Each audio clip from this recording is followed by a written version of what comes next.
I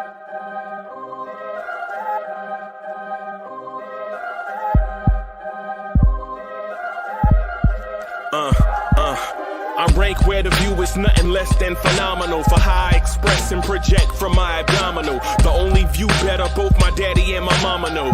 No living parents, my sons give me balance. My wife is my serenity, this mic is my identity. The world is foul enough, that's why I write without obscenities. Provoking danger with broken language and spoken anguish. Begging to get hurt, why would you ask to go through changes? Yes, Lord, life's a chessboard, master the angles.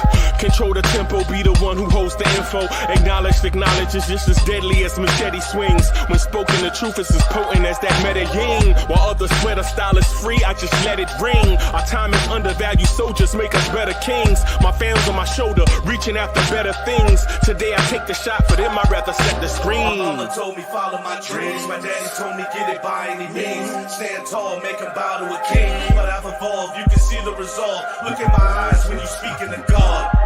Life and for those who we caught up in using what I was scarred with the muse. I guess they call it proving I'm more than an artist. Penciling out my darkest while stenciling out a harvest. And storing what gets me from A to B, just like garages. Instrumental with collages. Envision what I've been drawing. Broadway to give you rhythm like the great Lena Horne. Soul bent on, found comfort in the storm. Find peace and on when you see them others perform. Organized chaos, outcasted like hey ya. That shit you saying now, we all know ain't make ya. So many nights was me and my notebook, no hook, no look, just me and my devils, but they so shook. Whatever it took, fuck the battle, ready for war. I ain't die, I evolved, living through these memoirs, regardless of the cost. And the gas made it this far with bars that'll last forever, like the wreck yard. My mama told me follow my dreams. My daddy told me get it by any means. Stand tall, make him bow to a king. But I've evolved, you can see the resolve. Look in my eyes when you speaking to God. I see dead people connect with my sixth sense. Heed no evil, get bread with my six friends. He's no diva, flexing a sick Benz. Plex is a teacher, investing in big trends. Scared like a bear, disrupting the bull market. Double down shares, portfolio parking. Dow Jones average, big bank tank sharking. Elevated rank while face stays sparking. Dan John's pace, my grace will sharpen. In the biz since kids, Rosario Dawson. He got game, but he's not Jesus. Connected through the pain, data's rocking through your speakers. My daughter's like a mama, but she got my features. We teach her to be strong, never gonna need ya. Like Ruth Long, she was born a leader. Underestimating the greats is the wrong procedure. My mama told me follow my dreams. My daddy told me get it by any means. Stand tall, make him bow to a king. But I've evolved, you can see the resolve. Look in my eyes when you speaking to God. I'm alone, but I ain't lonely. Least I got my homies. Peace is what they show me till I meet my one and only. Nothing you can loan me, no way for you to own me. Baritone in my tone, leave sopranos to tone it. My ad-lib game can compete with those on the spectrum. I ain't gon' diss them, but definitely don't respect them. Equivalent of holding the mic till you wreck them at the crossroads with the devil at a dark intersection. Question, is the sin eaten from the tree or neglecting to realize that he is me? Can't have me on lockdown when I'm as free. Stammer through the grammar so blind can see. I ain't trying to be, cause I'm built from the cosmos. And if need be, I raise up like P.D. Pablo. Climbing from the underground cause the dirt's off. Cage bird on my chest when I take my shirt off.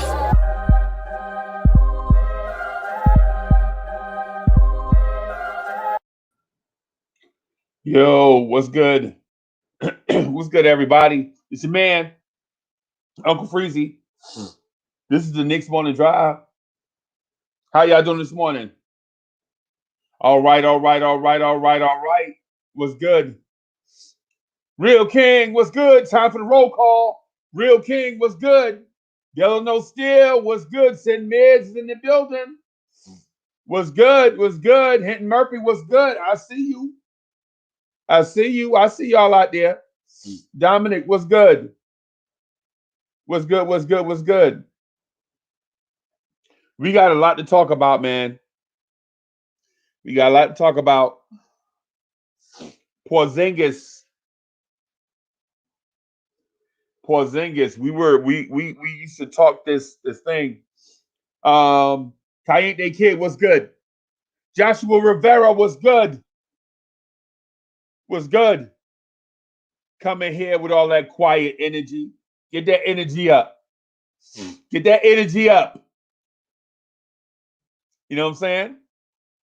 This is Blorange Tears right here. This is the Knicks morning drive right here. This ain't like those other joints y'all be watching. Get that energy up. We need y'all hype and excited to be here. Salute, salute, salute. Dominic, what's good? Chop Low, what's good, baby? Chop Low, what's good? Chop Low, what's good? What's good? Chop Low. We need to get that energy up, Chop Low. Wayne Peterson is in the building. What's good? Get that energy up. Get that energy up, man. This is real energy right here. What's good? What's good? What's good? I see y'all. That's right. Yo, I was gonna say, man, Chop. Hey, Chop, I've been seeing your family, man. Chop, you got a beautiful family, bro. Chop Low got like a TV family, like a family like you be seeing on the TV. Frederick was good.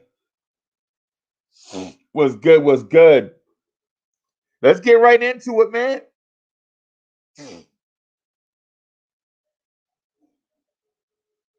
Yo, Dom, what's happening? Dominic, what's happening? Dominic says, what's up, Freezy? Salute to my man Philly Talk with Mike on YouTube. I don't know who that is. I don't know who that is. I hope he a Knicks fan though. Yo, Joshua Rivera, we got to get this W tonight. We got to get this W tonight, bro. You know what I'm saying? Because the last thing you want to do is hustle backwards. Y'all know what hustling backwards is, right? Johnny Timon, what's good? What's good? So we've been having lively discussions on the Blorange Tears Network, man. So we've been having a lot of lively discussions. And I know y'all can tell I'm doing a lot of this lately, right? I had to change chairs, man. That chair, the seat that I had before, bro, it was ridiculous. It was ridiculous. Buy houses was good. Was good. Get that energy up. I see y'all. This Blorange Tears family is crazy, bro. This Blorange Tears family is crazy. Y'all are everywhere. Y'all are legit everywhere, bro. Everywhere. Y'all are legit everywhere, bro. The Blorange Tears thing. So I was in a random box store. I think it might have been like a Walmart or something. Did I tell you about this already? I'm just in there like got like buggy full of stuff that I really don't need. You know how you already have like a bunch of stuff like flashlights, like flashlights and cookies and tiki torches and steaks and whole bunch of stuff in the buggy. And I hear somebody like, yeah, Uncle Freezy. And I turn around, I'm like, yo, I done made it. You know what I'm saying? I made it. You know what I'm saying? I'm thinking I'm official. And it's like one of my homeboys trolling me. You know what I'm saying? Because he been watching Blorange Tears, all that, whatever. And he was like, yo, I can't believe it. It's Uncle Freezy. Danny Landis was good. Danny Landis is in the building. Was good. Was good. How y'all feeling about the Mavericks game tonight, man? How y'all feeling about this Mavericks game tonight? How y'all feeling about Porzingis coming back? I was gonna throw shade at Porzingis. I was gonna say, call him fragile, but the thing about it is, most of our roster is hurt. So RJ is hurt, Julius is hurt, Bullock is hurt, Mitch is hurt, Noel is hurt, Taj is hurt, and Tibbs won't play Knox or Obi, which is frustrating. I'm legit trying to figure that out. Tibbs, what are you doing? Tom Thibodeau, what are you doing, Tom Thibodeau? I don't understand what Thibodeau's doing. Tibbs, what are you doing?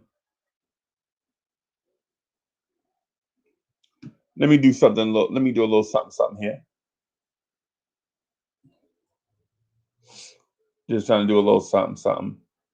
Computer is mad slow this morning.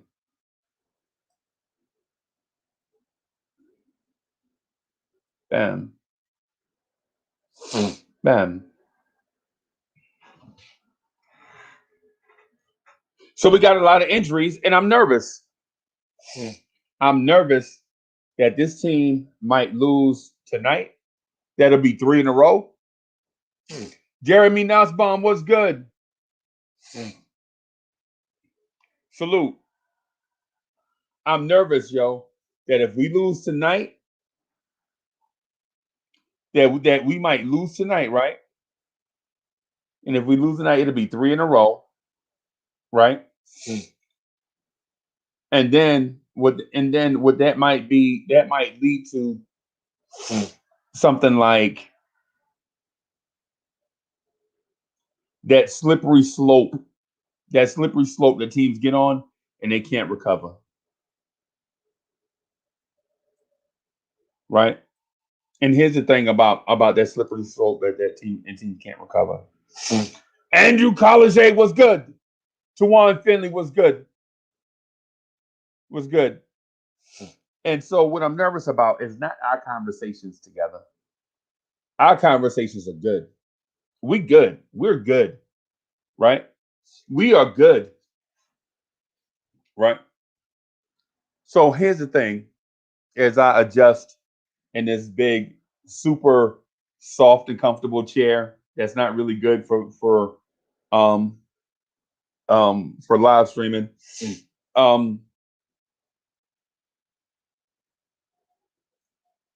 If we get on that slippery slope and can't recover, the storylines are going to be, the narratives are going to be, oh, the Knicks were a really cute story before they lost, 10 out of their last 13. Now they're going to be a top 10 team in the lottery. It was cute while it lasted, but they were pretenders. They were pretenders. They were never really serious contenders in the first place. They were pretenders. Right? That's the narrative I want to dodge. Right? Nah, Andrew Collier, we're not fading. We're not tanking. No. What are we talking about? Let's not start this again. We're not tanking. We're not fading. We're not tanking. We're not sucking on purpose.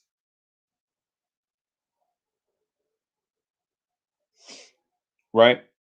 So what I'm saying is this. We might be on the verge of sliding way out of contention and not being able to. I know, Andrew. I know. Dog, stop being so touchy. Stop being so touchy, fam. You my dog. I ain't mad. I ain't throwing no shade. Yo, for real. Hey, for real. When I address y'all in the chat, when I address you, trust me, it's love. It's love. You know what I'm saying? I be showing cats mad love in the chat because y'all be showing me mad love in the chat. Right?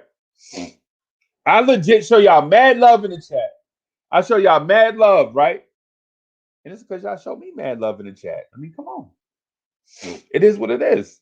It is what it is, right?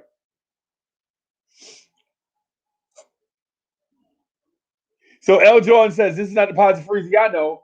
Hey, no, listen. I'm positive, right?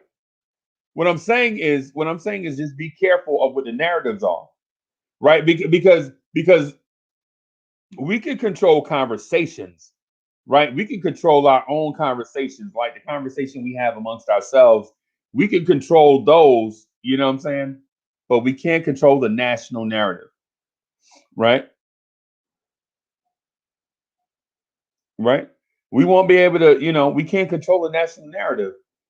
It's the reason why we started this platform. To be honest with you, we can't control the national narrative. So we just have a joint where we come, fellowship, chop it up, show some love for each other in the Knicks, and exchange ideas, right? Talk about our team in an honest way, right? Salute to 19 comment NYC 84. What's good? What's good? What's good? What's good? Yo, this is legit our joint right here. Like people, no lie. There are other live streams that I really enjoy. There are other platforms that I really enjoy. Like I love Knicks Film School and Jonathan Macri, right? And I showed them a ton of love on social media too, by the way. And it's not because I want something from them or need something from them, because we don't. Our niche is right here. Blorange says this is our niche. We don't need nothing from nobody, right? But I show Macri love because my man is legit the little engine that could. The dude is like Macri is legit doing great work with the resources that he has. Right? They do great stuff. Right? Great stuff. Right? I mean, great stuff. Like nothing but Knicks. Sim Russell. They do great stuff. Right? Sim is my man, 50 grand. Y'all understand. You know what I'm saying? Sim Russell, that's my guy. Nothing but Knicks, man. Love nothing but Knicks. Love Knicks fan TV, man. Hey, so Casey and Jay Ellis and I think CK2K is on there now, and the new person Ash, they legit are doing a thing. You know what I mean? They legit are doing a thing over there. I love them cats, right? Love them. They legit are doing a thing, man. I love when they put out super dope content. But this right here is our Knicks. You know what I'm saying? Like, I legit come on, and I just want Chop Low to jump on and be like, You know what I'm saying? That's a blowing tears thing. You know what I mean? Get you hype in the morning, talk about these Knicks. Where we was going with that, I have no idea. But the energy in here is crazy. Energy in here is crazy. And G-Man for life legit is an android who doesn't sleep. I bet you G-Man for life legit was watching Knicks content to 5 o'clock in the morning, and then at 8:50 he jumped on the next morning drive. G-Man for life is legit an android. Something out of that movie Aliens or something. Jamie Peralta was good. Jamie Peralta is in the building. Was good. Top Low just asked me a question. I don't know what. So, why Jay Ellis ain't on Knicks Fan TV? Because I don't know. I don't know the internal stuff. I don't know the internal stuff, and I don't speculate, bro. All I know is from the last thing I saw, CP and Jay Ellis was super good, and I'm assuming the same. I have no idea. All I know is I like watching them cats, and if they still together, good. And then if they just decide to do other stuff, good. That's good as well. right? Yeah, that's good. That's good as well. You know what I'm saying? I mean, I'm not legit. Um, I don't know, and I don't speculate, bro. All I do is say I'm showing love to them cats because they've been grinding forever. You know what I'm saying? They've been grinding forever. Shout out to them. Hey, one day they're gonna shout us out. One day, like one of the big shows is gonna show some love to one of the little brothers. You know what I'm saying? Yo, any big brothers out there? Any big brothers out there? If you the oldest brother, if you the oldest brother, put a thumbs up in the chat, right? If you the oldest brother, put a thumbs up in the chat because I want to get an example from you, right? If you the oldest brother, put a thumbs up in the chat. Cause what y'all don't realize is this. Like when you the little brother, when you the little brother, right? Um, when you the little brother, it means something when the big brother finally give you some validation, just a little bit, not a whole lot. You know what I'm saying? Christian Fortune is in the building. It was good. Was good. Was good. Was good. Like finally, when the big brother say something, finally when the little brother, finally when the big brother, you know what I'm saying, come home from college or come home from the army and come to the little brother varsity game and the little brother look over and see the big brother in the crowd and the big brother be like standing up clapping for him like, yeah, good shot, little bro. You know what I'm saying? The little brother feel like he done something. You know what I'm saying? That's how it is. That's kind of how it is with Blorange Tears. One of these days, somebody gonna say our name, and we gonna be like, "Yeah, we made it." Anthony D is in the building. What's good? Anthony D, like one of my favorites, one of my favorite um, video chat people, right? Because he legit be like, will say the thing that pause the conversation to make everybody think. And then we'd be like, oh, I wasn't even thinking like that, bro. I wasn't even thinking like that. You know what I'm saying? So, but back to these Knicks, though. Back to these Knicks. Back to these Knicks. Man, I was gonna say back to the Knicks, but this cold is whooping my behind. So last night I picked up a cold. I didn't have anything else better to do. Okay, I had nothing else better to do than to pick up a cold. Thank you, Mother Nature. I appreciate you. Shout out to Mother Nature, by the way. When it's 81 degrees one day and it's 47 degrees the next day. Shout out to Mother Nature. Thank you, Mother Nature. I appreciate you. Yeah, and the pollen count. And the pollen. Yeah, man. Yeah, man. So these Knicks, though, this narrative, and it's predictable. I'm a Knicks fan, bro. I know what the narrative is. I know what the narrative is, and I know what it's going to be. The narrative is going to be the Knicks were a good story for a little while. They did the best that they could. They punched above their weight, right? And the schedule just caught up with them, and they didn't have enough, and they just faded back to what they wanted to be. But maybe in 2 years they'll be back, right? The Knicks, the 2021 Knicks were a cute story. That's the narrative.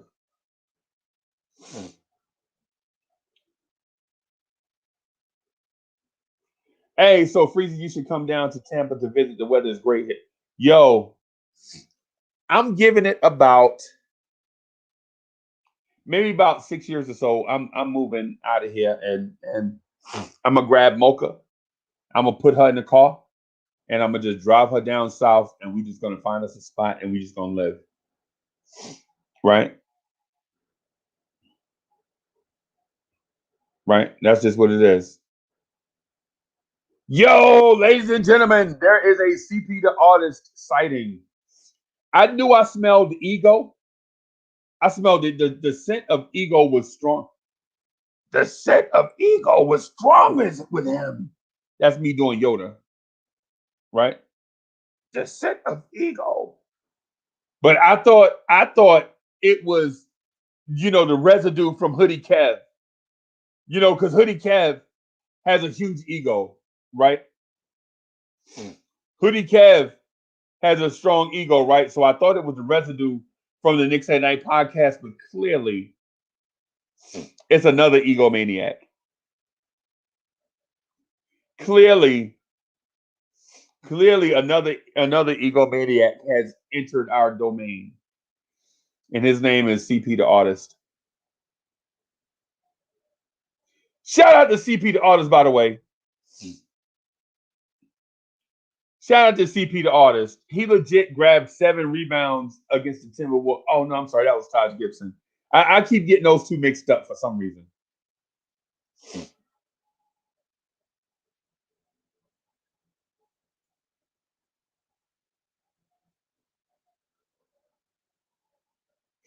Y'all heard me? I said, shout out to CP Artist. He legit grabbed 7 rebounds the other night. Oh, no, I keep getting – that was the other guy. That was Taj Gibson. I just keep getting those two dudes mixed up for some reason. Right? Let me do this real quick. Because I don't know. I ain't gonna lie to you. I don't know how much longer I can last with this itchy nose and sore throat, man. I don't know. Maybe I can get Cornerstone Kev and CP the Artist and G-Man for Life to come in, and then that way I can take a break on all this chopping that I'm doing. You know what I'm saying? I know y'all get tired of my voice. You know what I'm saying? I know y'all get tired of me calling people egomaniacs and pointing and always claiming we the little brother and all kind of stuff.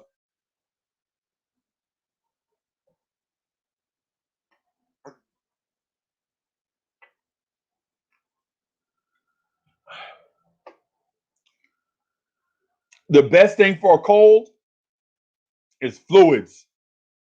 Get them fluids in. Get those fluids in.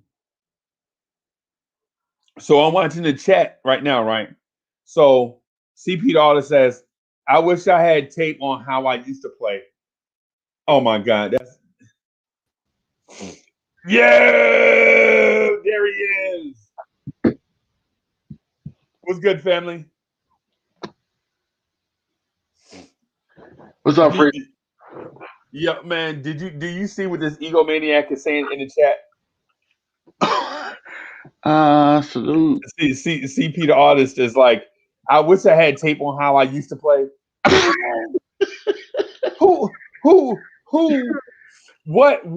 What humble person watches tape on what they used to look like in high school? Nobody does. Right. Nobody. Right. So I guess what we need to do at this point in time, we need to create an intervention because obviously he needs some help. He needs some help. Right. We need to have an intervention. Right. I feel you. I feel you. What's up, Dominic? How you doing, man? Doing good, man. Hey, salute to my man, G-Man for Life. He's an awesome guy, big Knicks fan, and salute to you, Uncle Freezy. Sir? Hello, Dominique. Nothing much, just chilling, man. Feels good to be on here. What's happening with our Nationals? Yet again. The Mets and Nationals postponed? Yes, the Mets, because one of my Nationals players was on COVID. Oh my gosh! Wait, I'm COVID serious. This is not a joke. I know it. COVID is for real. So salute the free. So what people don't understand, they have full beards, right? Is every once in a while you got to make sure your stuff is groomed, right? So when you see Freezy with the pick, getting his whiskers in order, that's real stuff. You know what I'm saying? Yeah. That's real. These little combs right here, You know what? I think I'm going to go ahead and franchise these right here because Right. this is serious. This is business. Right. Yeah, and look who's in the building. Delano Steele Jr. He is our man of steel. Was good. The original DSJ. What? The original DSJ was good. And Frederick said in the chat, "Is that Dom the Nick?" You know it is, Frederick. You know it is. Bam.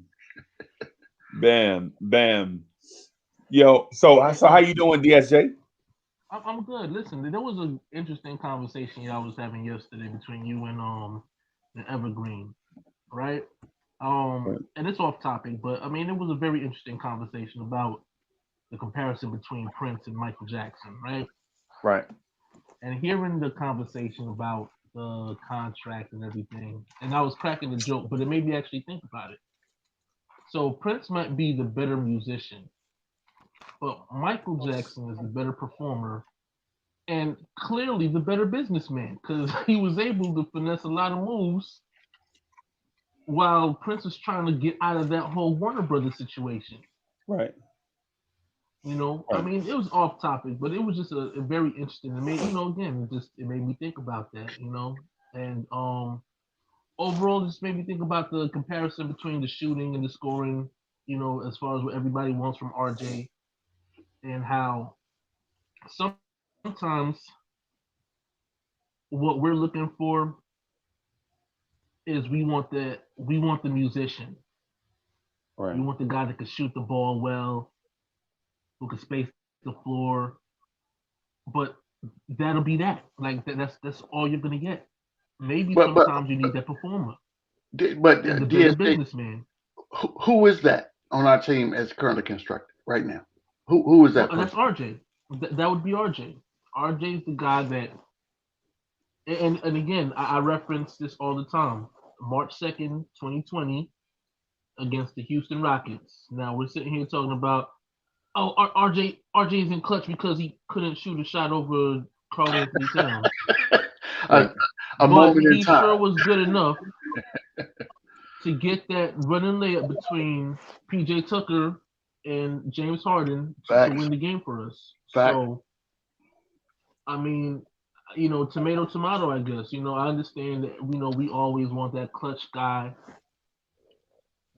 But he's already showing you so much right now. So imagine what happens when he finally gets to a point where he puts it all together. Because don't forget, the guys that we were comparing him to, the Jimmy Butlers, the Jaylen Browns, those guys, they didn't have it all together the first year, second year in the league. They learning put it all curve together eventually. Everybody's got a learning curve.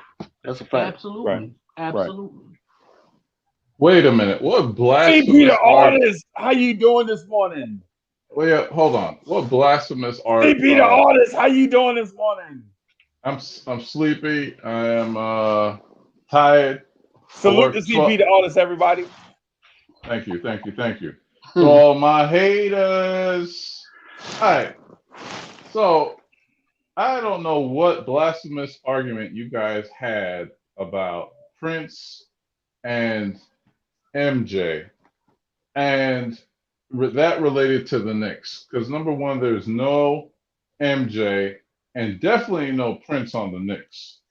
So please fill me in on this ridiculous argument. And somebody like Evergreen shouldn't be talking on this platform. There's a couple of people that I know I got hate from the morning and the night crew, but Evergreen. I wonder why. I wonder why. Hey, listen, man. My germ is spreading. Man. Now people are talking like how I was talking on Monday. I seen it. I watched every show. And, we don't have enough talent. Leon Rose didn't do anything. We might as well just tank. I'm like, who started that conversation? No. Actually, Charles, it's coming. But you want to take credit for it. No. We are not about to start that. No. We don't have to. No, We don't have to. No, we do we- not no. have to. It's gonna We- happen no, by we- itself. no, we are not talking tanking. All right, let's Tanking talk is not Prince. happening. Okay, let's Tanking- talk Prince and What are we talking about? What are we Prince talking and, about? and MJ. What was that discussion? Because I am So- the biggest Prince fan of all time.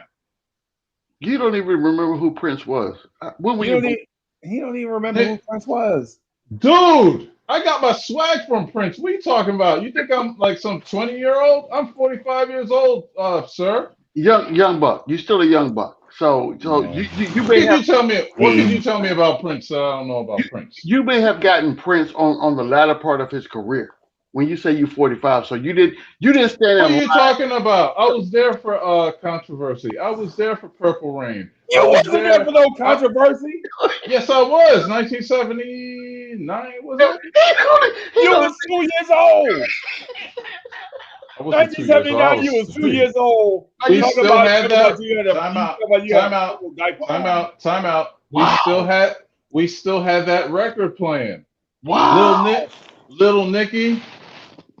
Wow. Come on, man. I got my Well, so swag first from of all- Prince. So first of all, if you got your swag from Prince, you know the name of the song is not Lil Nicky, it's Darling Nicky. Darling Nicky. Off the That's Purple I mean, Rain that- soundtrack. okay, That's okay, right. Darling That's Nicky. Hey, Darling Nicky. Look. Okay. CP, this is what you need to do. Google Prince. Look up his Wikipedia, and then come back and we can talk about Prince. Sir, I'm going to give you a fighting chance today. sir, let's We go. are gonna let you live. I'm Sir, We're gonna let you live. I'm feeling generous right now. No. I'm feeling generous. I'm just saying. First of all, sir, I'm the definition of Prince. I am the artist. What? I am the artist. Okay. CP, you are the rebounder. Look. Listen. My nickname in high school was Prince because I was skinny and light skinned. I'm still skinny and light skinned. Yeah, y'all look just look, like Prince was 6'7".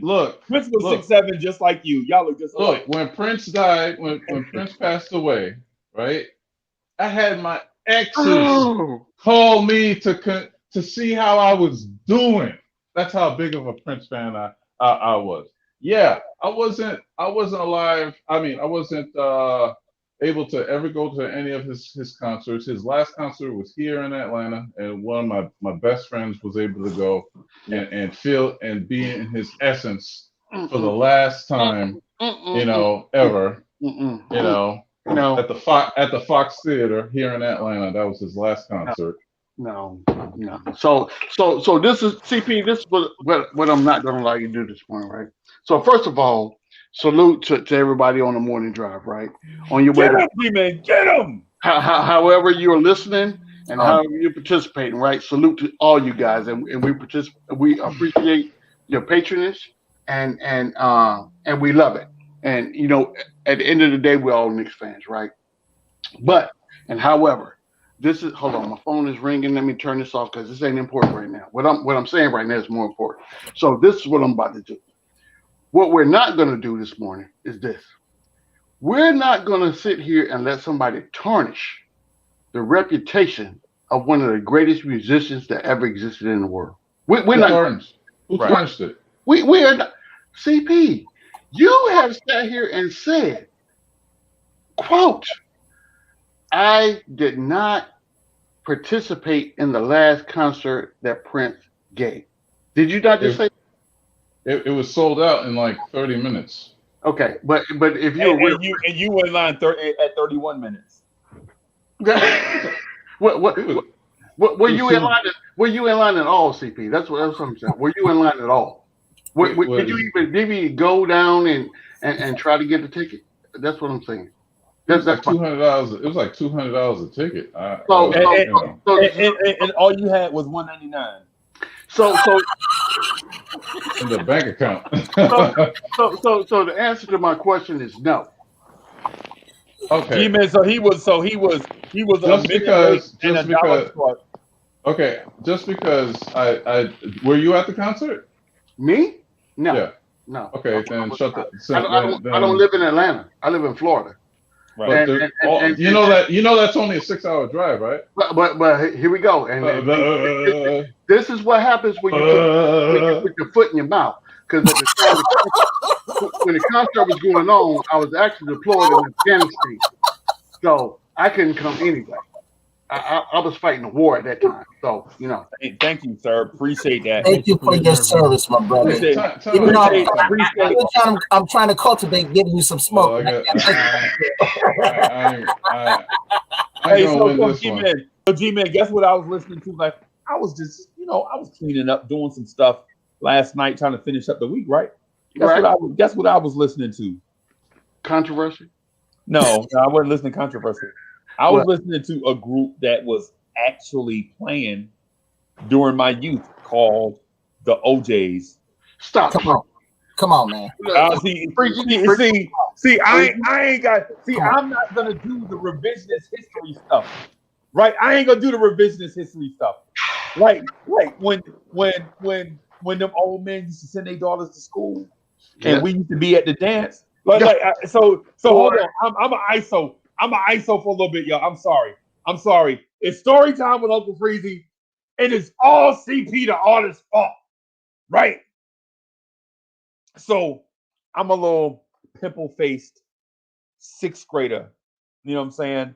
Hanging around my uncles and them. My uncles and them used to put that sauce in my head.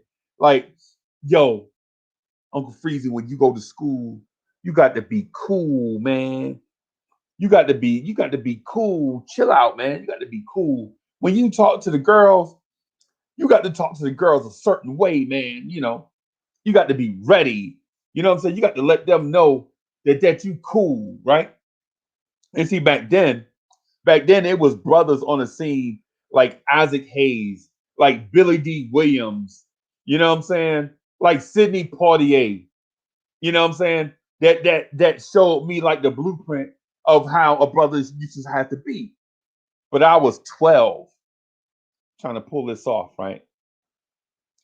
So my pops looks at me, man, and see one of the cats he used to like, Jackie Wilson, was the coolest dude to ever walk planet Earth. And I know y'all don't know who Jackie Wilson is, right? And I ain't gonna cap for that. I don't even want y'all to Google him or whatever. It ain't even that important. All I'm saying is Jackie Wilson was that dude, right? So my pops used to tell me, man, you got to be cool like Jackie Wilson. So I go get in the mirror. I got a natural that's out like this, right? And for those that don't know what a natural is, it's a hairdo, right? You know what I'm saying? You get your like one of your older cousins to plait your hair for a little while, maybe like a week or two, right? And then when it comes time for you to go somewhere, they'll take it out and you'll just comb it out and just have it just be out natural, right? No, nothing strange, no parts, none of that. Just out natural, the way God intended it to be, right? So I got my natural, man, and I'm, going to the 6th grade dance, and this girl gonna be there. She a cutie, right? Latanya from Fulton Street gonna be there, right? I ain't never get a chance to talk to Latanya from Fulton Street, right? Because every time I see her, it was dudes up in her face. Every time I see her, she in my grade, but she not in my class, right? Y'all know how it is. You know what I'm saying? It's like 250 6th graders, right? And it's like 8 different classes, 6th grade classes, right? And you know what I'm saying? So other 6th graders, you just don't get to mingle with all the 6th graders, right? So I see her one day on the playground, and I'm like, I get ready to go talk to her, right? But her friend, Big Adrian, cut me off. Big Adrian has a crush on Uncle Freezy, right? Big Adrian got a crush on Uncle Freezy. So y'all don't know nothing about this right here. It's story time with Uncle Freezy. Y'all just bear with me. CP the artist, this is all your fault, right? So Big Adrian has a crush on Uncle Freezy, but I don't have a crush on Big Adrian, right? I have a crush on Latanya from Fulton Street, right? Big Adrian is like, yo, I know you ain't came all the way over here to talk to her. And Big Adrian was like, listen, okay, all right. So I was tall and gangly as a sixth grader, right? I was tall and gangly. I was about 3 or 4 inches taller than all the other sixth graders. But Big Adrian, is a girl now. This is a girl. She was about 4 inches taller than me. So she towered over all the sixth graders. People used to think she was a teacher. That's how tall she was, right? And Big Adrian, if you watch it, salute to Big Adrian, right? Right. So Big Adrian used to be like, yo, I know you ain't gonna come over here and try to talk to her. And it was like, as sixth graders, we didn't know how to express our feelings, and all this stuff was awkward because we was at that age. We was no longer little kids, but we wasn't quite teenagers. So we in that weird space of we kind of know what we want to do, but don't kind of know how to do it. And I know the chat know what I'm talking about because the chat is popping right now. Some of y'all have 12-year-old kids, or some of y'all can harken back to this time in y'all life that I'm talking about. Some of y'all got grandkids that's 12 years old, and then that weird space where their body's starting to do stuff, and you know what I'm saying? It's kind of weird. We're in this weird situation, whatever. So I keep trying to get to this girl, Latanya from Fulton Street. I keep trying to get to her. But everybody in the way, every time I go try to holler at her, boys taking her hug juices. She can't turn that down. You know what I'm saying? Them quarter juices from the Puerto Rican store. She can't turn that down. I mean, what? It's a juice from the Puerto Ricans. What? Little dudes is trying to game her up. You know what I'm saying? They trying to game her up, like trying to holler, all this stuff. You know? And I see her looking around. Big Adrian is in the way, and Latanya is like trying to look around her, trying to look at me, and I'm trying to look at her, and Big Adrian in the way. And I had mad respect for Big Adrian because she played center for our basketball team. Big Adrian was a legit, in intramural gym. She was a center for our basketball team. Uncle Freezy was playing two guard on the wing. You know what I'm saying? It's one of them things, man. I mean, I used to like Earl of Pearl Monroe. I used to like Clyde Frazier. You know what I'm saying? I used to wear my socks up to my knees and all of that. I ain't ashamed to admit that. Right? Used to, try to get in, try to be like Walt Clyde Frazier or whatever. Except at the two, because we already had a point guard that was better than me. But whatever. So we finally get to the joint, right? And this is the reason why I say CP the artist bought this on y'all. I gotta introduce story time just because of CP the artist. Just because it's CP the artist. CP the artist, you bought this on everybody. Right? So the DJ for the party is playing all the dope joints, right? He playing all the Kool in the Gang joints. You know what I'm saying? He playing all the Kool in the Gang, all the Ohio players. I'm talking about that you could play at a sixth grade dance. You know what I'm saying? I mean, don't get it twisted now. We were sixth graders. This ain't the prom. We were sixth graders now. Y'all keep this in perspective. The dance was like at 6 o'clock in the afternoon, 6:30. It's not like, you know what I'm saying? This ain't like the prom or some reception or nothing like that. It was sixth graders. I'll never forget. My pops let me wear his herringbone necklace. Right? Y'all know what herringbones is. Don't Google it. It ain't worth your time, man. You know what I'm saying? My pops let me wear that herringbone. It was so tight, right? It was like a choke chain or whatever, but it was fly. That's how we used to wear them back in the day. He let me wear this thing, and I know y'all don't know what this is, but I'm gonna say it anyway. Right? He looked in his jewelry box and he saw an old dusty mood ring. Right? I know y'all don't know what that is. I don't want y'all to Google it. Or it ain't really important. But I had to wear the mood ring on my middle finger. Back in the day, they used to wear it on a out. You know what I'm saying? But I had to put it on my middle finger because it was too big. Right? I put it on. I thought I was somebody. Right? I'm out there with the herringbone necklace, the mood ring, my natural way out here. And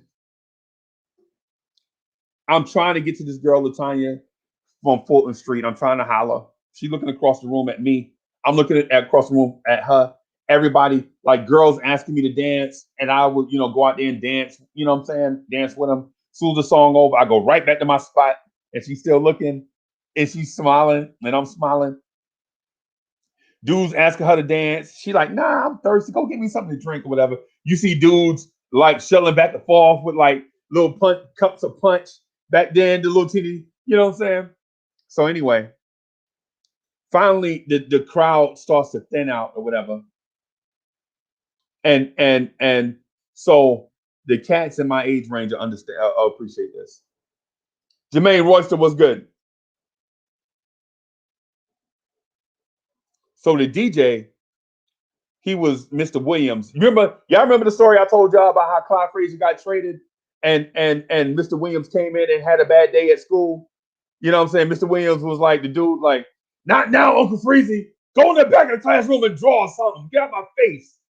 It was the first time he was mean to me. It was because Clyde Frazier had got traded. I didn't know why. But anyway, him and his homeboys was DJing. So they put on this joint, right, called After the Love Is Gone by Earth, Wind, and Fire. He puts that on.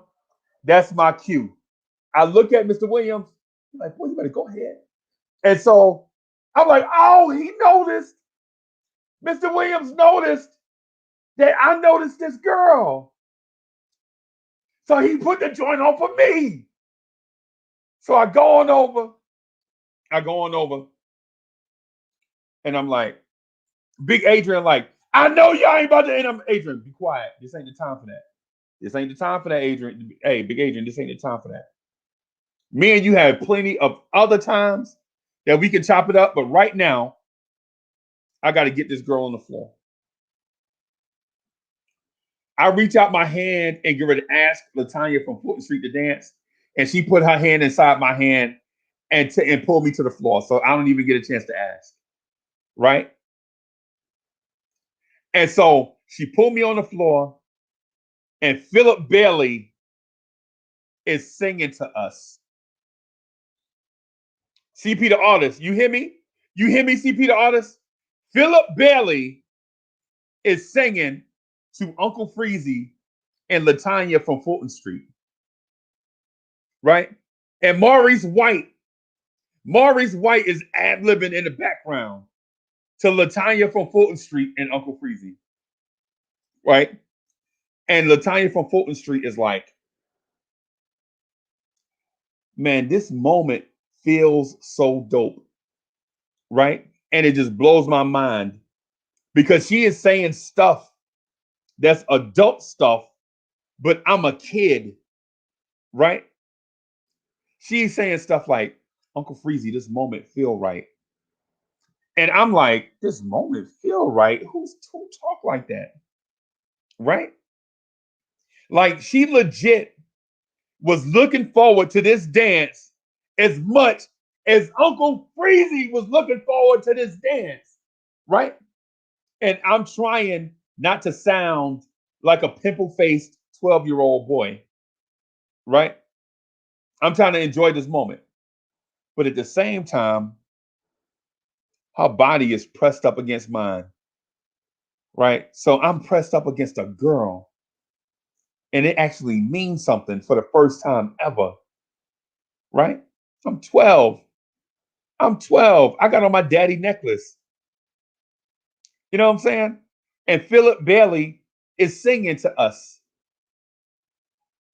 Philip Bailey is saying, hey, Cornerstone Cav, Philip Bailey is saying something happened along the way. Something happened. He's singing to us, right? And so the song goes off and the lights come on, right? And Mr. Williams looks at them and like, turn the lights off, run it back. And he plays the song all over again. So me and Latanya from Fulton Street can have this moment, right? And so we dance, and she holding my hand and have my hand around her waist, right? And the chaperones are like, they hate us. Y'all don't even know what chaperones are. Nowadays, y'all don't even know what a chaperone. Y'all think a chaperone is a car. Y'all probably think a chaperone is a car. Yeah, I had a chaperone. I had 20s on it. I had a system in my chaperone. No, you didn't. No, you didn't. Chaperones were parents, bro. Chaperones were them parents that came to dances and field trips and stuff to make sure the kids didn't act up, right? The chaperones came by. They was like, okay, y'all getting a little too close right there now. And I'm like, yes, ma'am. You know what I'm saying? And the chaperones would be like, hey, Uncle Freezy, get your hand off her butt. Stop being ridiculous. I'm like, yes, sir. I got you. Okay. Right. And so the chaperones are like, the second dance, they don't say nothing. We just dead dancing. Right. And I look around and nobody else is on the dance floor. It's me and Latanya from Fulton Street. And everybody else is on the sideline looking at us dance. Right. Right. See, so and so the reason why I brought up the story is because when you talk about groups and what they mean to people, this ain't about, I watched a movie this one time. I saw Purple Rain 2 years ago. I'm the biggest Prince fan ever. It ain't about that. Earth, Wind, and Fire means something to me because in this stitch of time where I had a life experience, Earth, Wind, and Fire was singing to me, right? I didn't go back in time and listen to Earth, Wind, and Fire. In that moment, Earth, Wind, and Fire was singing to me, right? That's why I'm an Earth, Wind, and Fire fan to this day, right? Because when I was living my life, they were singing to me. I didn't find Earth, Wind, and Fire 2 years ago and was like, I'm the biggest Earth, Wind, and Fire fan ever. When Latanya from Fulton Street wanted to dance and I wanted to dance with her and the song came on, it was Earth, Wind, and Fire. Right? And I enjoyed that Earth, Wind, and Fire song. I enjoyed that dance. I enjoyed that moment. Right? So what I'm saying is the same thing happens for Knicks fans. Like Knicks fans will be like, the reason why they are a Patrick Ewing fan or the reason why they are a Clyde Frazier fan is because in the moment, in that stitch of time, they fell in love with something. They fell in love in that moment, right? The moment was so big that even when you were in the moment, you knew that moment was bigger than you and the other people that were experiencing that same moment at the same time as you, right? The reason why I brought the story up because CP the artist said something crazy about Prince and Michael Jackson, but it gave me the opportunity to let people know that you can fall in love and appreciate a moment, right? When things come together organically, right? When things come together organically, and you remember, you get those memories of what happened, right?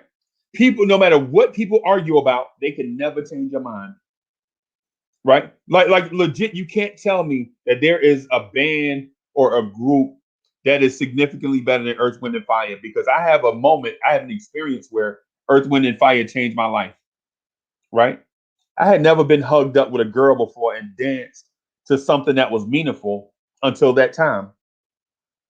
And Philip Bailey and Maurice White was singing to me, right?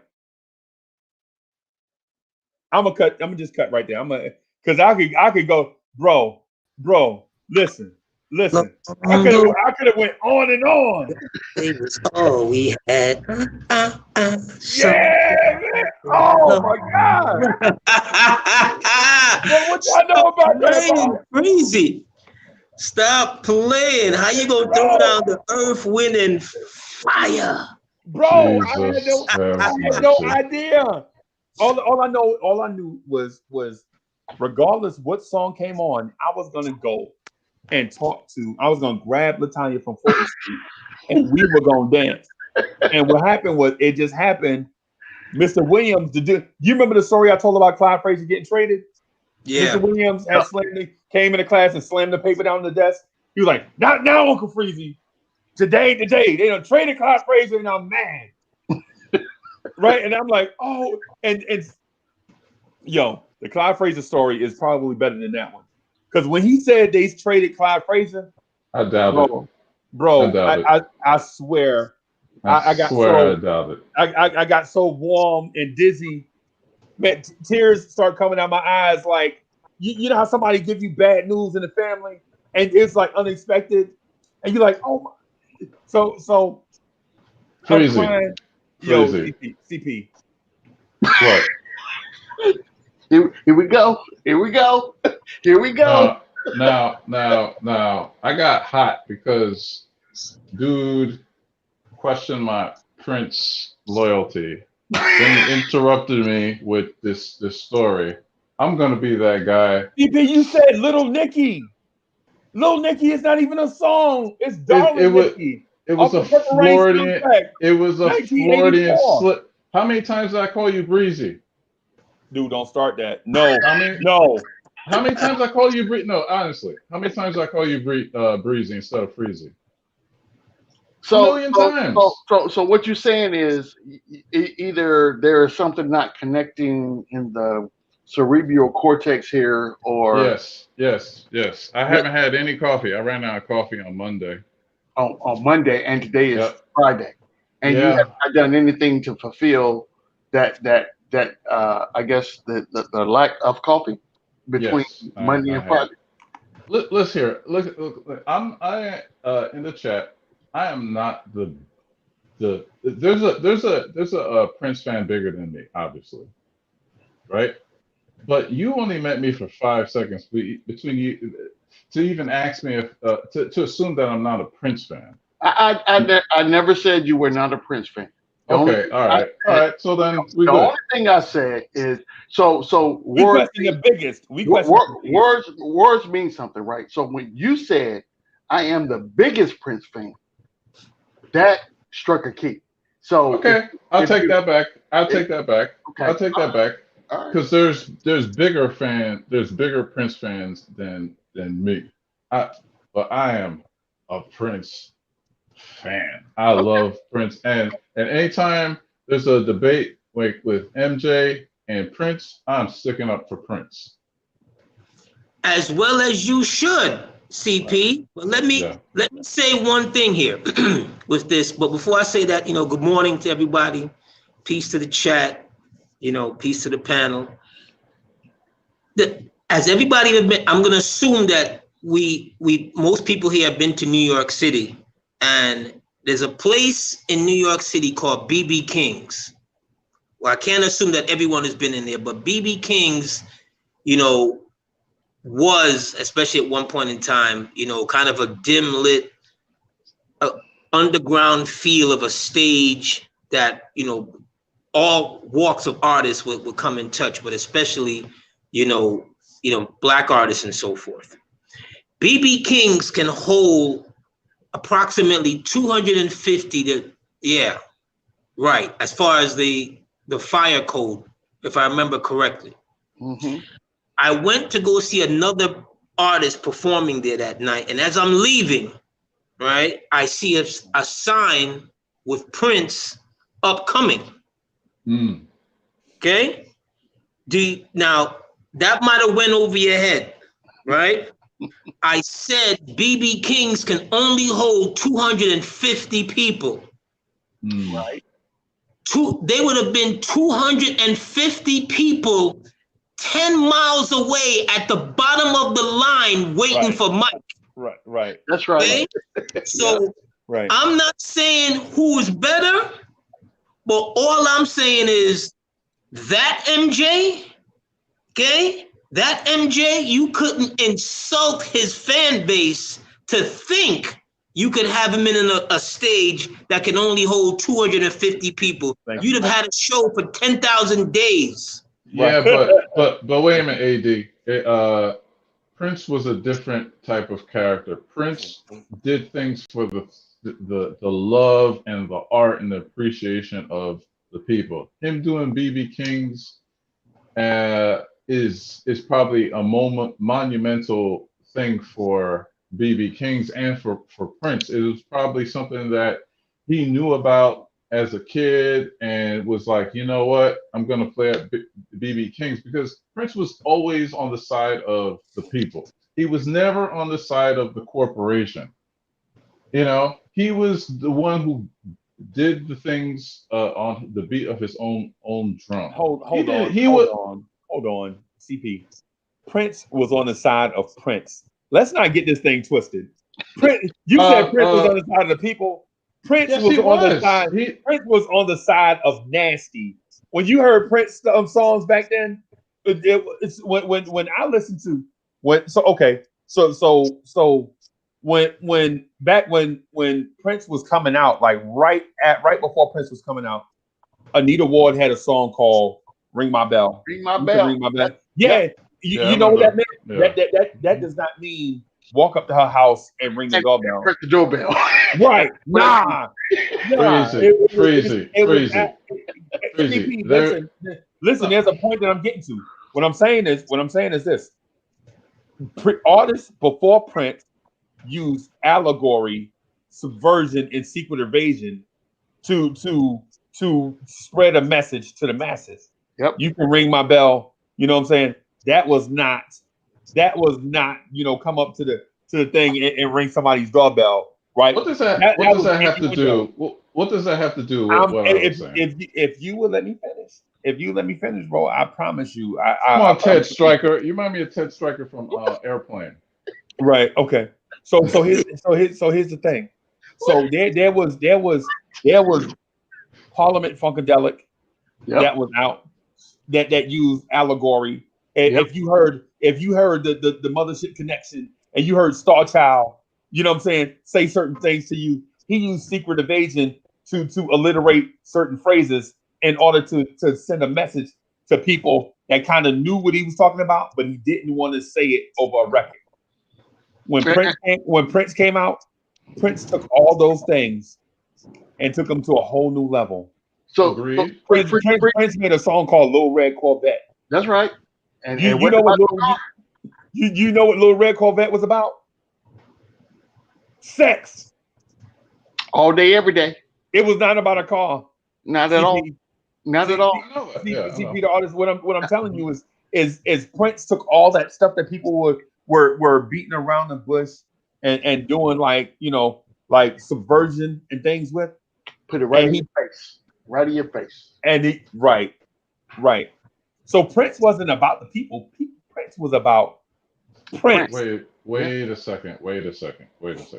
Freezy, you just got everybody that was born after 1990. Yeah, they in Google right now because they have no idea what you're talking about. right. But what I'm saying they in Google right now. Well, and so what I'm trying to tell CP the artist is the conversation was never about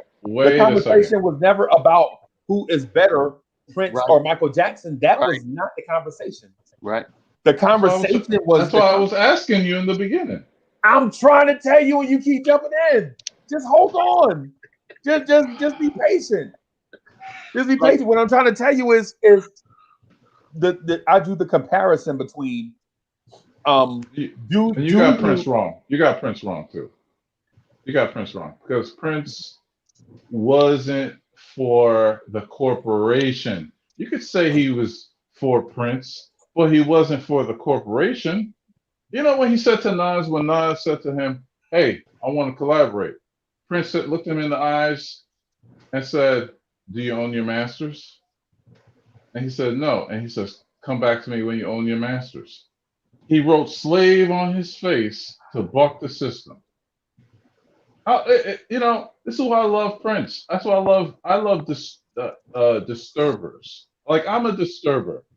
Joe Buttons is a disturber. Hey, you know what Joe Button? You know what Joe Button is from? Joe Buttons is disturbing. Yes, yeah, Jersey City. Yes. No. I know you. I know you see, you got. You see, AD. What I'm saying AD, is, do you know what Joe Button is from in Jersey City? I don't care. I don't care. Okay. My point is, right? Disturbers. I came in here and I disturbed, right? Disturbers do these things. So there's a difference between a disturber and someone that disrupts.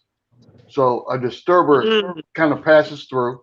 A disruptor sits and then plants themselves to continually circumvent what the event is supposed to be. CP, right. You are a disturber, not a disruptor. Right. Okay. A disruptive person. Yeah. I'm a disruptive person. Prince is a disruptive person. No, Prince is not. Prince is not. So what Prince is, let me educate you real quick. So what Prince is, in his time, when we grew up in this era, Prince was a savant to say that what the status quo is, I'm not going to live up to that. I'm not going to play into that. But you're making my point. Okay. Well, you're making my point. We're aligned with that. So We're okay. No disagreement. So when we go about and he makes the music that he makes, and not only does he make the music, because everyone doesn't get and they don't understand what he's saying, because they're used to the undertones and speaking around things. What does he do? He says, okay, if you don't understand the music, I'm gonna make a movie. So once I make this movie, there is no misunderstanding of what I'm trying to tell you. Yeah. And then once we do that, and you still rock with me, then we're good. We're gravy at that point. Yeah. Agreed. So getting back to the BB King thing, Prince had an appreciation for music and people, and a love for. What are you talking about? No. What I'm gonna tell you is, when just like Freezy said, or AD said, so if you put Prince and Michael Jackson in the same era, same time zone, right? If Prince was at a Michael Jackson type status, do you think he would have played BB King? First of all, the corporations wouldn't have never. But we're not talking about the corporations. He would have. Okay. Well, Michael Jackson was backed by corporations. When he got burnt up, it was Pepsi who put on that commercial. It was MTV that pushed him. You think? Time out. As Eddie Murphy said in Raw, right? If he went to the Grammys with Brooke Shields, you know what happened to Brooke Shields that night. That's why they allowed Prince to take Brooke Shields with a monkey and Emmanuel Lewis on the stage, right? Because he was lily. I'm sorry, but he was lily white. Prince was he was light skinned, but he was dark. It was dark, and corporations back in the 80s, they would not. His little shtick, as we just said, the rawness and whatever. Corporations couldn't push that. It's like Beyonce, right? Beyonce's a great entertainer. No one's gonna take that away from Prince. Mike, MJ, and Beyonce, great entertainers, right? And corporations put billions and millions of dollars in those so they could get that back. They couldn't do that with Prince. That's why the best of his albums weren't really popular. Yeah, but I think you're missing. Except for Purple Rain in 1999. You're missing the slight part. I wasn't even going there. I'm talking about the commercial. Commercial. I understand, but here's my point was not to say who's better, who's not. is one's fan base would overrun a thought process like that. Facts. You couldn't even think it to you. It's almost like if you decided to have him over at your house and he knew you for Thanksgiving, and you thought that you could tell one neighbor. By the time you told one neighbor, there'd be police helicopters over your block. You couldn't. He's too big. On the news. Yeah. Yeah, you wouldn't be able to. That's my point. Is that one guy is out of the stratosphere. Yeah. With his fan base and his. Remember when he was a kid, Prince was watching him. He looked up to him. Right. What? So on. Yeah. Who? And CP Prince would look up to Michael Jackson because remember. No, he didn't. Oh, he didn't. But that's not. Oh my God. CP. Just for. I'm not saying who's hated each other. Hold on, fam. I'm not saying who's his personal favorite or who he idolized, but for the sheer magnitude of who that man was with the group that he came from, and watching him and his little cartoons on TV and just his total magnitude, that's his idol.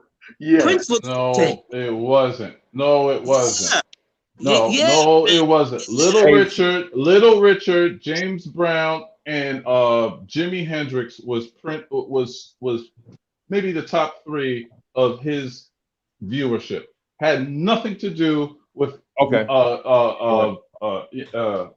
Michael Jackson and whatever. That was his rival. Oh, so okay. So this is what I'm gonna say right here. That don't mean they were the best, because I like Jackie Wilson and Sam Cooke. That don't mean they were the best performers. That's right. Sam Cooke might have had the best voice you ever heard in your life. Yes, and along those lines, what he's talking about, you see, CP got his lineage wrong. At the top of that lineage is James Brown. I said James Brown. Okay, but he didn't disagree with you though, CP. Well, you got him in the wrong company. At the top of that lineage, as far as that kind of super artist, entertainer, worker of the stage, would be James Brown, and so forth. Then Mike, and so forth. Then Prince.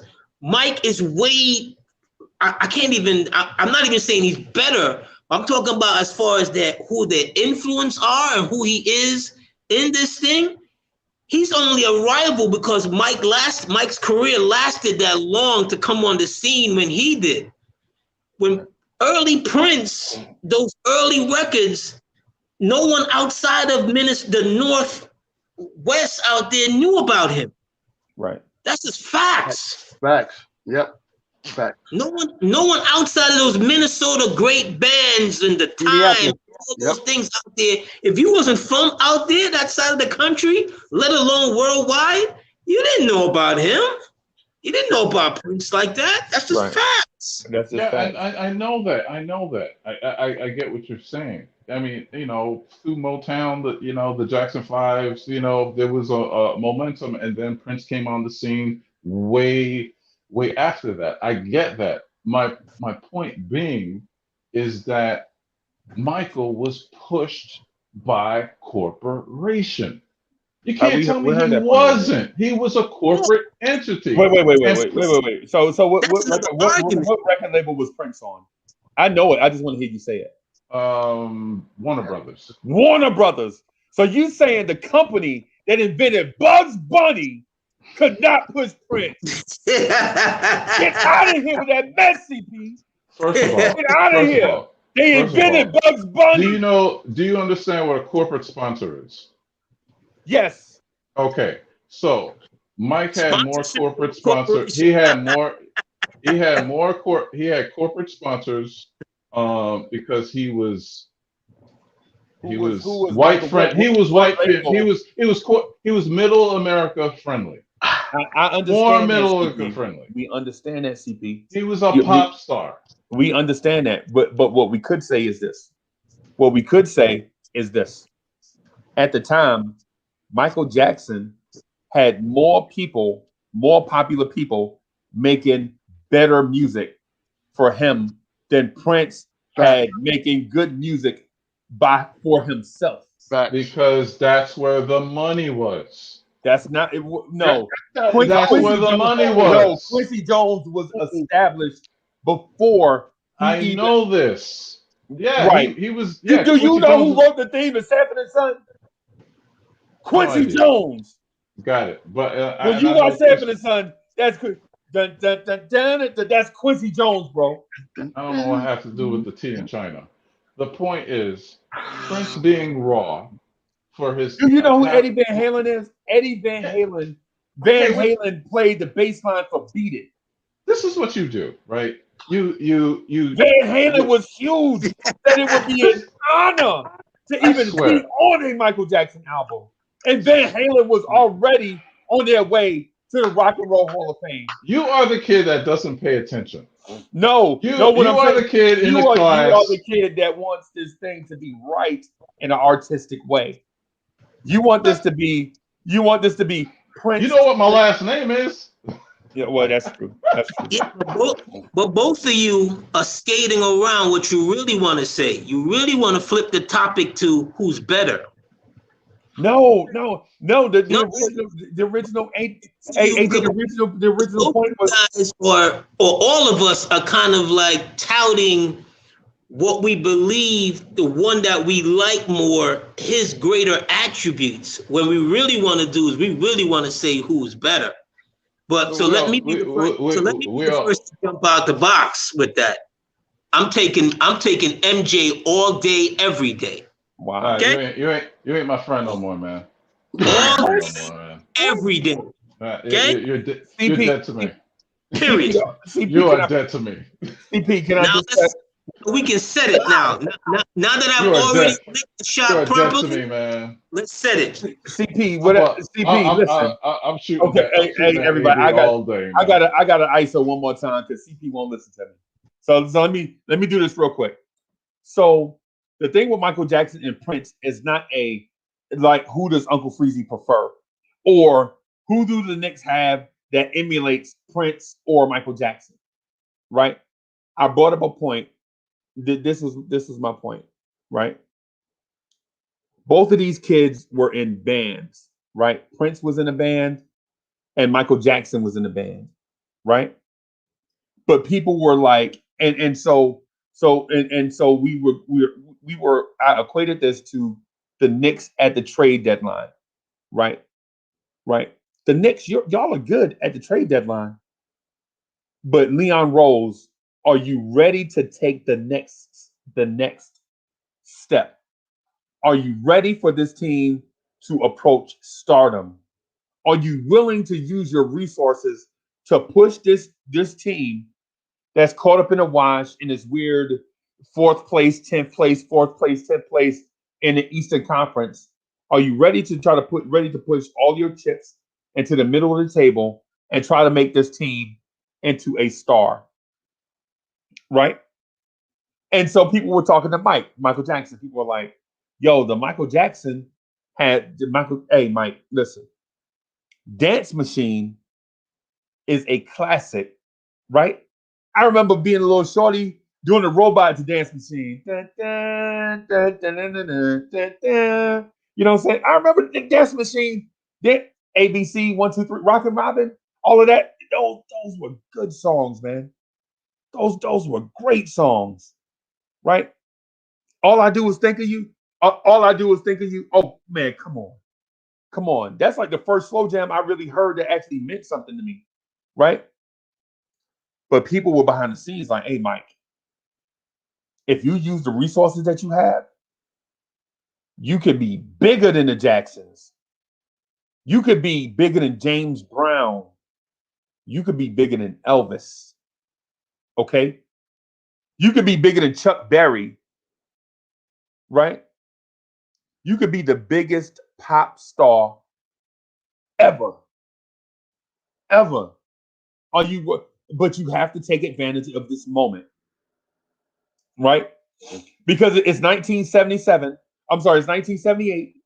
We can't guarantee that when you get ready in 1986, that the same resources will be there. Right? Are you willing to take advantage of this moment and get out here, Leon Rose? Are you willing to take advantage of this moment? Go get these resources. Take advantage of this moment. Right? Y'all have a good thing going on.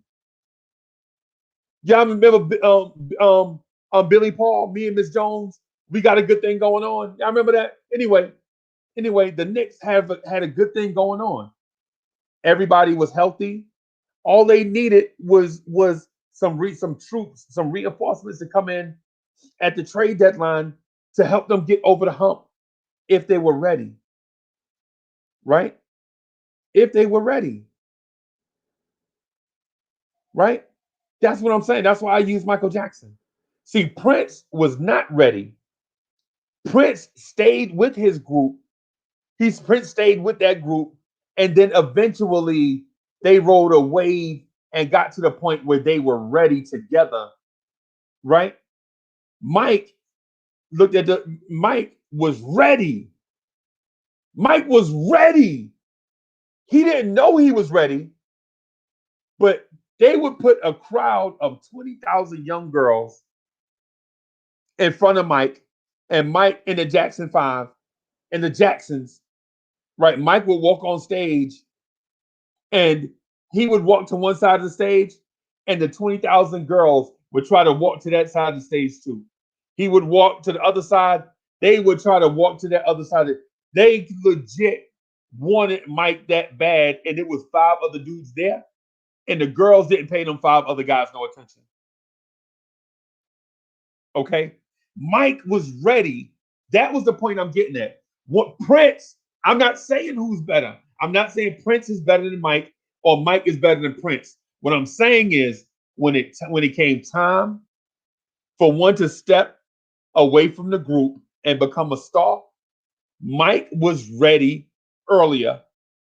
Prince was not, right? And we equated that to the trade deadline.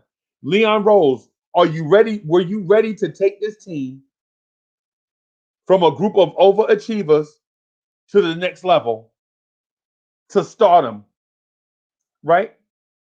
And now that we look back at it, Leon Rose overplayed his hand because he thought that group needed some time to grow together. Now they've lost 2 in a row, and the injuries are piling up, and it may look like we may have to regroup for next year. But if he had went out and got reinforcements, pushed his chips to the middle of the table, got some reinforcements to help this team, maybe we would be in a different place. CP the artist, that is the equivalence that I was drawing between Prince and Michael Jackson. One dude was ready to be a star, and the other one wasn't. Prince had a song called "Baby, I'm a Star." Finally, after all those years of honing his craft, right? But he wasn't ready at first. He needed time, right? For instance, people say early Prince was an acquired taste, and they're exactly right. It was an acquired taste, right? Early Michael Jackson was a star from day one. That's all I'm saying. That's what I was trying to get to, CP. I wasn't trying to talk you to death. I wasn't trying to get you question your fandom of Prince, Michael Jackson, or the Knicks. That was a terrible analogy. That was a terrible analogy. So one dude was ready and one dude was not is a terrible analogy. First of all, the world was accustomed to the Jackson 5. The world wasn't ready for Prince. That's how. Just like how y'all weren't ready for when I came on here and disrupted or whatever definition we're going to use, change things. That's how it was. Prince, the world wasn't ready for Prince until Prince. He was provocative. So what? Provocative. That's different from saying. That's different from saying somebody wasn't. And I'm gonna make this a Knicks thing. So we can segue and we can stop talking about it. This is about to be interesting. I'm all ears. Go ahead. Okay. All right. Thank you. Okay. The world like the Knicks fans. Let's say the Knicks fans, right? I'll be right back. I'm going to get some drink. I hope you got your volume. I hope you got me on speaker. I want you to feel this. Go ahead, man. Me and Freezy, man. I'm telling you, man. This is getting into Hoodie Kev type of it is aggregation. It is. It really is. Go ahead. The world wasn't ready for Prince. Okay. But Prince was ready to be who he was. He wanted to get out there and shine. Okay. If we have a Knicks player like RJ Barrett, right? Mm-hmm. Who last year they did not pick him for all rookie team number 1, all rookie team number 2, and everybody in the media, like ESPN, hates the Knicks and they hate the Knicks fans. Why? Because Knicks fans and the Knicks do not represent what they are accustomed to. It does not mean that we are not ready. It means that the powers that be don't want to accept us. That has nothing to do with readiness. That has to do with the powers that be. And I'm always against the powers that be. That's who CPD artist is. That's why I love working for Joe Buttons, because he is against the powers that be. I'm always going to be on the side of the person who's against this. Hold on, AD. As an artist, I paint pictures, right? And there's an establishment. There's a working establishment, rich establishment that unless you rub shoulders with them, they will put you aboard. Now the Knicks, right? The reason why they got Worldwide West is to help them gain more, better establishment. The reason why Leon Rose, who was a former agent, is in here to gain a better establishment because of the connections. In business, you are only as strong as your relationships. Take the floor. CP, for all of what you said, okay, and I'm gonna take the latter with the Rose connections and Worldwide West connections, because I really thought I was over this, but of course we got to get back to this again. What has those connections done to serve us in the grand scape of things when we really needed? I'm asking that question myself. And nothing. I'm asking for you. Nothing. They didn't do us a damn. I don't want to. I agree. He was not. Back to Freezy's point, he was not up to the task to bolster the troops on the ground. All of that backdoor Worldwide West, whatever.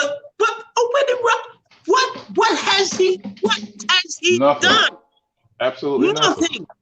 He's getting a failure grade right now. Now, because why? Look at all the one thing that those teams had that the Knicks didn't have, was those teams had good enough teams to withstand injuries and things of that nature. You understand? All those teams that are now coming back and they starting to flex their muscles because they look better than us in warfare, they had a good enough team to withstand. The Knicks needed some assistance here. Mm-hmm. And those two guys at the top of the food chain did nothing to help these people on the floor. That's my. So when I hear Knicks fans are talking about, we didn't expect to be here and da. Look, I don't ever give up on a season. I don't give up on a play. I don't give up on none of that. When I'm forced to think about the draft and stuff like that, and I can't do no better just to occupy my time, that's when I get on that. So for me, Freezy, original point, he was not ready. Him nor none of his hierarchy was ready to take this team to a firm place. So Go ahead, to your G-Man. point, AD, I was going to say, to your point, AD, I agree. But at the same time, we still, in anything that we do in life, right, we have to establish a foundation.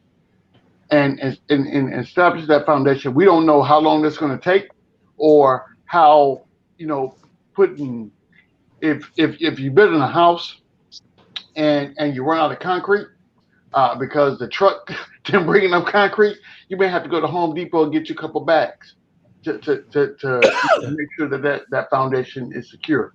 Good point. So, in saying all that, I say this, and I relate it back to the Knicks, right? So last year we were abysmal. We were abysmal basketball team. That and what we're doing right now is so remarkable because of where we came from. If you had told me last year that Randall would be the player that he is right now, they would have put me in an insane asylum. I'm telling you right now, nobody would have believed. G-Man, that happened with me. Hold on one second.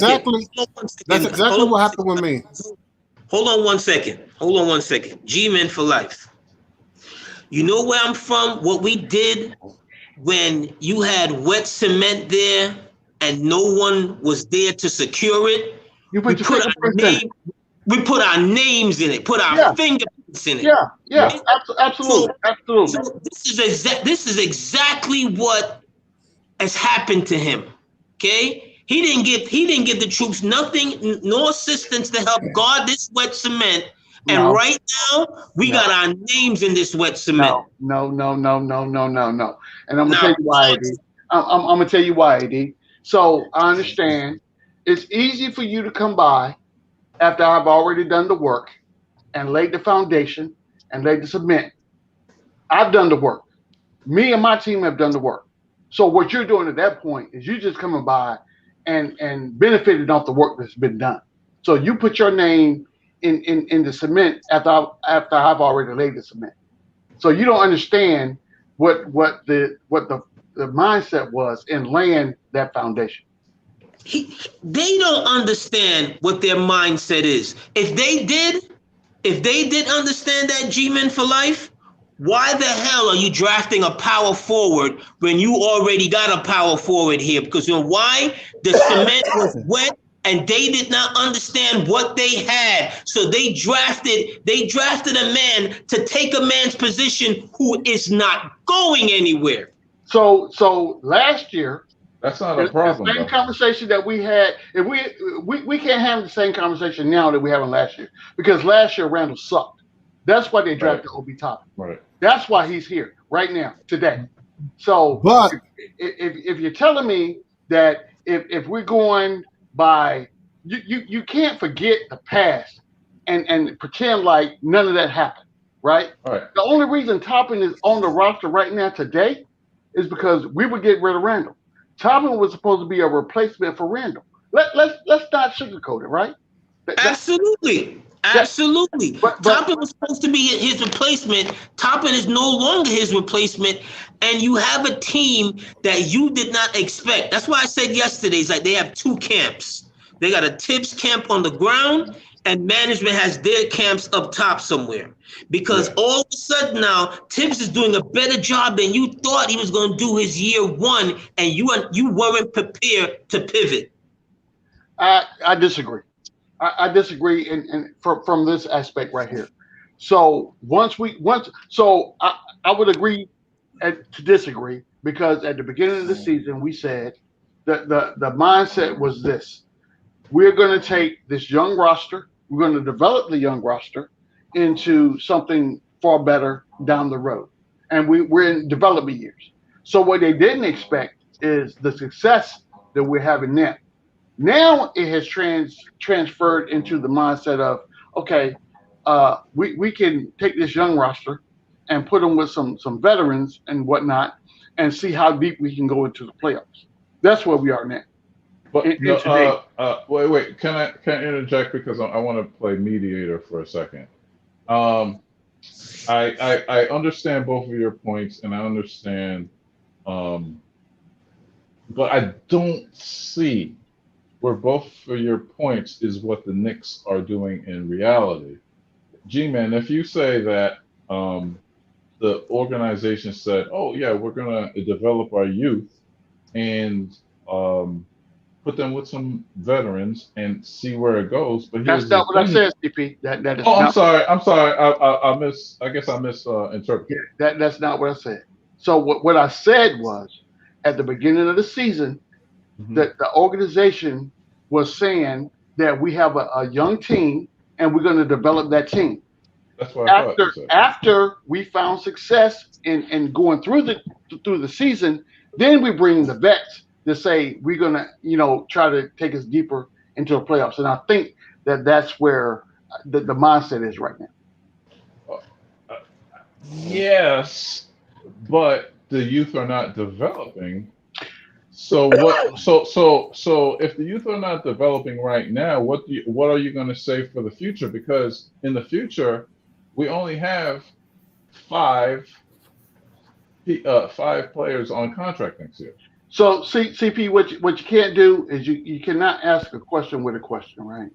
So I guess I'm trying to understand. Even if it's rhetorical, your even point. if it's a rhetorical question, you can't ask that question in that context because the question is taking us away from the conversation and not providing a source that we can provide some answers to. So it put us in that Okay. So maybe I should rephrase this. In my opinion, the Knicks management screwed up, but got lucky. They probably had a plan in the summer. And look, this is an organization, and in all organizations, every organization has to pivot. They have to change course as they go because things happen. You're right. Yep. So when they drafted Obi, they probably thought he was the best available player of and looking forward, they could probably trade Julius Randle for something.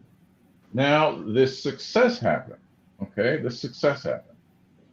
My only problem is, and I'm kind of trying to keep it short so I don't confuse people, right? Is that the development of the youth was discarded for the success of what the veterans were bringing. We are going into a potential playoff run with nothing to help the guys that got us here. Next year, there are only 5 players on contract. I believe that there could have been a package with some expiring contracts for contracts that teams wanted to, like Aaron Gordon. I like Aaron Gordon. I think he could have contributed a little bit, but I could be wrong. Something in that ilk of a contract from a team that says, "Oh, we're ready to rebuild." Could have. What? CP. I'm saying he's the best. I'm gonna help you save yourself from yourself right now. Oh, let me finish my point. Go ahead. I'm just saying, we could have gotten somebody. We could have offered expiring contracts to a team that wanted to name the expiring contract. Rebuild. CP, name the person, name the player, name it. Okay, name it. All right, okay. Alec Burke. He's on. He's on. Wait a minute. An upgrade for Alec Burke, right? An upgrade for Alec Burke will be a player somewhere on a team that is not going to make the playoffs, which is half of the league. Not going to make the play. Listen to me. Oh, that was an ego stroke. CP the artist said. Xavier McDaniel. Wait a minute. Time. Let him speak. Let him speak. Not Xavier. Listen. That was a huge ego stroke. CP the artist. That was a huge. Y'all listen to CP the artist. Listen. There's teams that are not going to make the playoffs that are over the cap. that are looking to dump salaries. We have $60 million next year that we could add a player for Julius and Randall to help with the expiring contracts that we that we have on our books. And they would have took it because teams still are looking to rebuild. Orlando had a fire sale. They had a fire sale, and we weren't even, we weren't in it. That's what I'm saying. So we have the cap space going in. So and I don't know. There's many Knicks fans that's going to say, yeah, let's resign all of them. You got to get rid of somebody. I'm gonna just say one thing, CP. I'm not disliking your argument, but I need for you to substitute another name instead of Burks. Oh my God, you guys get Burks. If you're talking about for this year and getting better and doing something for this year and beyond, and you wanna move one of the guys that has been, and there's no like totally allegiance here to Burks or whatever, but you got to have something more than for me to take on years and years of contract with someone not named Gordon. I couldn't. I wouldn't have done. Right. So his point. So CP, the point is, you what I'm hearing is you're saying just trade Alec Burks for something. That's something what I'm better. hearing. For something better. But what is the something better?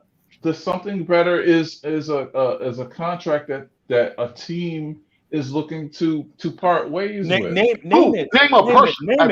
A player. Name That's it. what we want. A player. Why would we disrupt the chemistry on this team to wish on a star?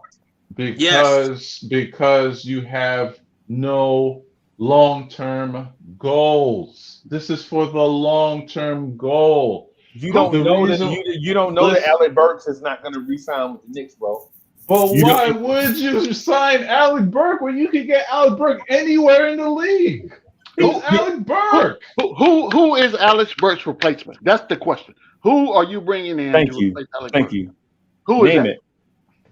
Give me a name. Give me a player. I would have offered for Norman Powell. I would have offered him for Norman Powell. And I believe Toronto, because they look like they're in a perfect rebuild right now, they would dump Norman Powell's salary. And here's the thing. They got Gary Trent Jr. for him. That's a good player, man. I got right. it. So CP. So here's the thing. So Norman Powell. So you trade Alec Burks, who plays small forward on the second unit, for a dude that's going to start at shooting guard. So now what do you do with RJ Barrett? No, Norman Powell's a small forward. Norman Powell's not a small forward, bro. No, shooting guard. He's a shooting guard. But you can move RJ to the 3 though, because he's slow enough to play the 3. So it's not exactly, and he can't shoot. Who can't shoot?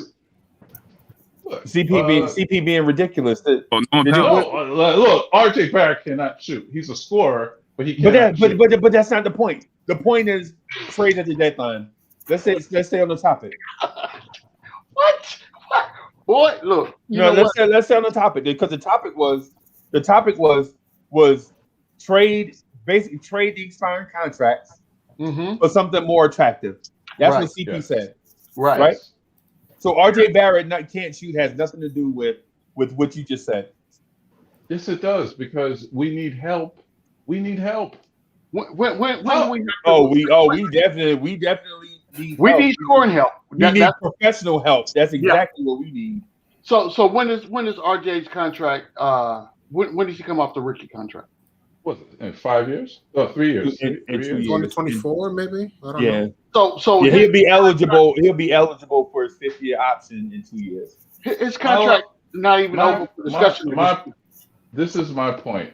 We have expiring contracts. Whose contract is expiring right now? Bullock. Bullock. Noel is painting. Right. And you got 16 million in cap space, so it wasn't. And you had 16 million in cap space. Okay. And wait. Let me finish. We have Frank Ntilik's contract. He's not. They're not bringing him back. And we have I think Knox has one more year, but I think somebody would eat that. You know what I'm saying? We did have leverage to pick up somebody that had a couple more years. Who? I don't know 3,000 players in the league, but it would have been something. That's the deal we had to make. That was the deal we had to make. I'm not. So my man is legit saying, take your light bill money and put it on the crap table. Sir. Like throw your light bill money on the crap table. Sir. You might win. We have $60 million open next year. What is the problem? Okay, chemistry is overrated too. Chemistry is overrated on basketball teams too, because as you can see on championship teams, a lot of those environments are toxic. So it's not. So you could have done something, because we're all complaining about that. You could have done something. So CP, to your point about the Knicks having to do something now, and the Knicks have $60 million available. It's possible that may be, rather than that motivated them to make a move on the NBA trade deadline, maybe the Knicks are just they kind of just push back. You're like, you know what? We have a lot of possibilities.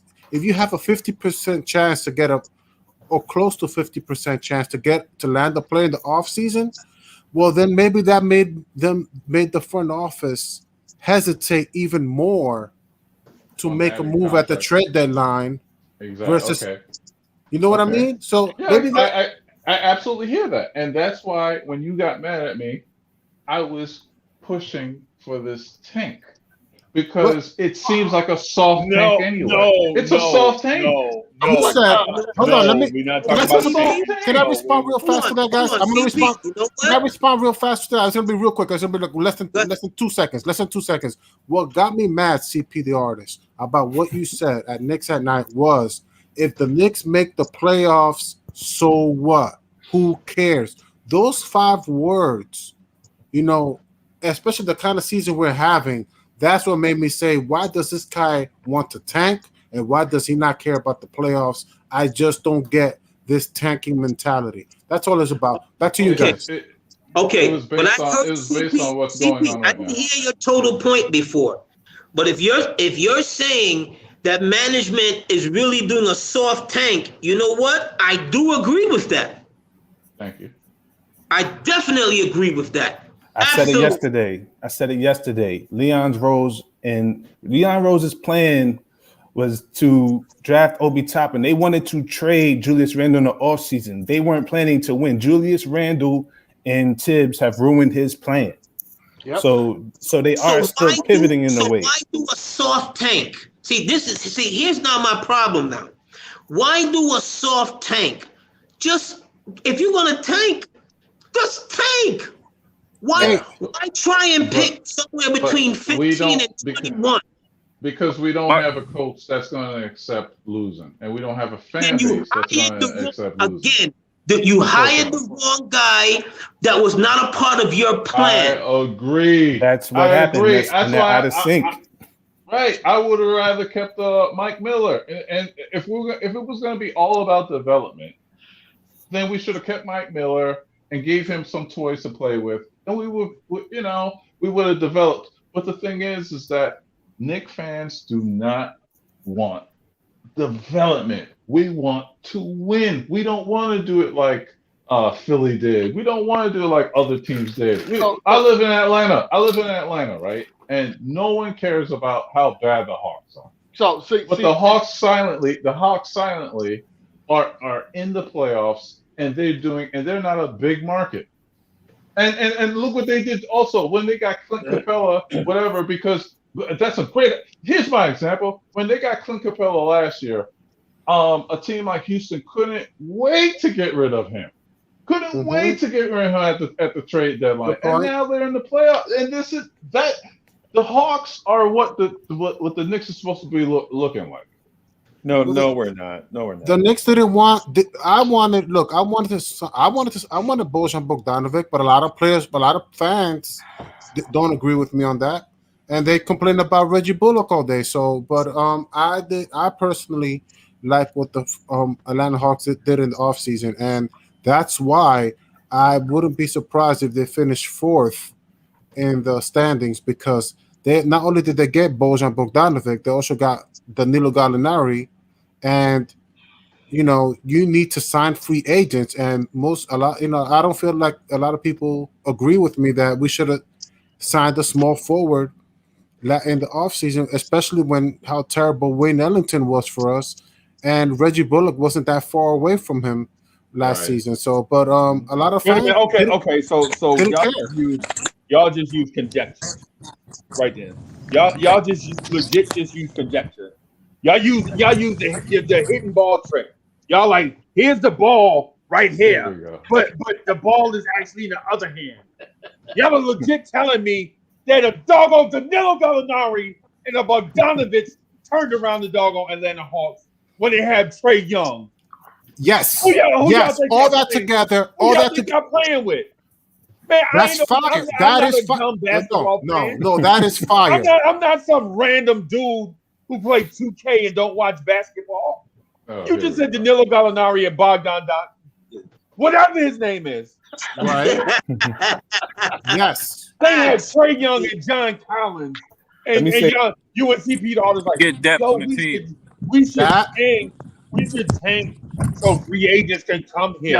I didn't say that. Whoa. Let me say this. No, right? I'm upset about not signing enough free agents. This is what G-Mo and Coach Colorblacks and I be talking about. The problem is Frank and Kevin didn't develop. Right. So that is the issue. Right. So now you have to cut everything off and start with RJ. And then you have to that's the deal. Wait a minute. Hey. So Chief, let me ask you this. Let me ask you this because you seem to be sensible, right? I'm an ISO me and you, okay? It's just me and you. I'm an ISO me and you now, okay? Okay. All right. So what you were telling me with a straight face, you sound like a reasonable dude. Me and you done had conversations in the past, and I respect your opinions. And what you just said made sense, right?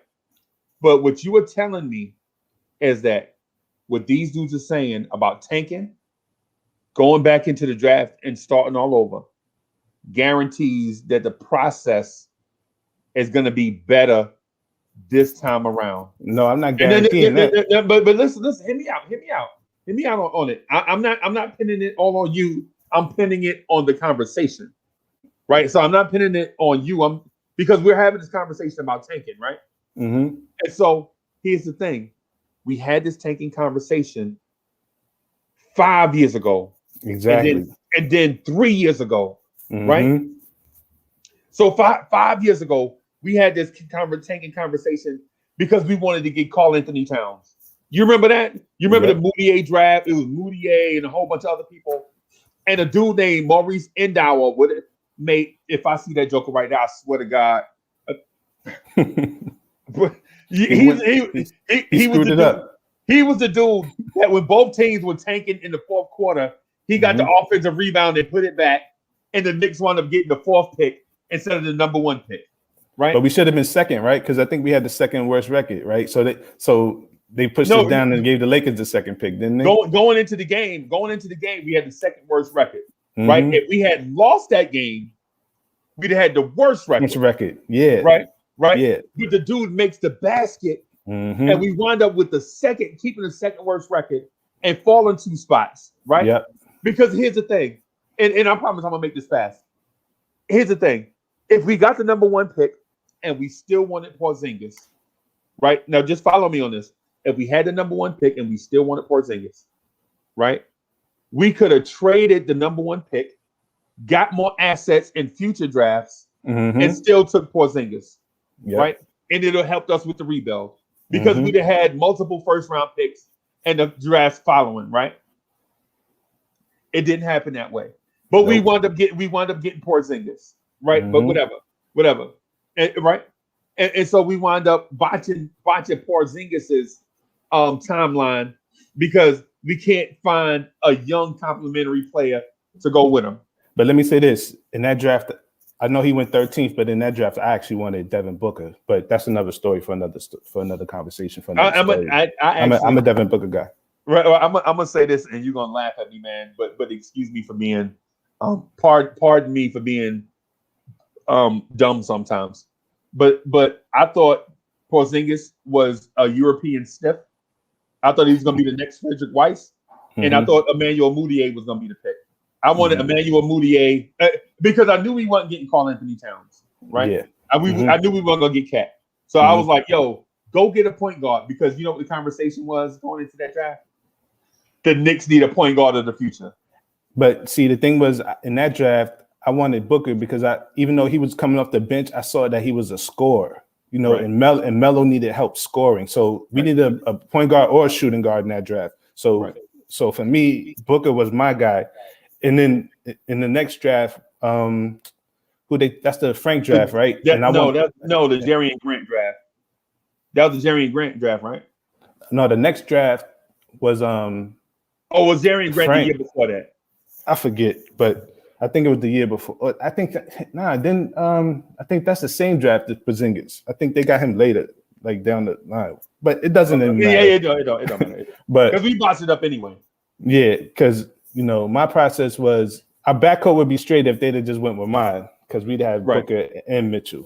You know, So it is what it is. But we're rebuilding again. But we're actually rebuilding again. But see, the problem is that we're not bad enough. And when you rebuild, the best player needs to have the potential to be a top 5 player in the league if you want to win a championship. For me, so if you're not getting that type of player, it's going to be real hard to win a championship unless you're building like the Pistons or something. And that's just my take on it. Like you're going to need a whole bunch of B+, A- players with high IQ, 2 ways to get it done. That's how you win a championship with the way that I kind of disagree a little bit. I kind of disagree a little bit. And so here's the reason why I disagree a little bit. I feel like if you're patient enough with a player to play through his mistakes, you can find a Paul George, you can find a Kawhi Leonard. You know what I'm saying? You can find guys in that range between. That's cool. That's cool. But Paul George ain't never been to the finals. No. And Kawhi, and think about this: Kawhi has come into situations that were kind of already set for him. Toronto and San Antonio were really already set. All he did was put him over the top. With the Clippers, he's building. It's a different thing. And you see, he's not winning. But so here's the thing. Don't you want a player that can get you over the top? Yeah, but we're not set up to get us over the top. Right. I mean, I understand what you're saying, but having a player that can get you over the top is a plus. Yeah, right. And that's why I'm saying you should build like the Pistons. Right.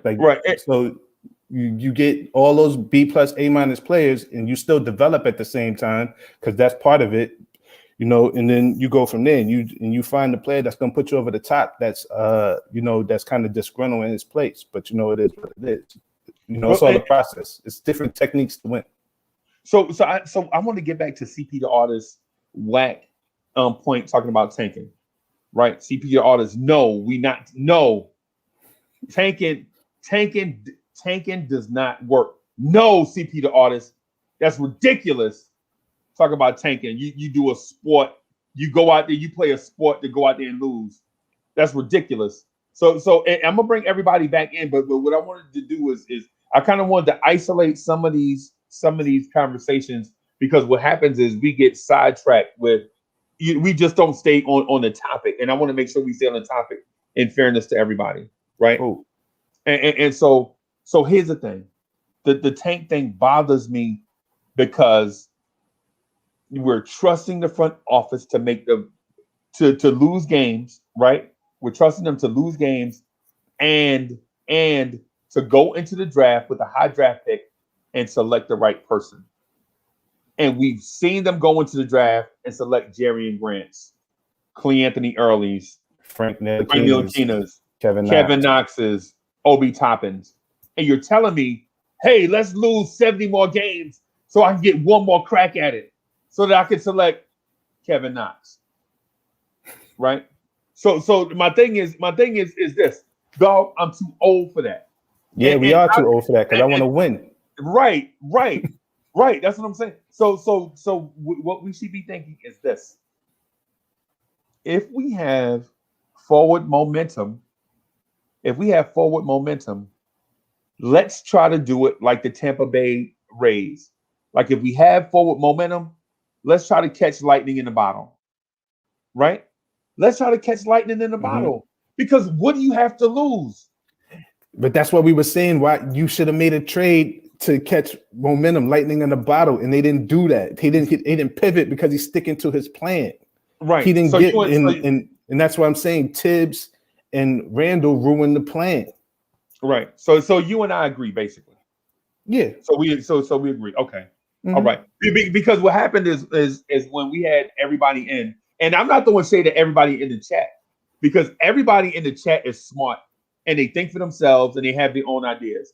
But sometimes when you have the group conversation going on all at once, it seems like our ideas become divergent. You know what I'm saying? Because you're hearing a lot of details from a lot of different areas, and you're like, well, his point didn't sound like mine, so then I disagree. But you actually agree. It's just we just didn't seem to agree on the same terms. Yeah, like we weren't lined up. So anyway, I'm gonna bring everybody back except CP the artist, because if he say Tank one more time, I'm gonna walk to Atlanta to see CP the artist, because it's the most unnatural thing that a human being should do. Tank, right? Because we all have fight or flight instincts, but you can't go into a fight and then say flight. That's unnatural. You don't go into a fight and say I'm gonna run or I'm gonna lose. But see, that's why they have the coach. But the coach is he's a fight coach, so it's not gonna look like we just don't. But see, this is what I'm saying. They didn't give him the supplies to win, basically. Right. They didn't give him. So we got some issues right now because the schedule is about to get real. So it was important to win these next 3 games. Tonight included, because you had Minnesota, the Mavericks, which is a steal game because it's an even game, and the Pistons, who you're better than. So it is what it is. And so the thing is, and I promise I'm gonna bring everybody back, but you keep bringing up this stuff. So the thing is, I knew the front office either was tanking or was Barney Fife, right? They were either tanking or they were Barney Fife from day one, right? And this is how I knew they were either tanking or Barney Fife from day one, right? In the offseason, where multiple franchises were swapping point guards, and we knew we needed a point guard, when point guards were being traded, we cut Elfrid Payton, right? And I was like, oh, snap. We get ready to trade for one of them point guards in the game of musical chairs. We are going to get one of those point guards, right? Wrong. John Wall. We got whack ass Elfrid Payton. Yes, John Wall was traded. Russell Westbrook was traded. Dennis Schroeder was traded. Chris Paul was traded. Dennis Schroeder was traded. Jeff Teague went somewhere. All these point guards moved to different cities, right? After the chair stopped, we went back and signed Elfrid Payton, right? And then after the fact, we find out they wanted Elfrid Payton all along. They just didn't want Elfrid Payton at the money he was making. You know what I mean? Yeah, that's where Brock Aller comes in. Now I'm like, okay. So they wanted the tank commander in the first place because Elfrid Payton has played 300, I guess it's like 390 games now. And 350 of them he started for teams that have been in the lottery, right? But he left Orlando, and what happened to Orlando? Orlando started making the playoffs. He went to New Orleans and left New Orleans. New Orleans started making the playoffs. He went to Phoenix. He left Phoenix.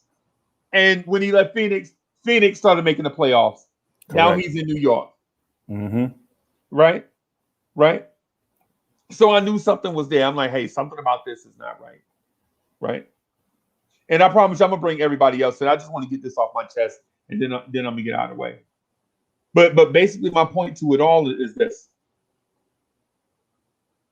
tanking does not guarantee success. Nope, because it's a 50-50 crapshoot when you're in the draft. Not only that, you could still wind up being like Minnesota. Yes. Or the Clippers. You know what happened with the Clippers? The Clippers tanked for 15 years, right? The NBA was like, listen, y'all been tanking. Y'all been tanking all this time. Here, y'all take Chris Paul. We trying to get Chris Paul to LA instead of going to the Lakers and creating a super team. What we'll do is send Chris Paul to the Clippers to try to get y'all out of this doldrums. And you know what happened? They got all it takes is the right player in your organization in order to get you to pull yourself up by your bootstraps, right? So people are saying tank, right? Tank, right? How did that work out for the LA Clippers when they had Darius Miles, Quentin Richardson, Michael Olowokandi, Keon Doolin, Elton Brand, all that talent, and it was still trash, right? And they pull off one trade to get one player, and it set their franchise on a course that they'll set them. It got them out of the rain into the sunshine for the first time in forever. And they've been good really ever since. Right. The Detroit Pistons botched up their rebuild after the championship years, right? Botched their rebuild, right? They drafted cats like what's the kid name? Brandon Jennings. No. I'm talking about after that. I'm talking about after that. I'm talking about after they lost to the Lakers. Yeah. I mean, or did they after they beat the Lakers? They beat the Lakers. After they beat the Lakers and they lost to the Spurs. The Spurs, that's the one I'm talking about. Yeah. The Spurs one is I'm talking about. Yeah. So they drafted the Andre Drummonds, the Brandon Jennings, the Greg Monroes. All the years they spent tanking, trying to get right, so they can recapture that. And how did that work out for them? Yeah, they've been trash ever since. They've been trash. But you know what though? That when they tried to put together a team of veterans, it worked for them. They wound up winning the championship. Right? So Knicks fans, CP the artist, talking about tank. I can hear y'all right now. With the number 18 pick in the NBA draft, the New York Knicks select Frank Ntilikina. Right? And then with the number 23 pick in the NBA draft, the New York Knicks select Kevin Knox. And y'all tanked for nothing. And then this time next year, y'all gonna be like, well, those 2 first-round picks didn't work out for us. So let's just tank one more time. And then next year, we're gonna be like, in 2022, we're gonna be like, with the number 7 pick in the draft, the Knicks select Obi Toppin type player. At some point, you have to get that mindset of tanking. It's just yellow belly. We need to be more like, we need to get in the Miami culture, But the problem is that you don't have a proper build. But yeah, you have to win. Because you should not waste the season. This is turning out, if they wind up losing, this is going to be a wasted season in a way, because you're going to be too good to be high in the lottery, and you're not about to, you're not about to make the playoffs either. So you should have got these guys some help. But Hinton, my whole thing is, Leon Rose went out of his way to go get Walt Perrin, man. But that's for this year. Right, I'm talking about this year. I'm sorry, I'm talking about this year. We have no business tanking, correct? No, we shouldn't be tanking. We should not be tanking. But at the same time, if you was going to tank, you might as well have gone all the way and did it. Right. Because you wanted to be bad enough to be in the top 5, because there's potentially 5 franchise players in this draft this year. I've been telling people. That's why I keep saying that Randall and Tibbs kind of ruined Leon Rose's plan. Yep. Right. I love the movie. My whole thing is that you got the wrong people to tank, and that includes RJ Barrett. I think it starts with him. RJ Barrett is 20 years old. The young player is not going to be winning in the NBA. You don't see that. You never see 20-year-olds. You never see 20-year-olds taking their teams to the playoffs and winning games in the league. Why do we keep saying that? You can't try to lose games with RJ Barrett. You can't say, listen, we're not trying to lose games. That's why they have Tibbs. But I'm saying, but he's good enough to coach you up. He's maxing out this team, right? Which is why you should not be wasting the season, because he maxed it out. And Leon Rose did not pivot when they started winning games. Okay. Who did you hear? who first came on with that pivot, okay, he did not know how to pivot when he saw that this team was better than what they were. Because why? You have two factions here. You've got the executive staff and you've got the guys on the ground. And the guys on the ground, they're already, why do you, all of a sudden you got three coaches getting offered jobs or looking for jobs and looking for their way out. When does that happen in season? I got a question to ask. If tanking is not an option, okay, then why are we keeping our picks? What? Well, that's the trade. That's to hopefully trade for the disgruntled player. You know, exactly. That's the trade for the disgruntled player. Exactly. You know what I'm saying? Quote unquote. Point. Exactly. Or you just draft a role player. But that's okay. Wait. You know, in the movie Endgame, don't you start the MCU? My favorite character, Thanos, reminds me of myself. He said, "You did all this to come back." This dude is a maniac. To me, right? I am inevitable. What I mean by that is this: when you do nothing to improve your team, you are doing a soft tank. Yes.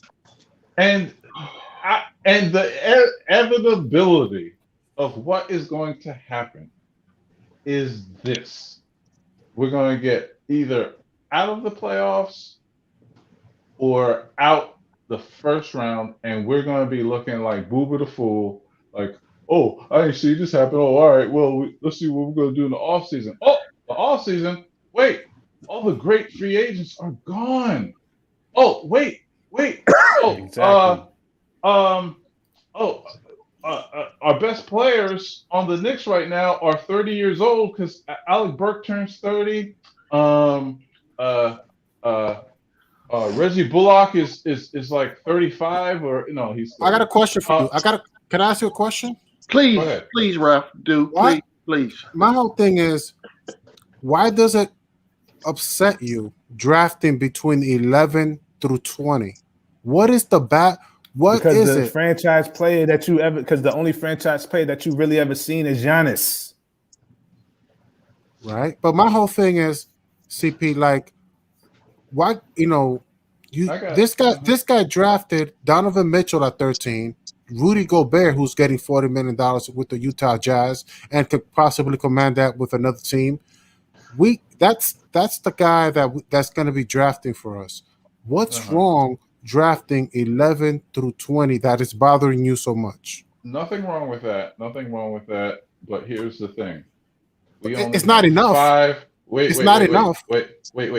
Yeah, so we only have 5 players under contract next year. 5 players. Okay. We could have made a move we have enough cap room we could have gotten somebody that could have helped us in the playoffs this year and had him next year, and just hopefully by the trade deadline, since we're all in this, we're not gonna I'm sorry, not the trade deadline, the draft coming this year, we could trade those draft picks for a disgruntled player. But Knicks fans, they don't know what they want. You guys sometimes I got another question. Everything and everything that you want does not lead to a beautiful ending. It's an inevitability. I got a question right behind that. Is it possible that you're possibly anticipating much too much that is making you anxious? What am I anticipating?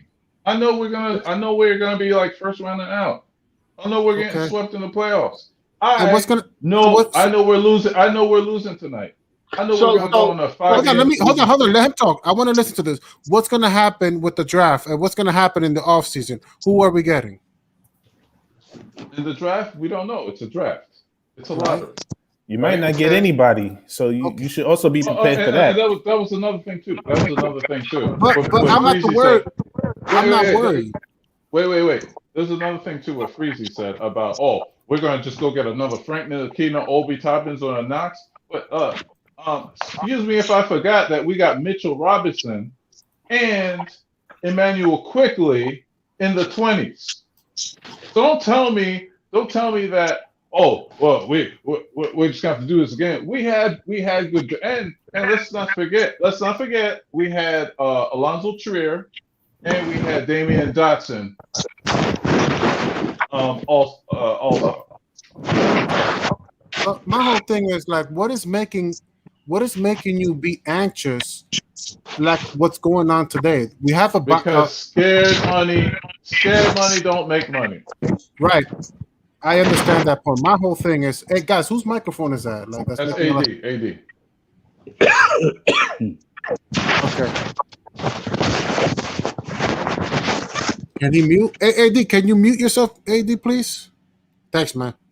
So anyways, like I don't know if, like, I think it's too anxious to be talking about tanking. Like a soft tank, I could sort of understand your conversation with soft tanking, that the Knicks might be soft tanking. That's a good thought process. But to be like, this team is never going to tank, even if I want them to.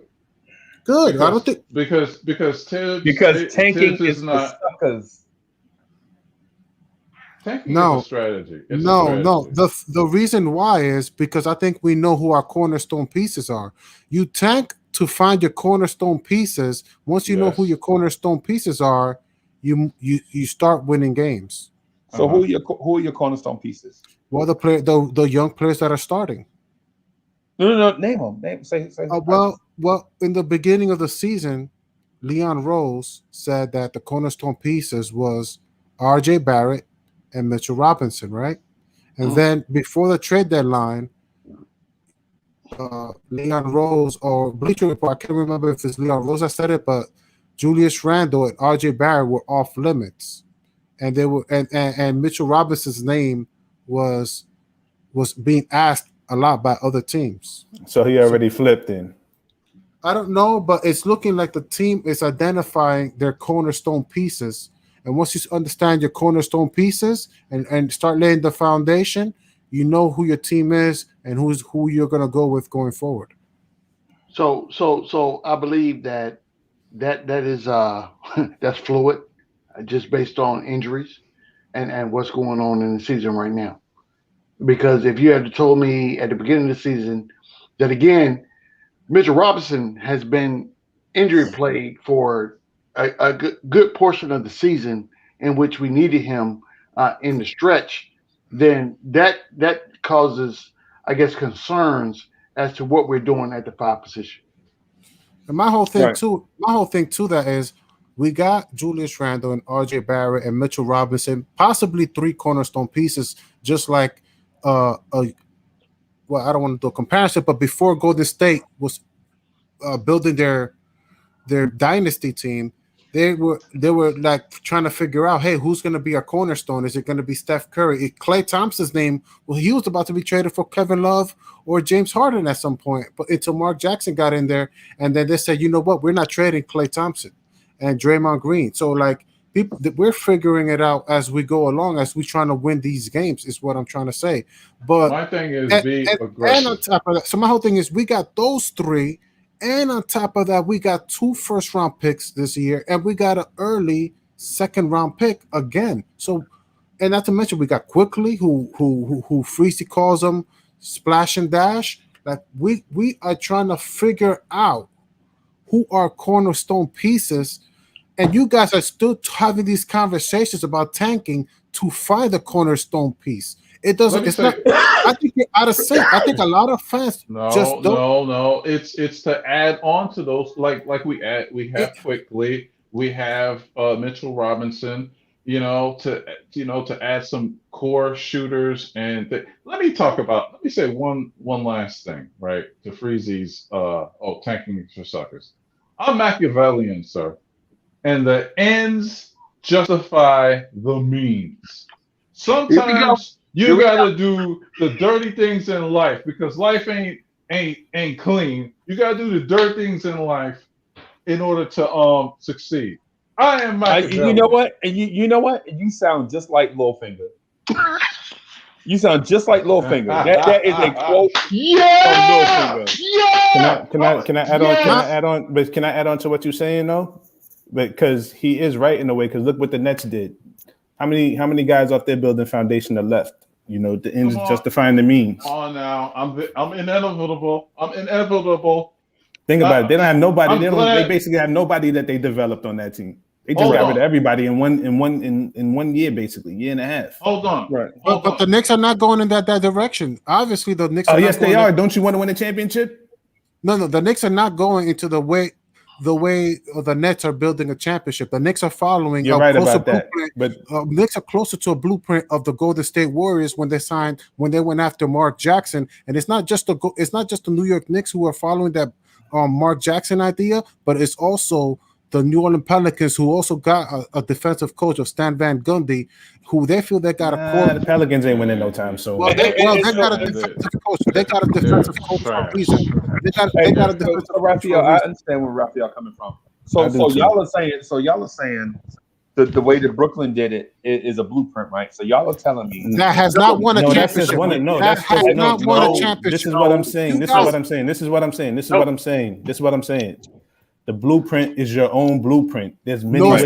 No, it's not. No, it's not. You got to prove it. No, it's not. Okay, then prove me. There's more than one. There's more than one way to blueprint a championship. Prove me. There's more than one way to blueprint a championship. All you got to do is just look at the history, and you can go back to the 70s with that. All right. So the thing I was getting at is this. The reason why I asked that is this, right? So you're telling me that in order to win a championship, I have to sign 2 top 12 players, 2 future Hall of Famers, right?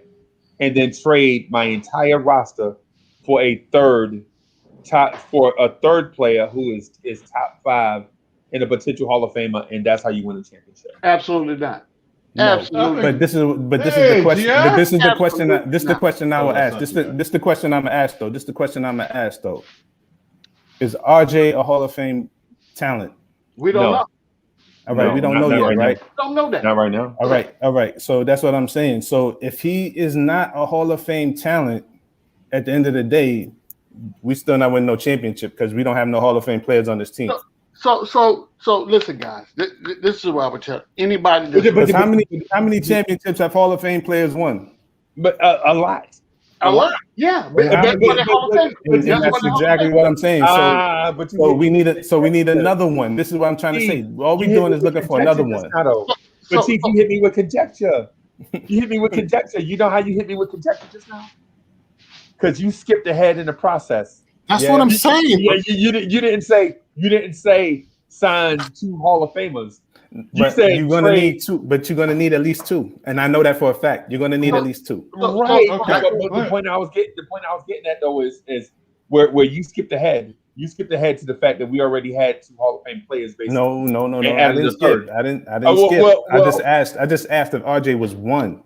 Right. We don't know yet. Right. But you said we need 2. Yes. Okay. Let me hold on. And I'm gonna add on to that. He needs to be the top. He needs to be a top 5 player in the league. That's why I said it's conjecture.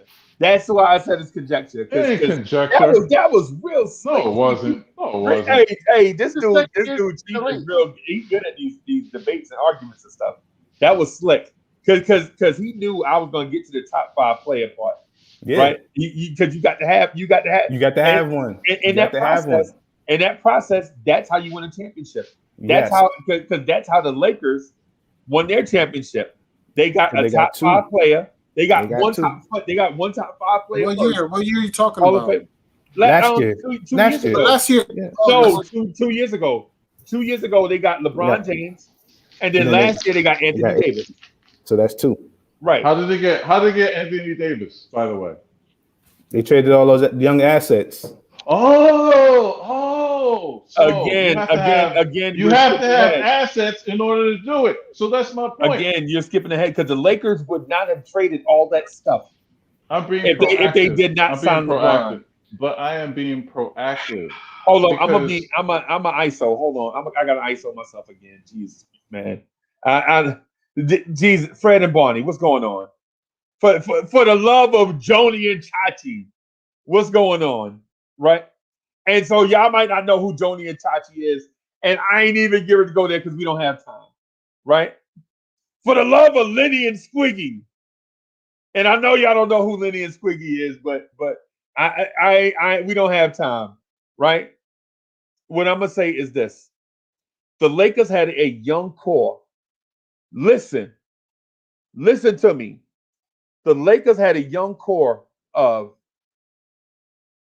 Jordan Clarkson, Josh Hart, Lonzo Ball, Brandon Ingram, Larry Nance Jr., Ivan Zubac, Julius Randle. They could have kept that core together and developed them into a playoff team with good coaching. Right? Did y'all hear what I said? They had a young core of, hear me out, Lonzo Ball. Oh, I'm sorry, I missed a whole bunch of names. They had Lonzo Ball. They had D'Angelo Russell. They had Josh Hart.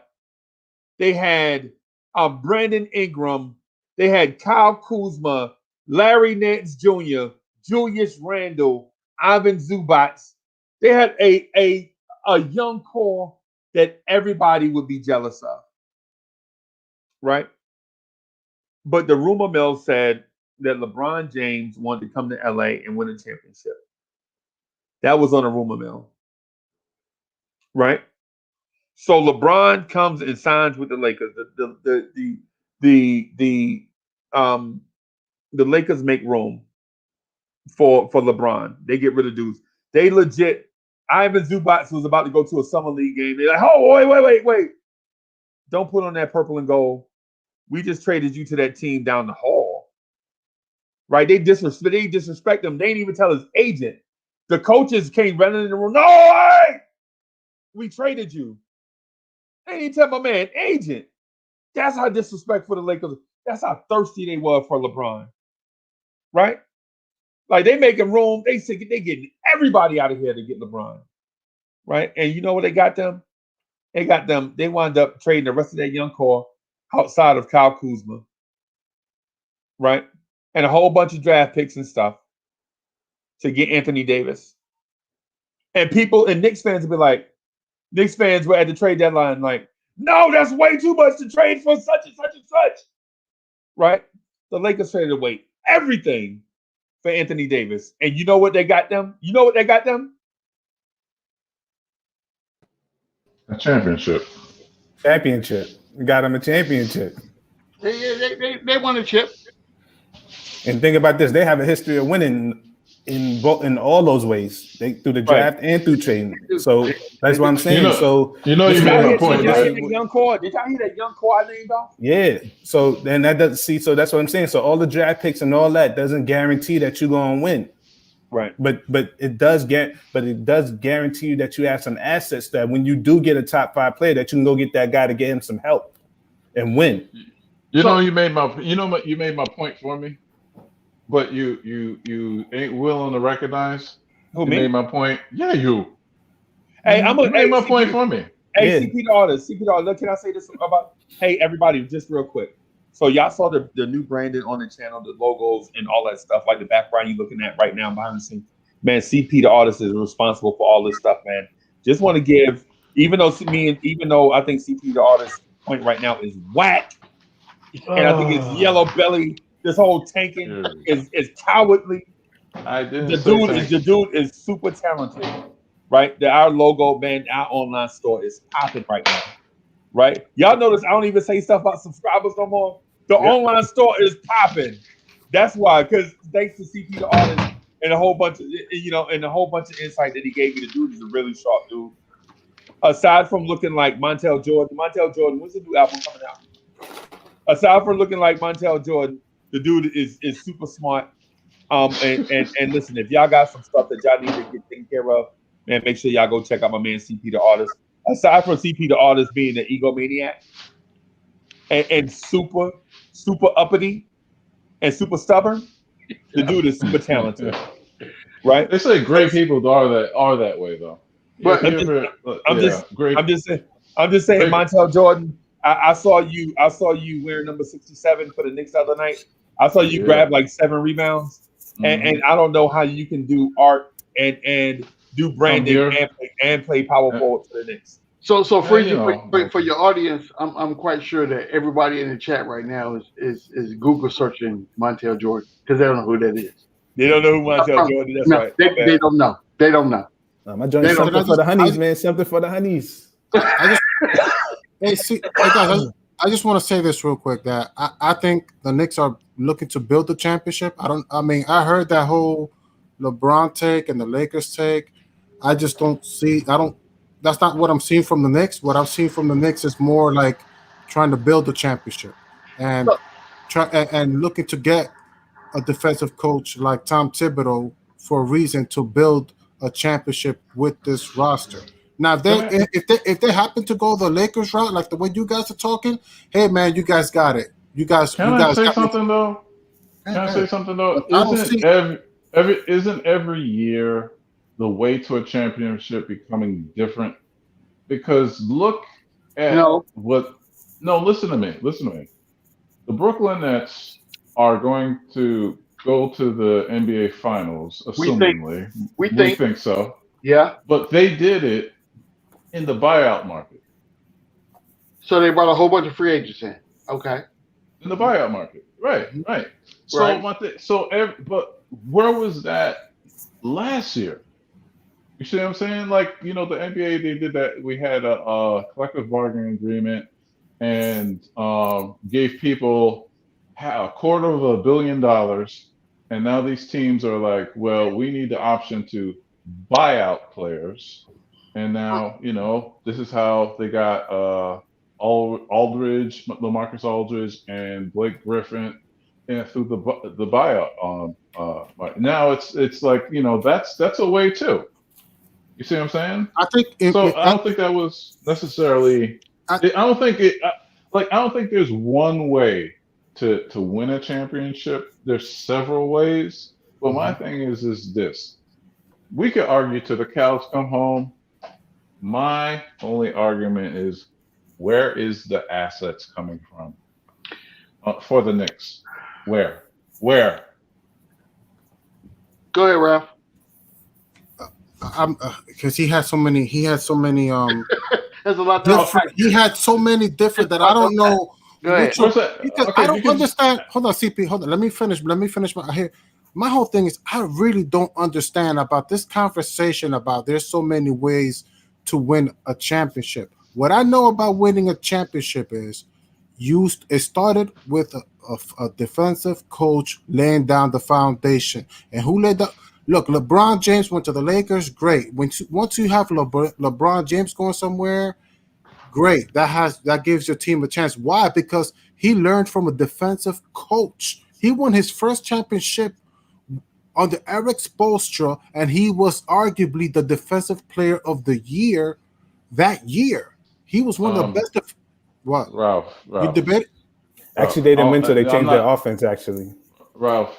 Let me finish. Okay, you want to talk? Go ahead. Go eat. Go ahead. I had a take behind it. Go ahead, but go ahead.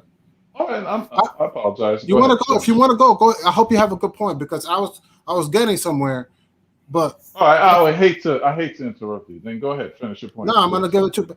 That's please. So that's my whole thing. LeBron James could go to any team because once he won a championship, being the best defensive player on a championship team, then I can sort of see that conversation of, oh, you could possibly win a championship in many different ways. But to say like, hey man, any team can win a championship just in any way, I think that's just like saying throwing throwing words in the air. You're just saying anything. I don't think unless you prove to me different ways like that teams have won championships, then I'm like, is this guy really making sense, or does he have anything behind that that could give me proof that's true? Can I give you proof? Okay. Look how the Pistons won in 2004. Look how the Spurs won in 2005. Defensive team? That's a defensive team. No, but you're not looking at the offensive plays. You're just talking about the defense. You got to look at how they played the game. So you got to look at the Lakers. You got to look at the Celtics. You got to look at the Spurs again. You got to look at the Heat. And you still got to look at Golden State. They all have different ways they won. Yeah, Mark, the foundation. But the foundation. But see, their offense was also, you're not giving them credit for their offense either, because the Spurs changed the game on offense. The Heat changed the game on offense. Golden State changed the game on offense. Like to Hinton's point, it's a two-way street. Like it's done. It absolutely is, and I would tell you this. And if you don't remember anything else from on Good Friday, is this: you would never, ever build a successful franchise without a strong foundation. Yes, correct. Right, correct. I agree. Agreed. So in that strong foundation, you have the capabilities to go offense, defense, star player, a successful a supporting cast, or whatever the case may be. Whoever these players that you bring on the team, they understand the drive and determination to win the championship. But you have to start with a strong foundation. And I think that's where we are right now. And when you build a foundation, if you've ever had a house built, going by that and driving by the lot and watching the concrete being poured and waiting for it to dry, that's a painful. Go ahead, Henry. Go ahead. I just want to say this. I want to add on to you. The one thing I will say is that that Tibbs, even though he and Leon are not, in sync, he's still building the culture. Yes. You understand? He's still building the culture. So, and that's where you keep RJ and Randall. And to me, like I've said this on when me and Gmo do the games, because I always do games with Gmo, right? I'm not trading RJ and Randall. Anybody else can go. You understand? To start with. And that's where my foundation is. And after that, you know what I'm saying? It doesn't, how they win after that, I don't care as long as they win. You understand? And that's all I'm saying. I don't care. But 3 years down the road, when I know the Nets are going to be old, I want to be in that spot. I want to be past the Celtics. I want to be past the Heat. I want to be past the Pacers. I want to be past Charlotte. That's all I want. 3 years down the road, here we come. Boom. And I actually want to finish. I want to finish them off. Yep. That's all I'm saying. That's my goal. 3 years from now, I want Brooklyn out of here. Like, what I'm saying? I have this fantasy that we're gonna play them and play disruptors and get them out of here. This year? This year. No, we're not. That is a fantasy. Nah, we ain't. That's still my fantasy. Still my fantasy. That's fool. That's gold that's fool's gold on my head, yo. But that would go down in history as the team that struggled into the playoffs. I don't even think the league would let us do that. The league wouldn't even let us do that. If we had Game 7 in Brooklyn, the league would not let us win that game. I don't care. That game is fixed to the end. Just for the ratings point. Just for the ratings. You gotta have KD in you gotta have that team at least in the conference finals, man. I ain't even playing that, man. But to see CP's point, I do believe that this season right here is this, and this is how we kind of garner and benefit from what the production on the court is that people look at the New York Knicks now. We're no longer the laughingstock of the league. We're no longer that team that no one is interested in coming to play for. So now we are. Roses and World Wide West are now getting these calls from these agents to say, hey, listen, my guy is thinking about coming to play for the Knicks. So what would it take to get him there? You know what I'm saying?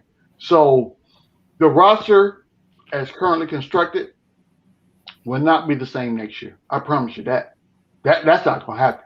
So If you have an emotional attachment to a player, I suggest you come up off that, because the roster that we're looking at right now will not be the roster we have next year. Yep. And I agree. At the end of the day, where we want to be at the end of the season is this: we understand what the production of the roster as currently constructed is, and then we have a basis to build upon. Again, I mentioned, I go back to the foundation, right? So right now, the roster we're looking at right now is our foundation. So if there's a crack in that foundation, what do? Fill it. Yeah, you got to fill it. What you got to do? You got to call the construction company to come out and say, "Hey, listen, Mr. Contract Man, come on out here. I got a crack in my concrete. I need for you to go ahead and fill this crack. And how much is it going to cost me?" So that's free agency. That's the trade deadline and everything that we just went through that we don't have, right? So right now our concrete is still open because we have 2 open roster spots that we haven't filled yet. Yeah. I got a question for you guys after you finish. All right, I don't want to cut you off. When you finish, I have a question for you guys. Okay, I'm gonna wrap it up real quick because I have a tendency to get long with it. That's that military thing in me. So I talk a lot. So that explains Freezy.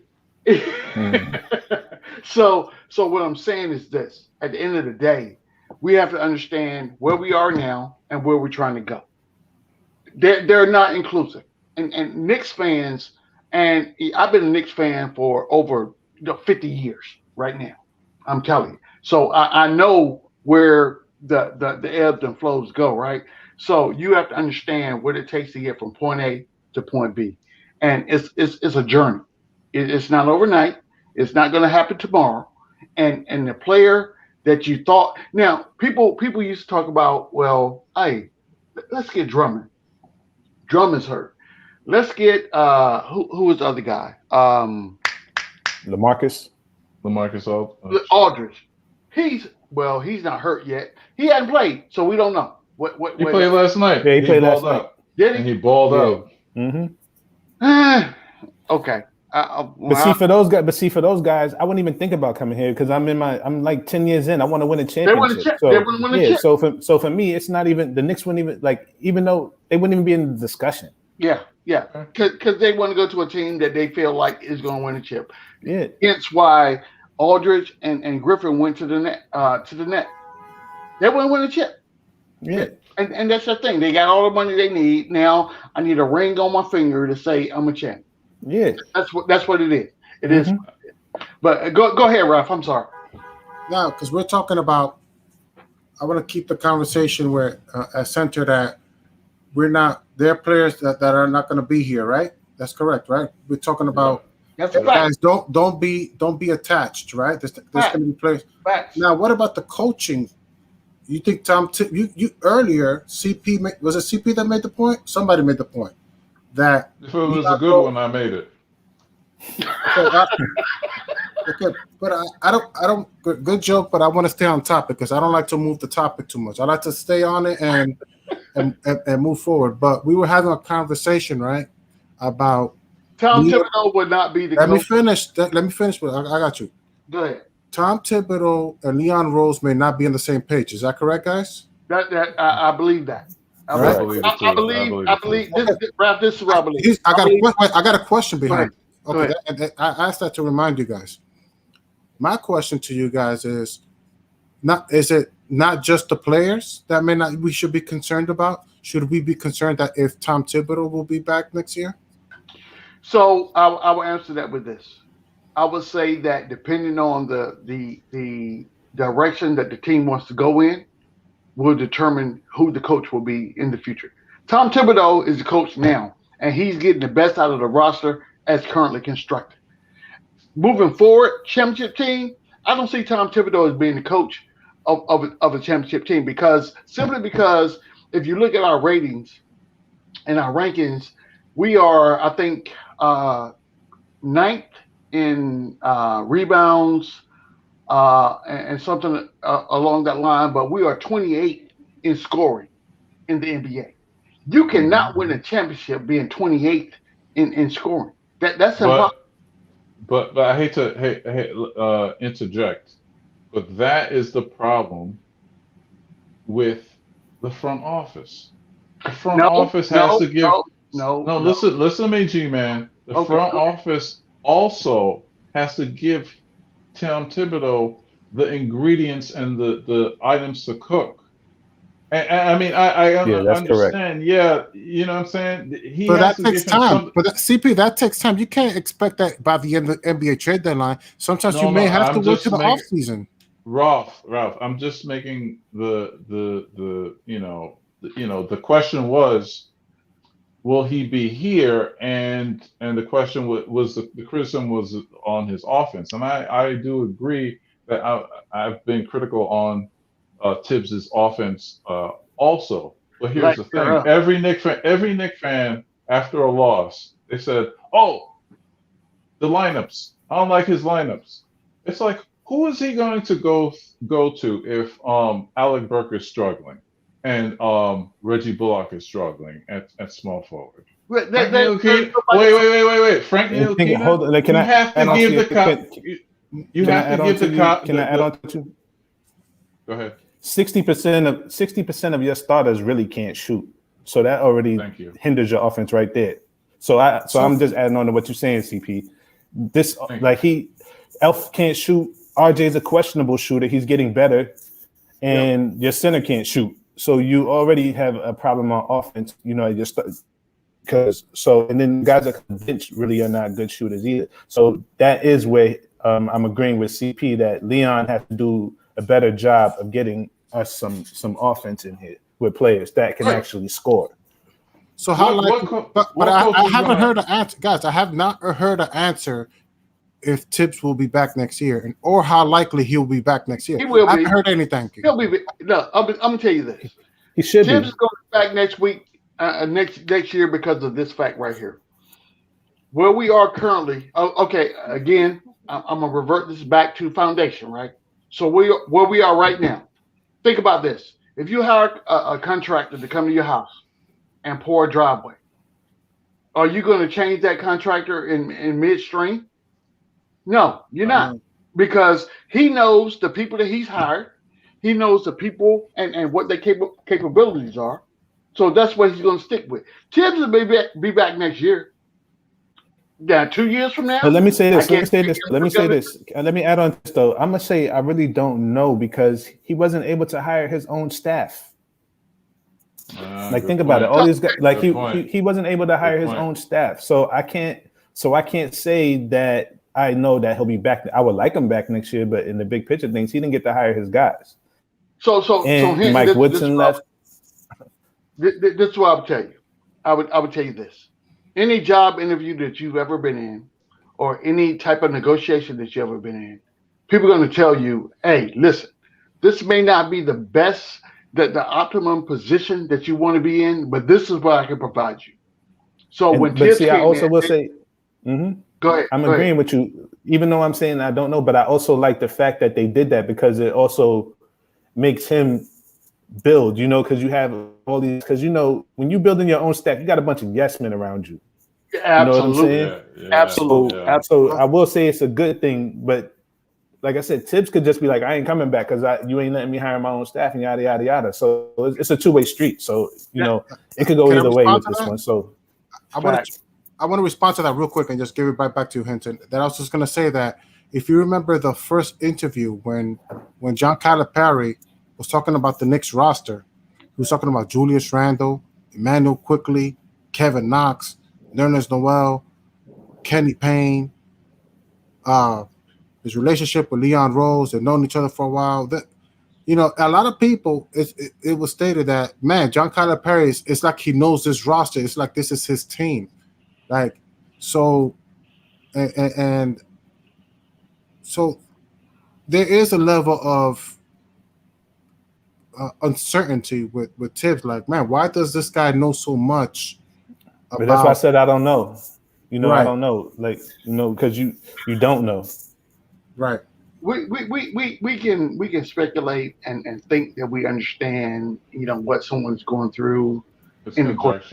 We never know what that is. We never know what that stress level and how many times has someone come from the executive branch to the practice court and say, Tibbs, you got to do X, Y, and Z. We don't know what that is. We have no idea, right? So a person can only take so much until you get fed up, and at the point that you're fed up, you're like, you know what? Okay.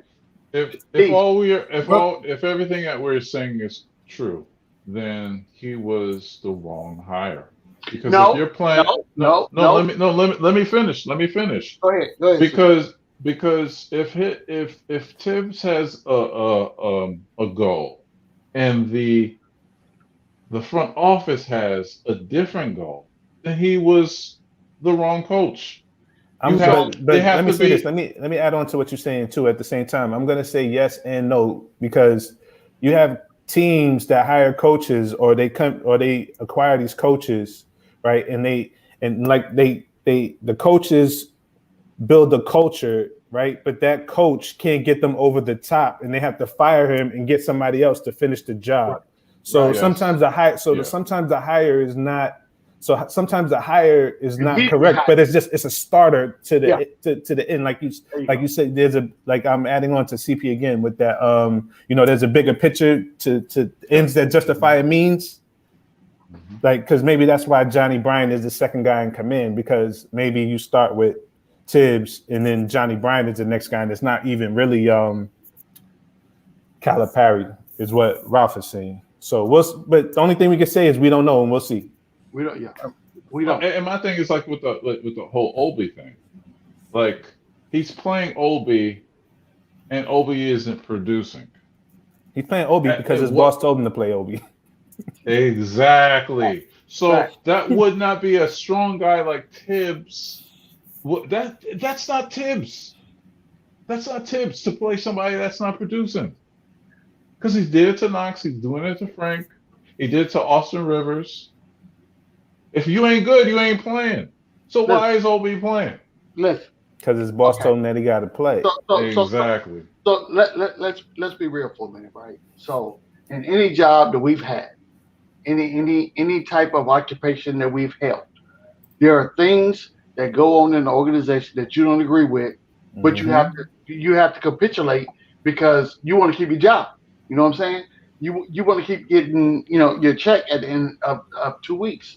So I think where we are here with Tibbs and the staff is that we understand that this is this is groundbreaking, because at the beginning of the season, again, I will tell you, at the beginning of the season, no one expected for the New York Knicks to be where we are right now.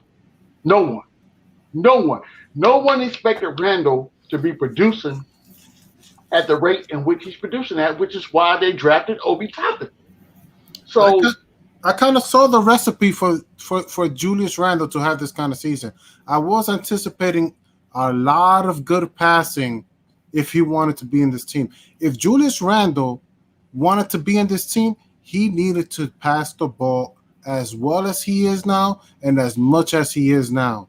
Because I'm not agreeing with that. I'm not agreeing with you on that because I disagree. Like I said, because they tried to trade him in the offseason and nobody wanted him. They did. And I don't know about that. I don't really. They wanted to trade him. That was everything in the offseason. And we heard that. That's why they drafted Obi, because they wanted to trade him. Right. I don't know. My whole thing is if Julius Randle, which is why I keep saying that Tibbs and Julius were ruined Leon Rose's plan. They screwed. That's a fly in the ointment. They ruined his plan. That's a fly in the ointment. Because I'm gonna tell you, at the beginning of the season, this is what the front office thought. When you get all these executives in the think tank, what they're thinking is Julius sucks, so we're going to draft a strong forward to replace Julius and get him up out of here, and then we're going to move on.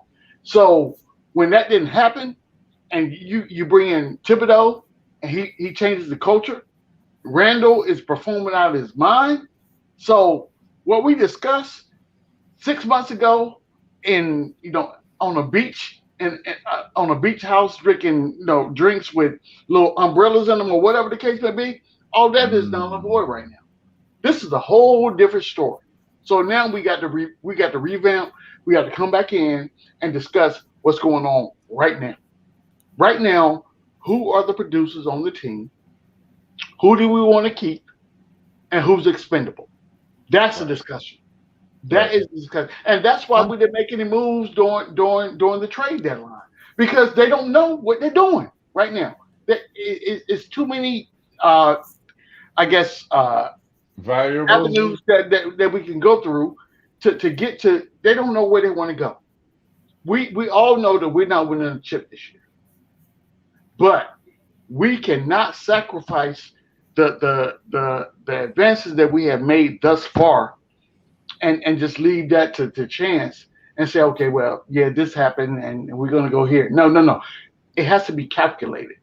I got a question for you. Can I ask you guys one question after you finish, G-Man? Because I don't want to Go ahead. Would you trade Obi to Brooklyn for Spencer Dinwiddie in the first-round pick? Hell no. No, absolutely not. What for what? Yeah, for I would. Spencer Dinwiddie and a first-round pick. No, he's about to be a free agent. Yes. I don't even need to trade for him. He's about to be a free agent anyway. Oh, sure, he's going to be a free agent. Oh, okay. That's why I said no. That's exactly why I said no. Let's understand this, guys. We can agree to disagree, but understand this. We are basing our assumptions and what we would like to see happen based on where we are right now. Yeah, we're interjecting our what we want to see. Yeah, exactly. Yeah. What we have to understand from an organizational perspective is this: the top brass is looking at end of season and going into free agency and who's going to be available at that point, and then that's when their power comes to bear. They have no power right now. Why? Because the trade deadline is over. We already know that. We didn't make any moves. And people are upset about that. But I'm going to tell you what's about to happen. I firmly believe that the front office that we have right now, at the end of the offseason, or whatever the offseason looks like, the next season that we have is going to be totally different. Totally different. I have that faith and confidence that they're going to make that happen. Are we going to spend money this offseason? Yeah, we will. Because if we didn't spend money, if we did not spend money here and now, money's gonna be spent in the offseason. Trust me. I'm gonna say no, because when I'm looking at the free agent market, there ain't nobody out there. That's what I'm saying. You guys, you're making my point. You're making my point, man. They're gonna have to make a trade to get somebody. They're gonna have to make a trade because they're not gonna be able to sign nobody because there's nobody that you really tell you the truth. You might see the same team next year. So but what do we have to trade because we only have 5 players on the roster next year? That's the issue. And I'm crazy? No, you ain't crazy. I want an apology, Breezy. Breezy, beautiful girl. I want an apology. So get your light-skinned self in here, man. I want an apology. We ain't got nothing to trade. We ain't got nothing great in free agency coming. Come on, I want my apology. So what I would say is this. I would say that we don't know what players are willing to sacrifice to come and play for the New York Knicks right now. We don't know that. We don't know what conversations have been had. We've seen snippets of all-star conversations. We've seen snippets of Randall talking to Cat. I mean, snippets all over the place, right? And you can take whatever you want to take from that. We don't know what the backstory is right now. But I have to believe that at some point, the people that's in power know what they're doing. If they didn't, they wouldn't be in power. I'm just saying. Well, see, this is the thing, and that's the thing. This is where the agent and the snake got to come. This is where they should be working their techniques. This is where World Wide West and Leon should really be doing it. This is what you hired them for. Exactly. So they better come up with something. Yeah. And it better be better than this year because I'm telling you, next year it's gonna be fire for them. It's gonna be fire and brimstone for them, for real. Yeah. I told y'all, man, I spread like a germ, like Wu-Tang. As the world turns, I spread like germs. Yeah. Oh no, but I saw this. Like man. I said, I saw the tea leaves. I saw the forest from the trees. I saw, like, you can see it in it's all in your face. The fans are the ones that's only seeing the games. I look at the front office. You know, I want to see what you're doing. It's written all over your face. Where is Kev? Kev, are you hiding from me? Kev, I know you're in the chat. Kev, where are you? Are you hiding? Are you scared? Get on the panel. Kev know who he is. I don't know if it was Cornerstone Kev. He knows exactly who he is. Kev, where you at? Come on. I can't stand Kev. He's been getting at me on Twitter. I had to put his leprechaun self in place.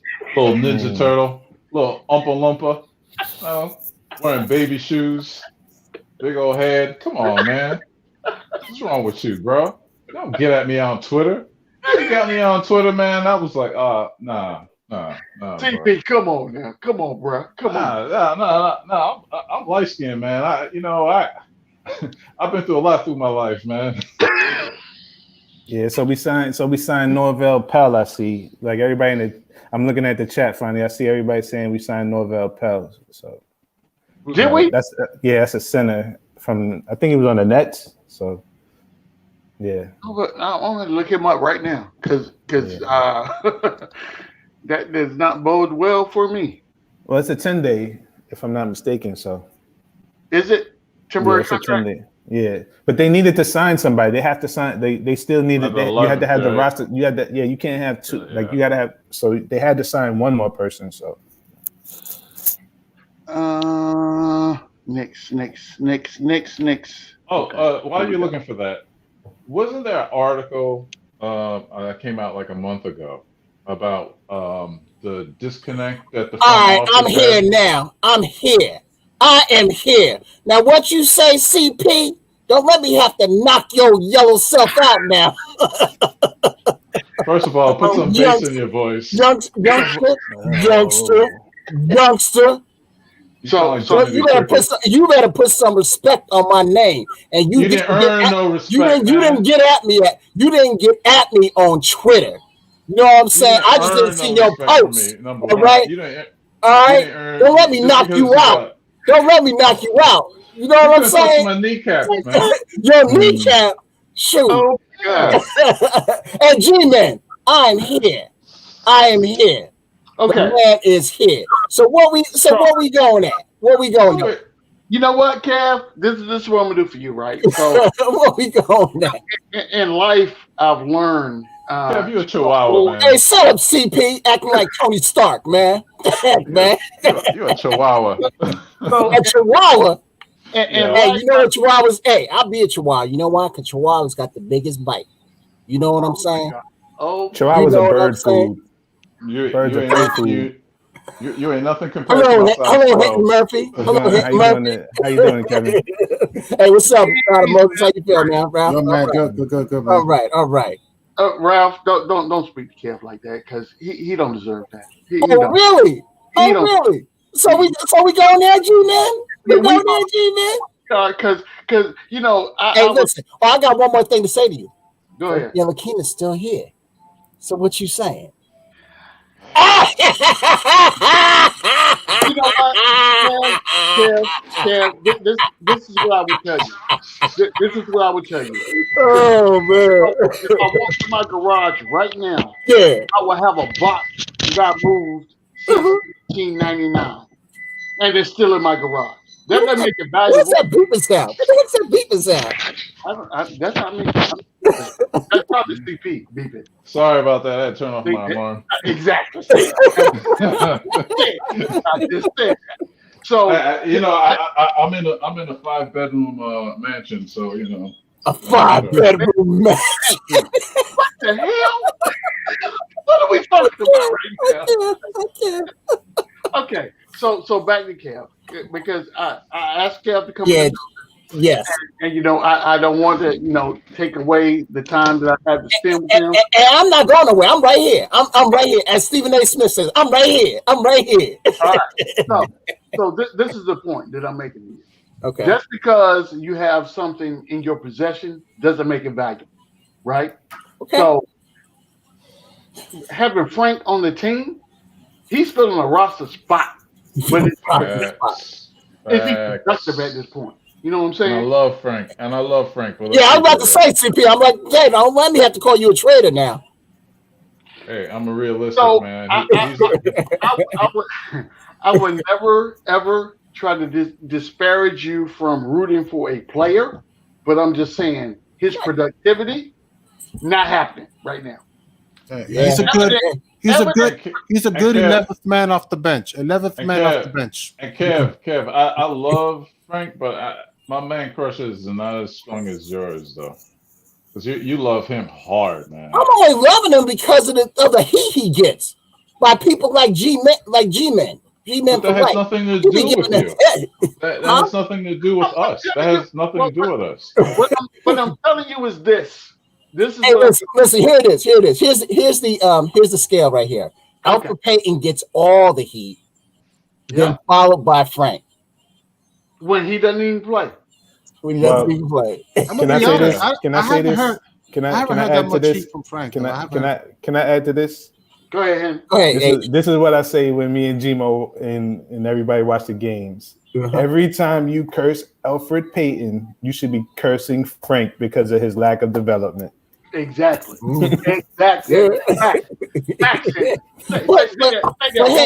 Because I'm sure somebody didn't hear you. Because Kev wasn't listening when you said. I was listening, man. I was listening. One more time. As a Frank fan, I agree with that because I'm like, Frank, you couldn't beat out this dude. Come on, man. Yeah.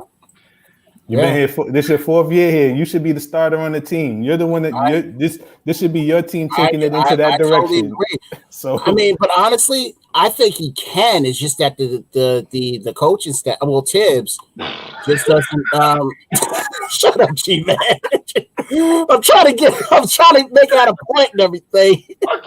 Okay. Hey, you know what I'm gonna do? I'm gonna cover up on the screen. I'm gonna cover up G man's picture right here and top to Hinton. Okay, Hinton. I forget it. I can't even go, man. I'm gonna mute my mic. I just spin facts. So every time you curse Alfred Payton, you need to curse Frank because he is playing. Well, let me ask you, Hinton. Frank had his opportunity. Yeah, he had his opportunity. Right. But why does Alfred Payton get so much heat? Because you're right, Hinton. You're absolutely right.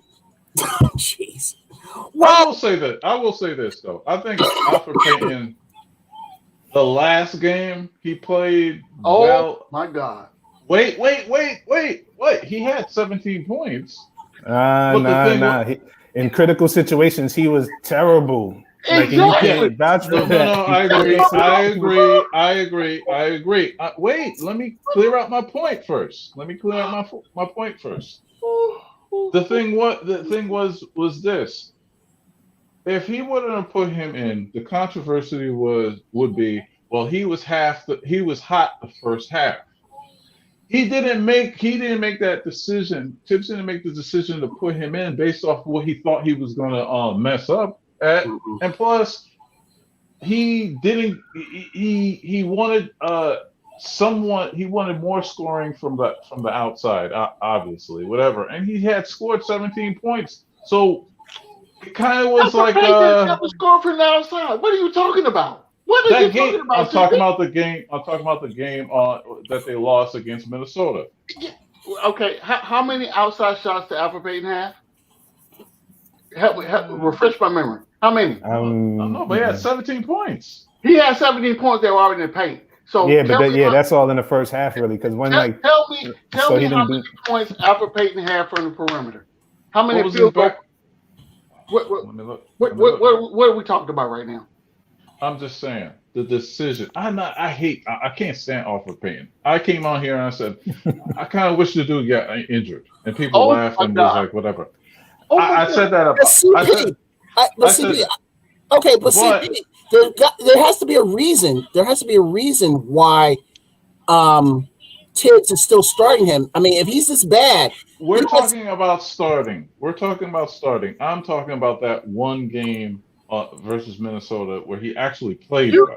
You cannot base a performance on one game. No. Alvin Payton had 17 points. No. The thing was, does he get too much blame? And I'm just saying for that one game. No. Listen. Wait a minute, G-Man. Let him talk. Listen. Everything that he did bad is well deserved. Okay. I just felt that game, right before he came in and stunk it up in the fourth quarter, he played well. You're talking about Minnesota, right? Minnesota. Okay. The Minnesota game. Yeah. I knew we were gonna lose because of this, right? And I should have tweeted it out, and I just deleted it, right? Mm-hmm. Doing every third quarter, right around the 3-minute mark. You can look this up, right? A team makes a run on us. Every third quarter with the 3-minute they made, and that's when they made their run. And the run kept on going and going and going. But you know, I'm gonna disagree with you because they had a double-digit lead going into the fourth quarter. I think this game. So, and they were only up 1 at the half. So in this game, that doesn't even. Nah, I ain't giving you that. I ain't giving you that one. No. Wait. They did cut the league, but the momentum was going. Like they were building confidence in the and we know every team makes a run in the NBA. It's not if, it's when they make a run, right? So the run was coming, and the Knicks were kind of on their heels, like a boxer that got hit with a lucky punch, and then the momentum was, and there was like no answer to it. And so what I'm saying was that that he was Alfred Payton was blamed for that loss, but it was RJ that missed that last shot. They should have drove to the basket. They should have shot a jumper. I agree. I agree with that. I'm gonna go back to this. I'm gonna go back to this on the Minnesota game. I'm gonna go back to this. I'm gonna go back to this on the Minnesota game, and nobody's gonna agree with me. But Minnesota actually has better talent than we do. I agree. Hinton, you said nobody was gonna agree, but with you on that point, I do agree. I do. If you look at their starters, you would rather have 3 of their starters than you. Only 2 starters that could actually start for them are Randall and RJ, and RJ is still questionable to start on that team. So we're the better coach team, but we're not the better talented team. Right. And a rookie closed us out. Okay, all right. You said RJ. You said RJ is a questionable starter on that team. Yep. How do you say that? He's the second. Because he's still questionable to Anthony Edwards. When you look at it from Minnesota's standpoint, he's still questionable to Beasley, and he's not going to start at point guard, and he's not going to start at power forward, and he's not going to start at center. So, hold up, but it's debatable about. I mean, right? To your point, Hinton, RJ versus Anthony Edwards, that's good competition, and Julius Randle, of course. So those two. If Mitchell Robinson was playing, that'll probably be our third best player. Yeah. On the floor, you're absolutely right, Raphael. The two most talented players on the court, were actually on Minnesota. On the floor for that game, you're absolutely right for that game right there. But if we had Mitch back, it could be debatable that we're just as good. You would just be even at that point. Good. I'm about to give you old man adage because I think I'm probably the oldest guy on the panel, right? Hold on. Wait, time out. How old are you? 52. Hold on. 2 years. You got me by. Hold on. You got me by 7 years. So what? 7 years. It's what I said true.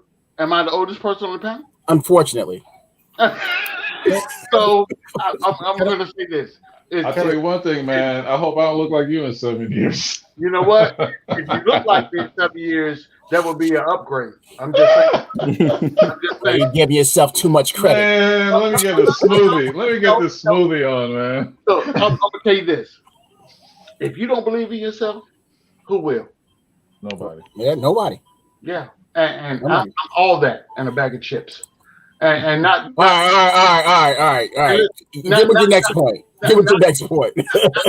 Not the 25 sit Oh back. God, you are. Oh, like the Doritos and the Cool Ranch and all that. Yeah, that's what's going on.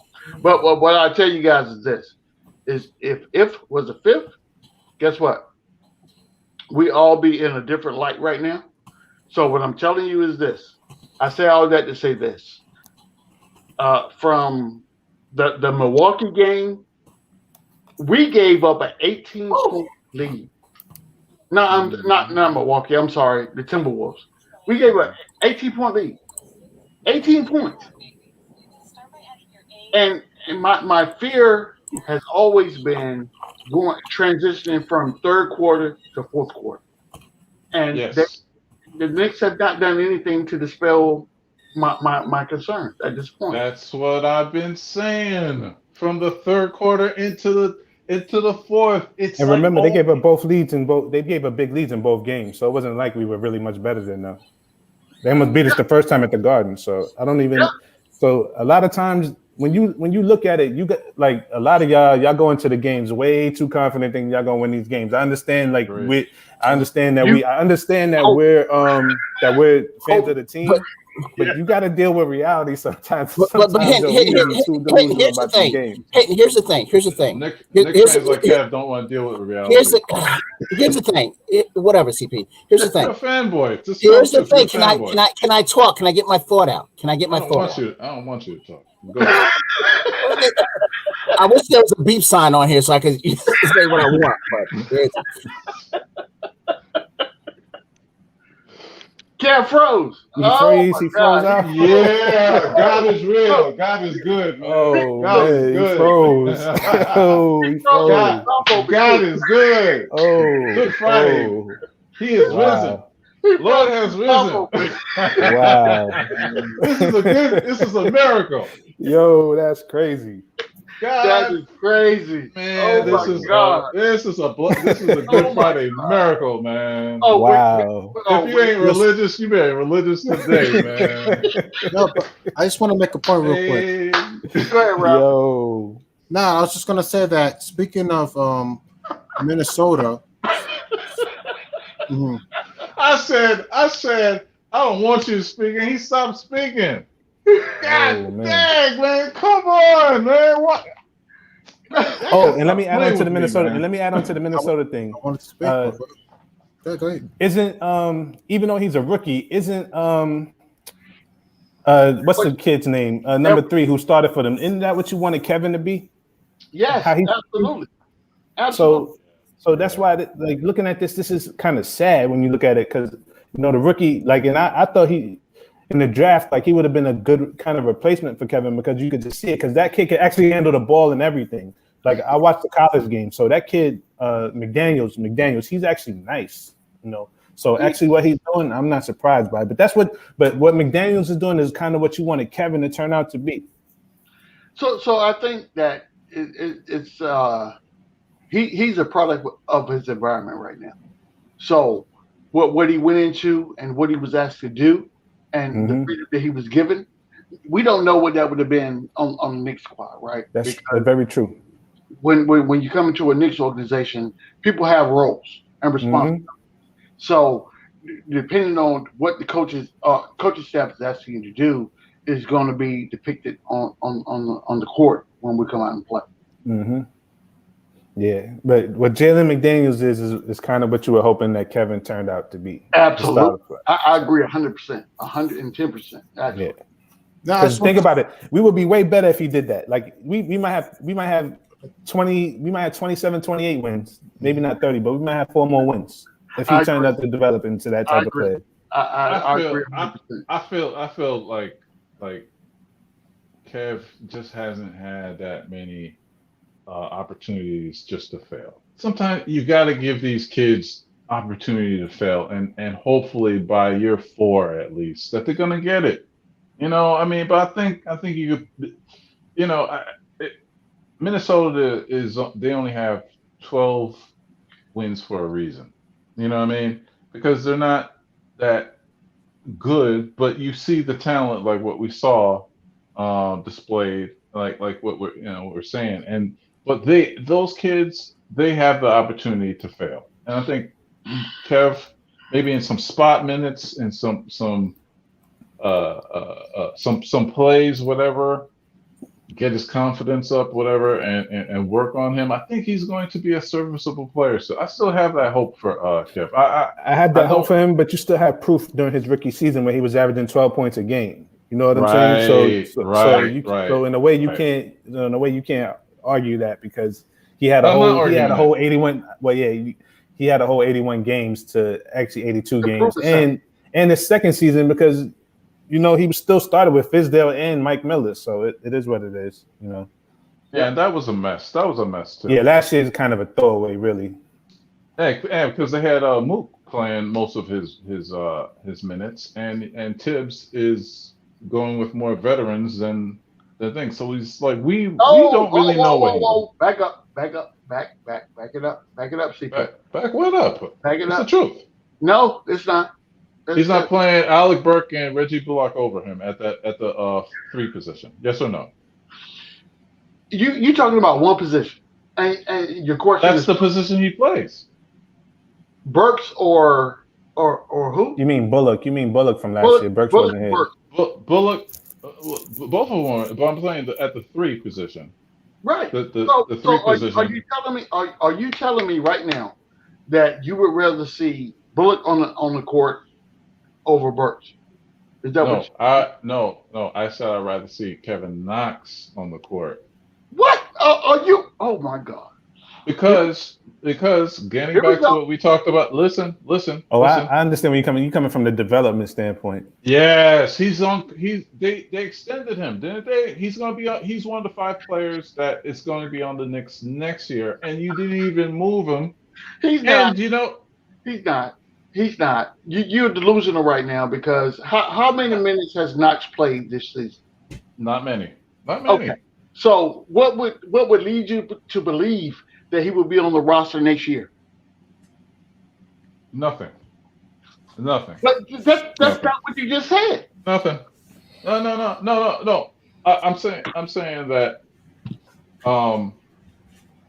he plays the small forward position. Okay, he plays a small forward position. Alec, Alec Burke. He's not going to be here next year at 30 years old.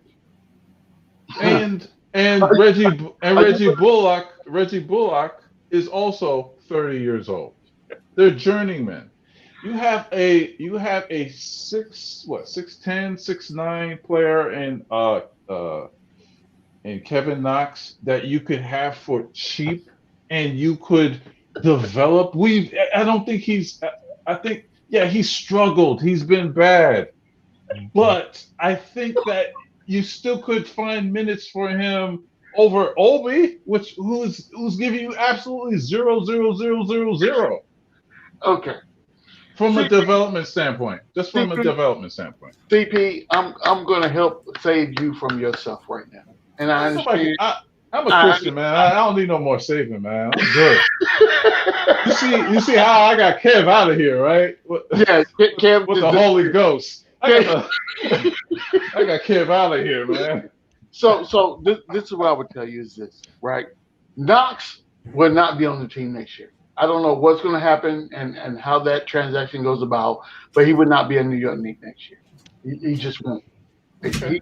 He does not fit, and you can tell because of the amount of playing time he gets this year. So if you saw what happened to Rivers, once Rivers got on the outs and had no more playing time during the trade deadline, he traded. Yeah, he's gone. Yeah. We listen. Unless you are producing productive minutes, no one cares. No one cares what you do. Then why is Obi on the floor? Obi is on the court because, again, let's go right back to where we was at, at the beginning of the pod. Obi was drafted because we believed at the beginning of the season, based on last season, Randall was going to be a bust.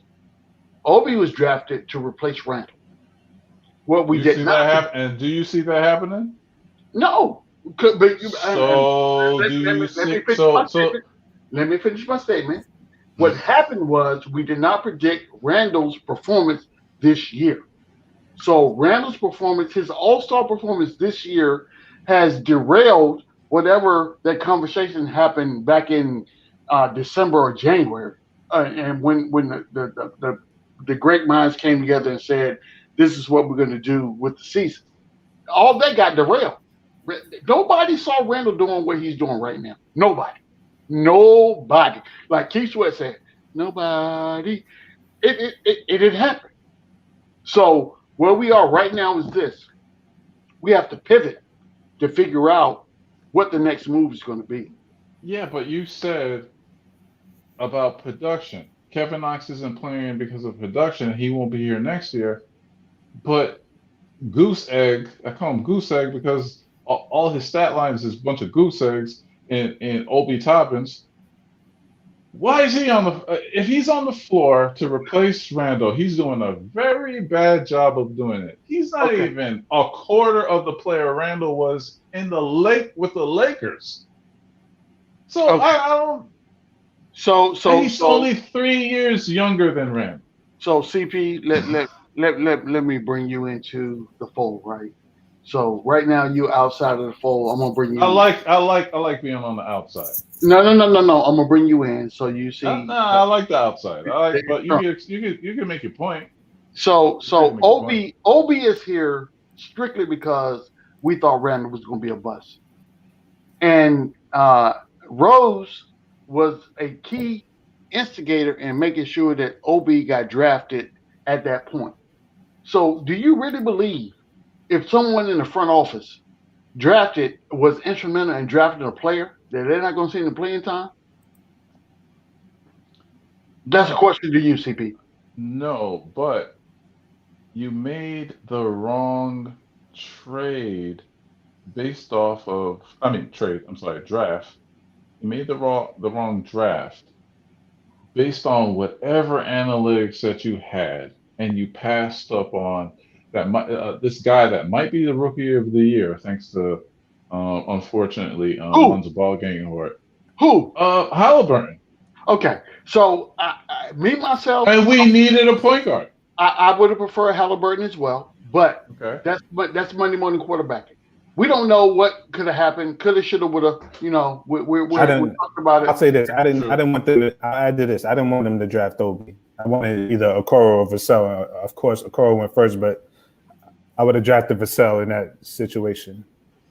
My whole thing is, one signing that threw me off was when the Knicks waived Theo Pinson. The Knicks waived Alonzo Trier, and then they signed Theo Pinson. Oh, yes. So now that we have, but Trier's not even in the league, so yeah, that's weird too. Yeah. So now that so we have a Brooklyn net in this team, I was like, okay, that's kind of weird, but okay, whatever. I still wouldn't put it past. I wouldn't put it past it that if we keep Obi Toppin, great. If not, if he gets traded, I wouldn't be surprised if he gets traded to Brooklyn. I don't know why, but it's just my hunch, and I just want to put it out there. In this situation? Why would I do business with Brooklyn? I don't know. Maybe they need a veteran. Why would I even give them a young guy to like that? Doesn't even make sense. Well, maybe at this point you're making a lot of good sense, but maybe later down the line it might make sense for the Knicks. No, absolutely not. Obi Toppin is going to get traded for 1976 Ohio players tickets. That's what he's going to trade for.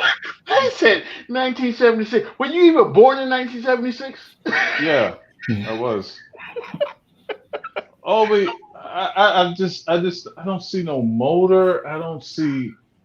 Well, he's got more motor than Kevin. though. He played like I like Obi. He plays with the energy that he does. He doesn't do anything. I agree with timeout, but he doesn't do anything. Look, they both playing light skin, And I'm just saying that when Obi gets the ball, I am very light skinned, man. I'm like pancake batter. He is. I'm like pancake batter out here. Oh like, my God. Call me the golden child on some good days. Obi gets the ball and immediately passes it like it's a hot potato. Yeah, he does do that. I don't like that about them. He'll be in the post. He'll be in the post, right? Asking for the ball just to pass it out. Because he doesn't have post. Because he doesn't have good. He doesn't have good footwork. This is why I believe that if it was Tibbs' draft, he wouldn't have drafted him. Because we all saw the tape. We all saw that he was still a project in working. So really, when they were saying he was the best player in the draft, when you look at it, it's a lie because he wasn't. You know what I'm saying? That's just talking by those people. But if you watch the tape, I wouldn't have drafted Obi because he doesn't fit what I want to do. He couldn't even post up Russell Westbrook the other day. You know what I'm saying? It doesn't show. So when you see all those things, you're like, I hope he works out in development, but it is what it is. Yeah, but here's the thing though too, and he was fool's gold because of his highlight reels. He was a grown man playing against little boys. He had his man body. Yeah. But you have to watch his age too. I mean, he was what? It wasn't like he was like a freshman doing what he was doing. He was what, sophomore or senior at the time? Because he's 23 right now. So he's more closer to his prime than he is into his early development years. Okay, so this is where I disagree with you, CP. Age does not dictate your maturation process. People mature at a different rate, right?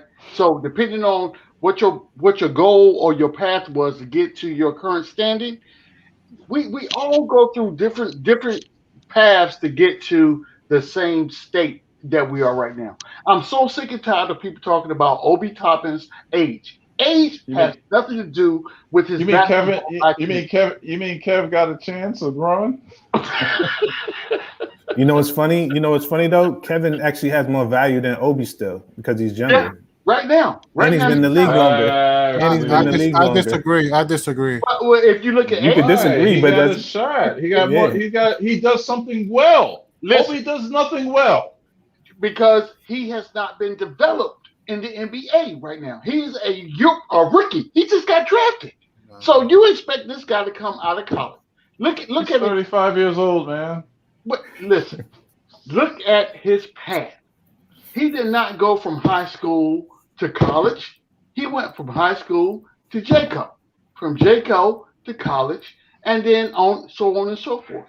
So you look at his tattoos. He got like and one. I don't care about no damn tattoos. They're old. They're old. Listen, because look, I know you're 52 years old, so I'm just explaining from a guy who's closer to the young people.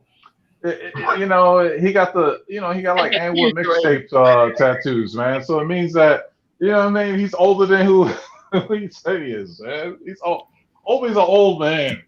Listen. This is what people need to understand, and take it in. And I need for everybody to take a deep breath, back up from the computer screen, remove your hand from the keyboard, and what I'm about to say.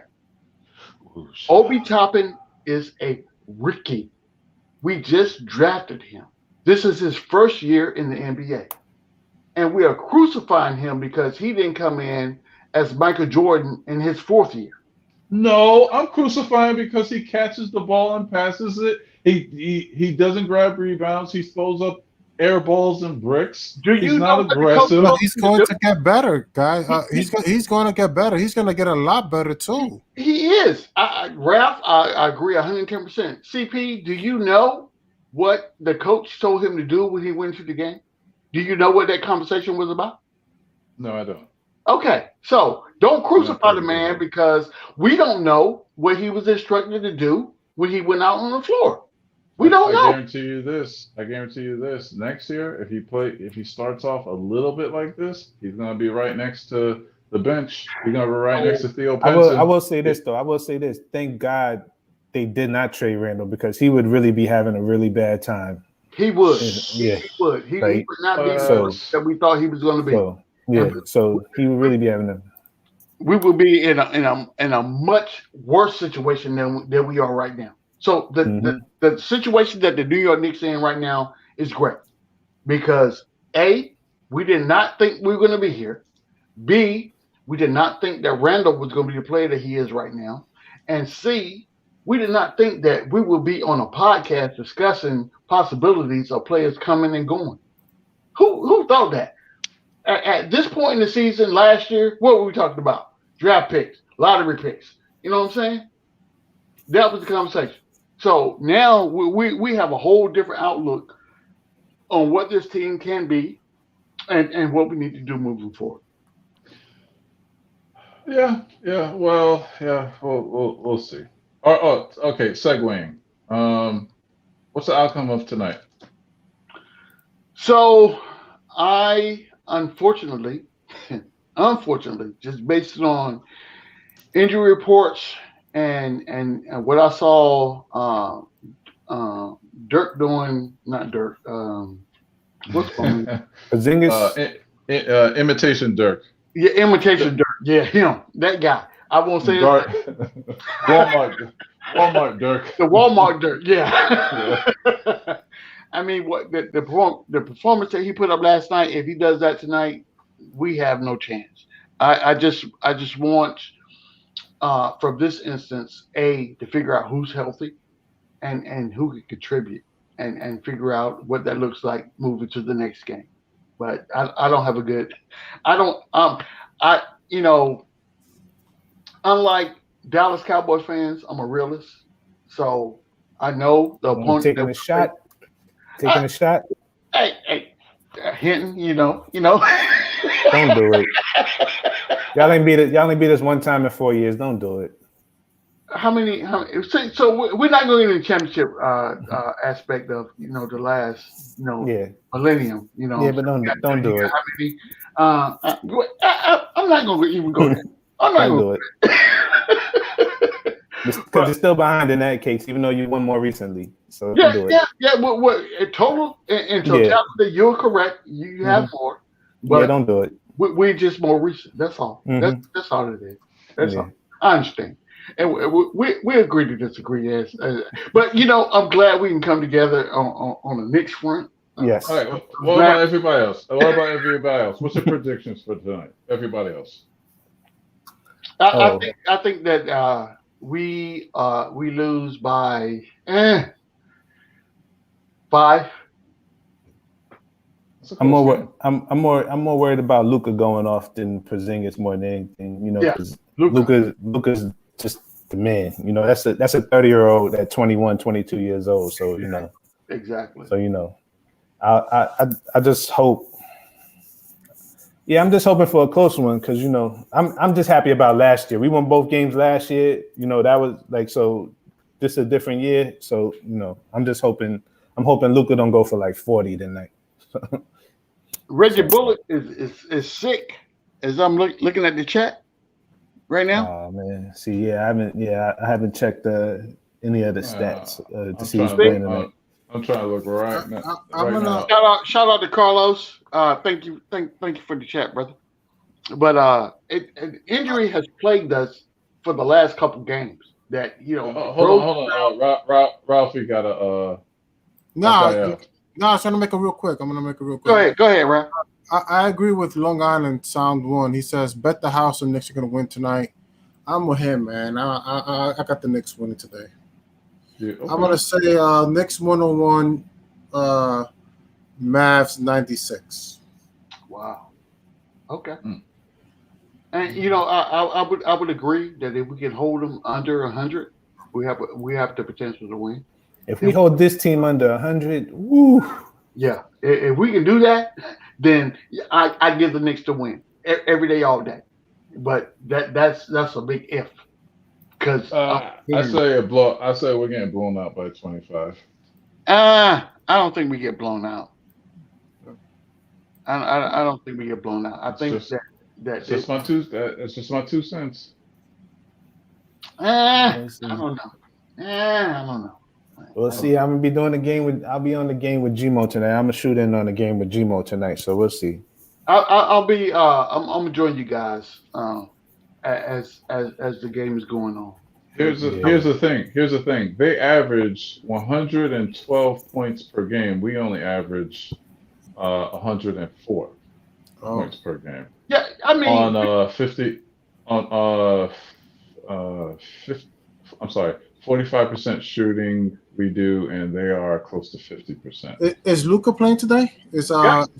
Yep. What about Porzingis? Luka playing? Only ones that are out are Carly Stein, Terrell Terry, and JJ Redick. But they say RJ Barrett. We did, GI. We did day to day.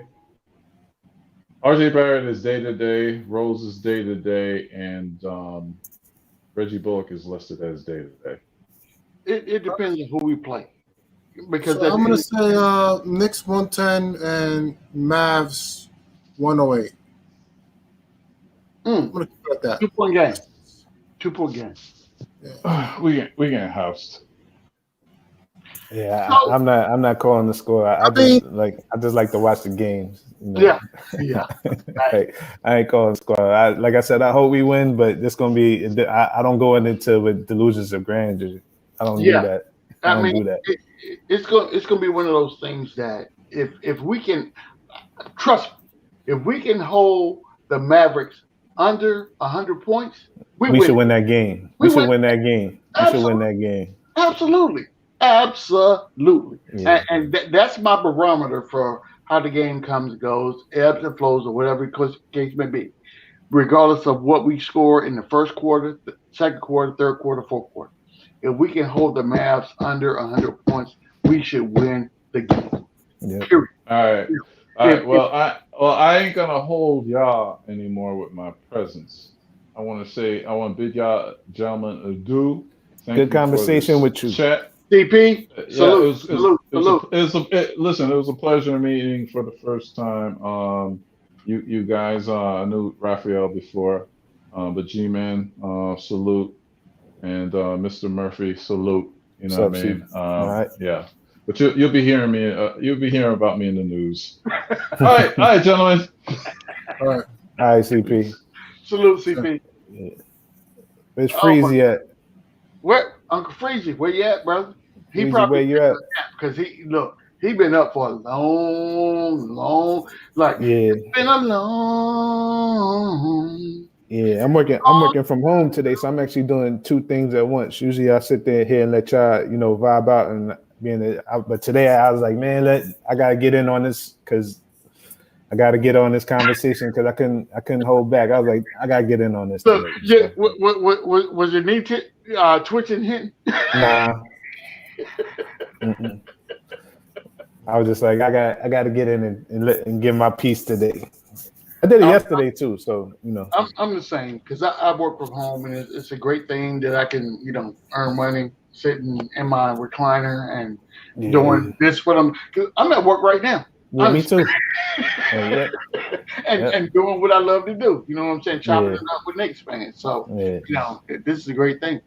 Yeah. So there are some positives that came out of COVID. This is one of them right here. So when my job called and said, hey, we don't want you to fly no more.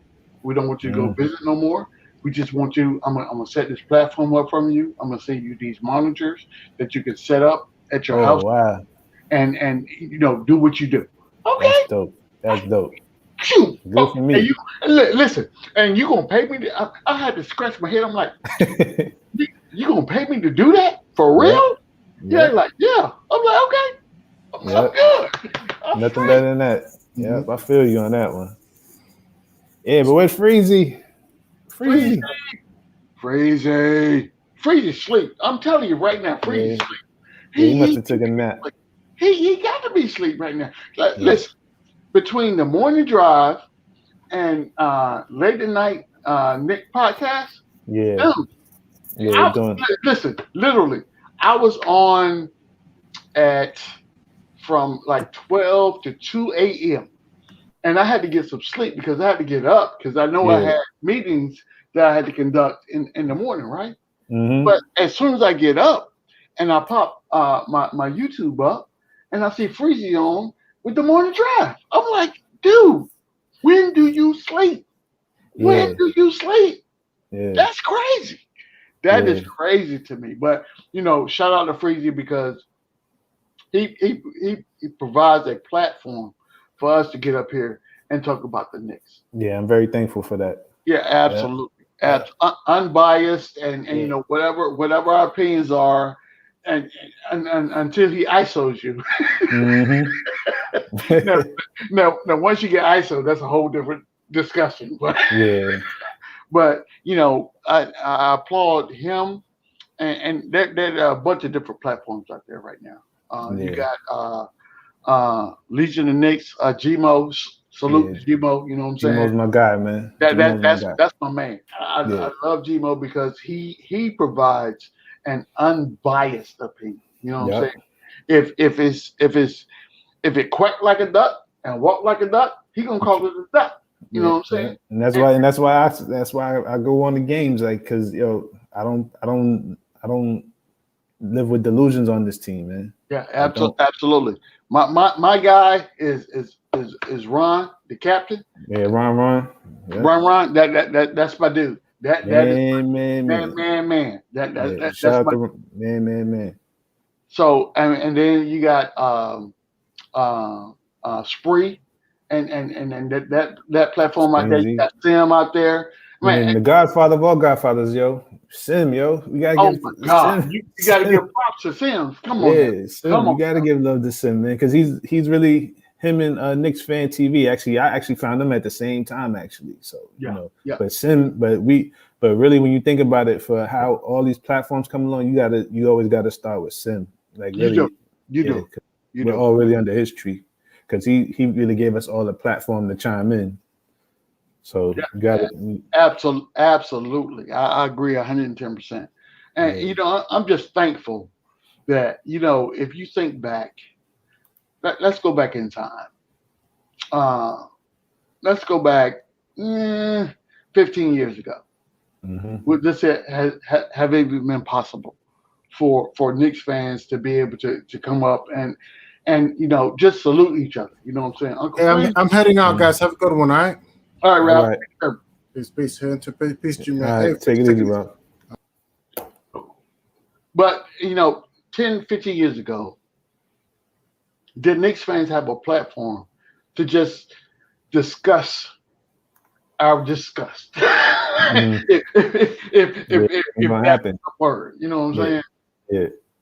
So, but I think that now that the fact that these guys that have these platforms are supportive of each other is that much more impactful to what's going on in the near future, and that, and if nothing else, if we never win another basketball game or whatever the case may be, I am happy because we as a culture have come together and said, you know what we say is impactful, and the platforms that these guys have developed for us is that much more impactful. Big facts. And allows us, to say what we feel. And then, as long as you don't get up here and start spouting out just outlandish crap. Whatever, you might have woke up in the morning and ate some pork skins or whatever the case may be and think that you're Superman. We can have that. Yeah. But people with realistic and dynamic opinions, when they give them and we receive them, then that's impactful. That is impactful. And it helps to educate those that are less educated. Because let's be honest, when you talk about New York teams, whether it be the Yankees, the Mets, the Jets, the Giants, the Knicks, or the Nets, people are fair weather fans. So they don't really understand what goes into building a team. Mm-hmm. So these type platforms kind of educate them into the aspect of, hey, this is how we got here. Yeah. So although you are a fan now, understand the struggles that came before what we had to put forth in developing this team. Understand that first and foremost. So and you know, and I say that to say this. There are a lot of young people out there. Oh, Hoodie Kev. Oh, here we go. Oh my God. Well, I'll say good afternoon, everyone. What's going on? I'm about to apologize to you right now because anytime Hoodie Kev and I are on the same screen, things just we just don't vibe. It's like water and oil. We don't go together. Okay. I vibe well with everyone. Okay. Hoodie Kev, you're lying. You're lying like a wet blanket right now. But I like that hoodie that you got on for real. If you can send it to me, I'll send you my address. If you can send it to me, I'll be appreciative. I'm just saying. I feel like if you're gonna go out in style. Yeah, no doubt. Well, how are you, brother? How you doing? I'm very well. I was listening to the show, minding my business. I'm out and about right now, and I was like, man, I disagree with a whole lot of stuff being said. See? And it would just not be right in my soul if you just if I just let it go unattended. See? Because there's a lot of falsehoods and just bad narratives. See? Oh, here we go. Go ahead, Hoodie. Go ahead, Kev. No, but like I said, is your opinions. I'm just here to tell you that your opinion is wrong. So which aspect of the opinion is wrong, Kev? Which one? Well, where do you want me to begin? So begin at the beginning. Let's do that. Well, I didn't get to the beginning. I was asleep. You know me. I don't get out till about 9:30. I didn't end the show last night at 4. I didn't end the Knicks at night till 4 o'clock last night. See, I didn't get on last night, so you got me there. I was able to get on the morning podcast this morning. Yeah, people gotta understand. Like I ended the show at 4 o'clock last night. Okay, I'm not like Freeze. I can't do that and get up and like whatever to get ready for a morning. No, I need my beauty rest. I am not Beyonce. I did not wake up like this. He woke up legit. He woke up at like 11, bright and early at 11:30 in the morning. Get him, Freezy. Get him. Look, Freezy for me is the same aspect as to being an I guess an animal in that aspect that he when do you sleep? I'm just saying. You do the Nick at night and then the morning drive, dude. And they kind of coincide. When do you lay your head down and get you some much needed rest? That's my question. And I would say that if you're not getting that right now, you need to figure out how to do that because that's important from a health standpoint. You know what I'm saying? And going for the long haul because what you're providing us right now, that's impactful and important. And we don't want to lose that. And we don't want to lose you. So make sure you figure out how to manage your time and be able to get that rest in that you need. So just want to say this real quick. Ghetto Intellect. Hoodie Kev is doing what's called the takeover. Right? Hoodie Kev is doing what's called the takeover. So if I'm KMD personnel and all that stuff, man, I would be really concerned because Hoodie Kev can pull double duty to jump on both joints. I would just say be very. That is not true. I'm in the room for 3 hours, 8 minutes. I'm pretty sure y'all are ready to get off. I can't take over at the last minute. I'm just here to support the channel, to support the stream. And I don't know what the speed limit is. I hope I'm going in it because I just passed the state trooper. He feel like he's chilling, so I guess I'm good. What state you in, Kev? What state you in? You in New York? North Carolina. North Carolina. Oh yeah. I think I'm right. You need to be careful there. I'm in traffic, but you never know. Like you just always want to be sure. Like, oh, wait a minute. I'm going like 70. Speed limit 70. I'm good. Okay. What color is your car? It's like a grayish color, like a chocolate. Okay. You good then? You good? As long as it's not white. I have a GMC Acadia, right? So I have one of those cars where it's like you can look at it and not think it's going as fast as it is, and it kind of blends in. So, yeah.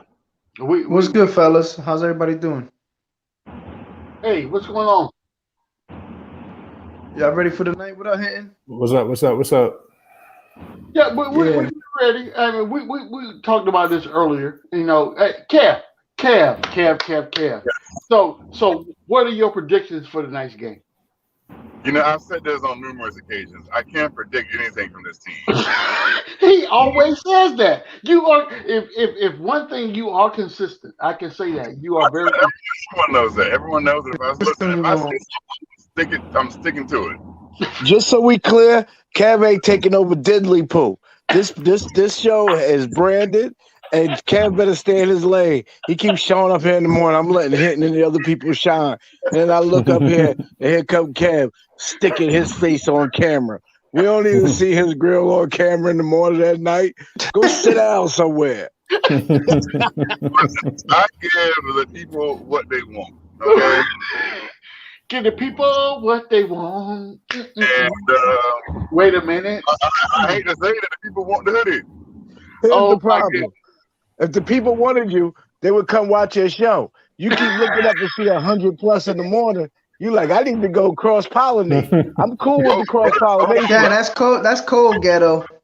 So hold on. First off, as we already said, if Knicks Morning Drive had to compete with like 6-7 other shows, they'd probably be at the bottom of the barrel. Okay, I compete with like 6-7 other shows, and I'm middle of the pack. Listen, hold on, wait, hold on. Are you serious? Did you just say KMD would be bottom of the barrel? That's what he said, Freezy. I heard it. I think everybody else heard it. Kev, come on, Kev. Come on, Kev. You got to give the KMD credit for being what it is. So you saying when Chief jump on here, when Chief jump on, but his stuff don't make sense. People only watch Chief because ain't nothing else to watch. That's disrespectful. That's disrespectful, Kev. Wow, Kev. Wow. Shout out, Cully. I see don't be you, bro. disrespecting the brand like that, Kev. This is what I mean by the double standard, right? Because Ghetto Intellect literally came here. The first thing Ghetto Intellect said is Kev need to stay in space. Well, that's why he don't get no viewers. And so that's not disrespectful. But what I say, that's disrespectful.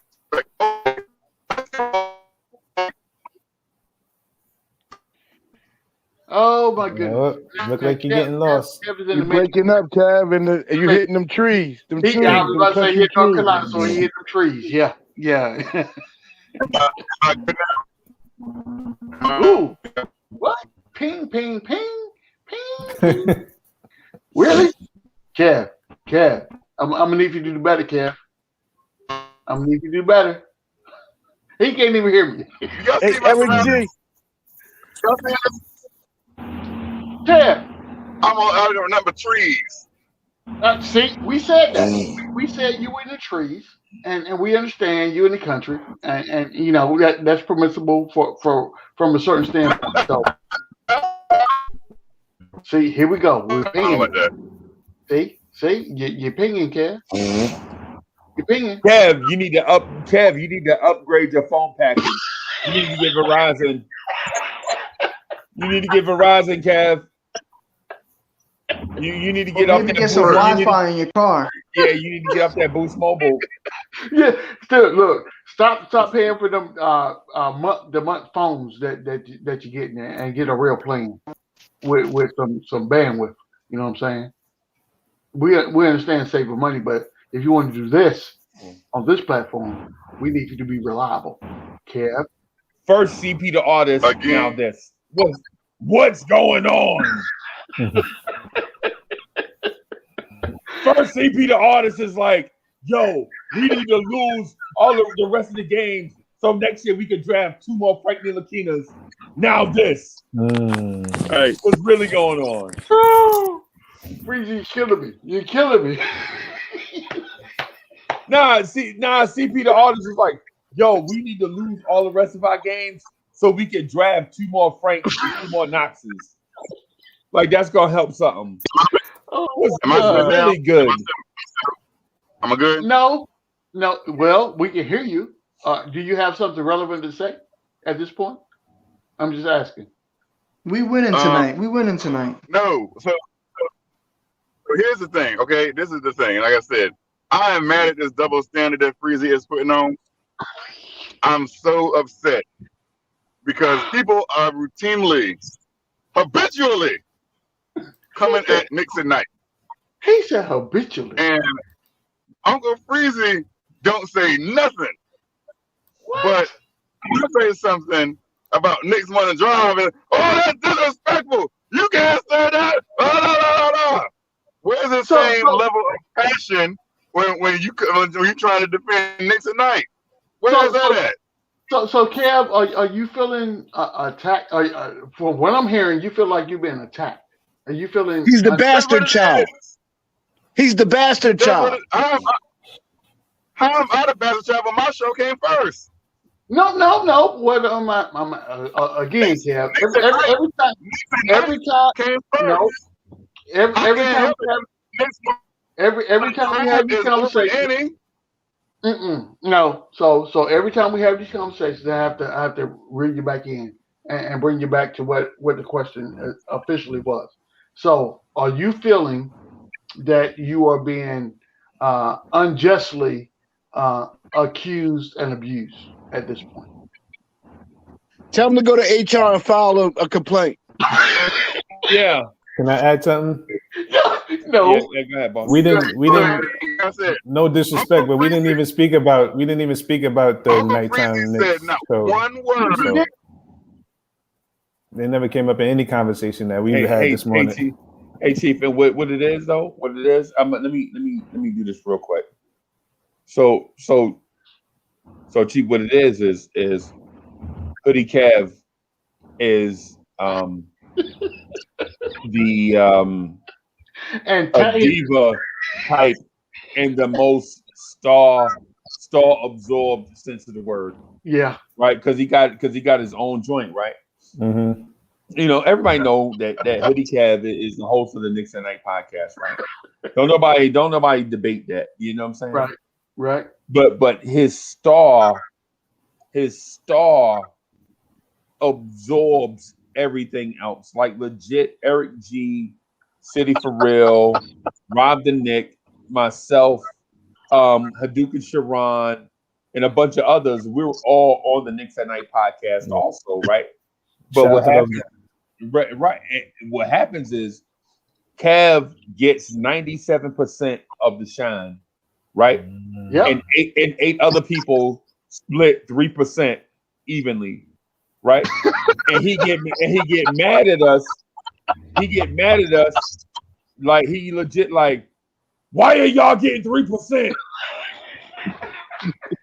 You know what I'm saying? Like he legit is like mad at the other 7-8 people that rotate in and out for getting 3%. He felt like he should have 99%, and we should split the 1% and enjoy it. And so he come on the KMD because he can't get the 99%. Get your hands out my pocket. So he comes to the KMD and is like, yo, I ain't seen Free Keith today. Maybe I can slide on. You know what I'm saying? He's like, I ain't seen G.I. busy. Maybe I could slide in here and get 98% of that and 98% of the Knicks at Night podcast. Yo, and so shout out to City and Eric G, Hadouka Sharon, Rob the Nick, Eric G, God of Moses and Elijah, and all the others that help us put on a great show. Shout out to Knicks at Night. Yeah, yes. So shout out to everybody on the Knicks at Night podcast except Hoodie Cab. I'm not shouting out Hoodie Cab. Period. Right? Yeah. It's the opposite. No shout out to Hoodie Cab because Hoodie Cab legit already gets enough attention. He does. He and to Freeze's point, Kev, being an antagonist is okay sometimes, but every once in a while, I would love to hear you give me some credible, commentary. Right. Every once in a while. Nah, he ain't gonna do that. Hoodie Cab. No, that's not gonna happen. Let me do this too. I forgot because I'm contractually obligated to give Hoodie Cab most of the camera time. So I'm a hide up here in this corner, and let Hoodie Cab get all the camera time. All the shine. Right. So fight back, Hoodie Cab. You see, I said, and we don't want to sit here and tell it how it is. I legit said the argument was Breezy came on and GI basically came on here and flat out disrespected Knicks tonight. Flat out disrespected Knicks tonight. Put his feet all on the couch. And other crazy. Kev. And as soon as I said something about this point in time,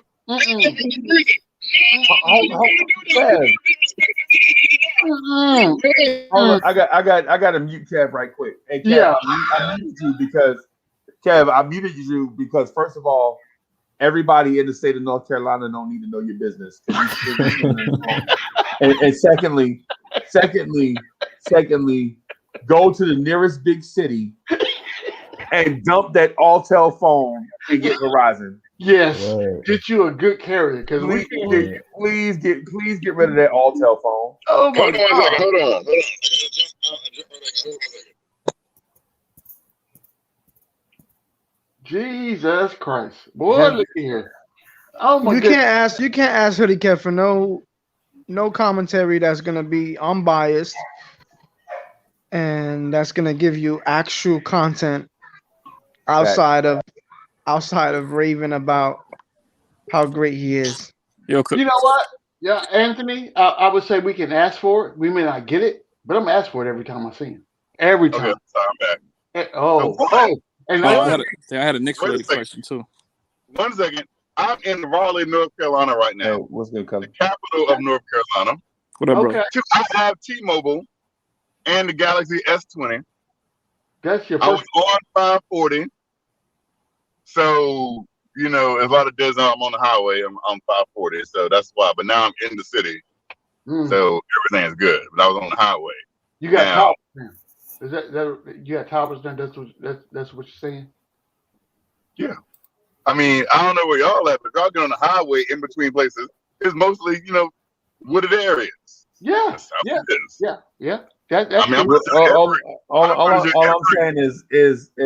All I'm saying is put down the singular wireless phone into Verizon. This is literally T-Mobile. Oh, that's not better. That's not better. Eddie C, what's good, man? What's up?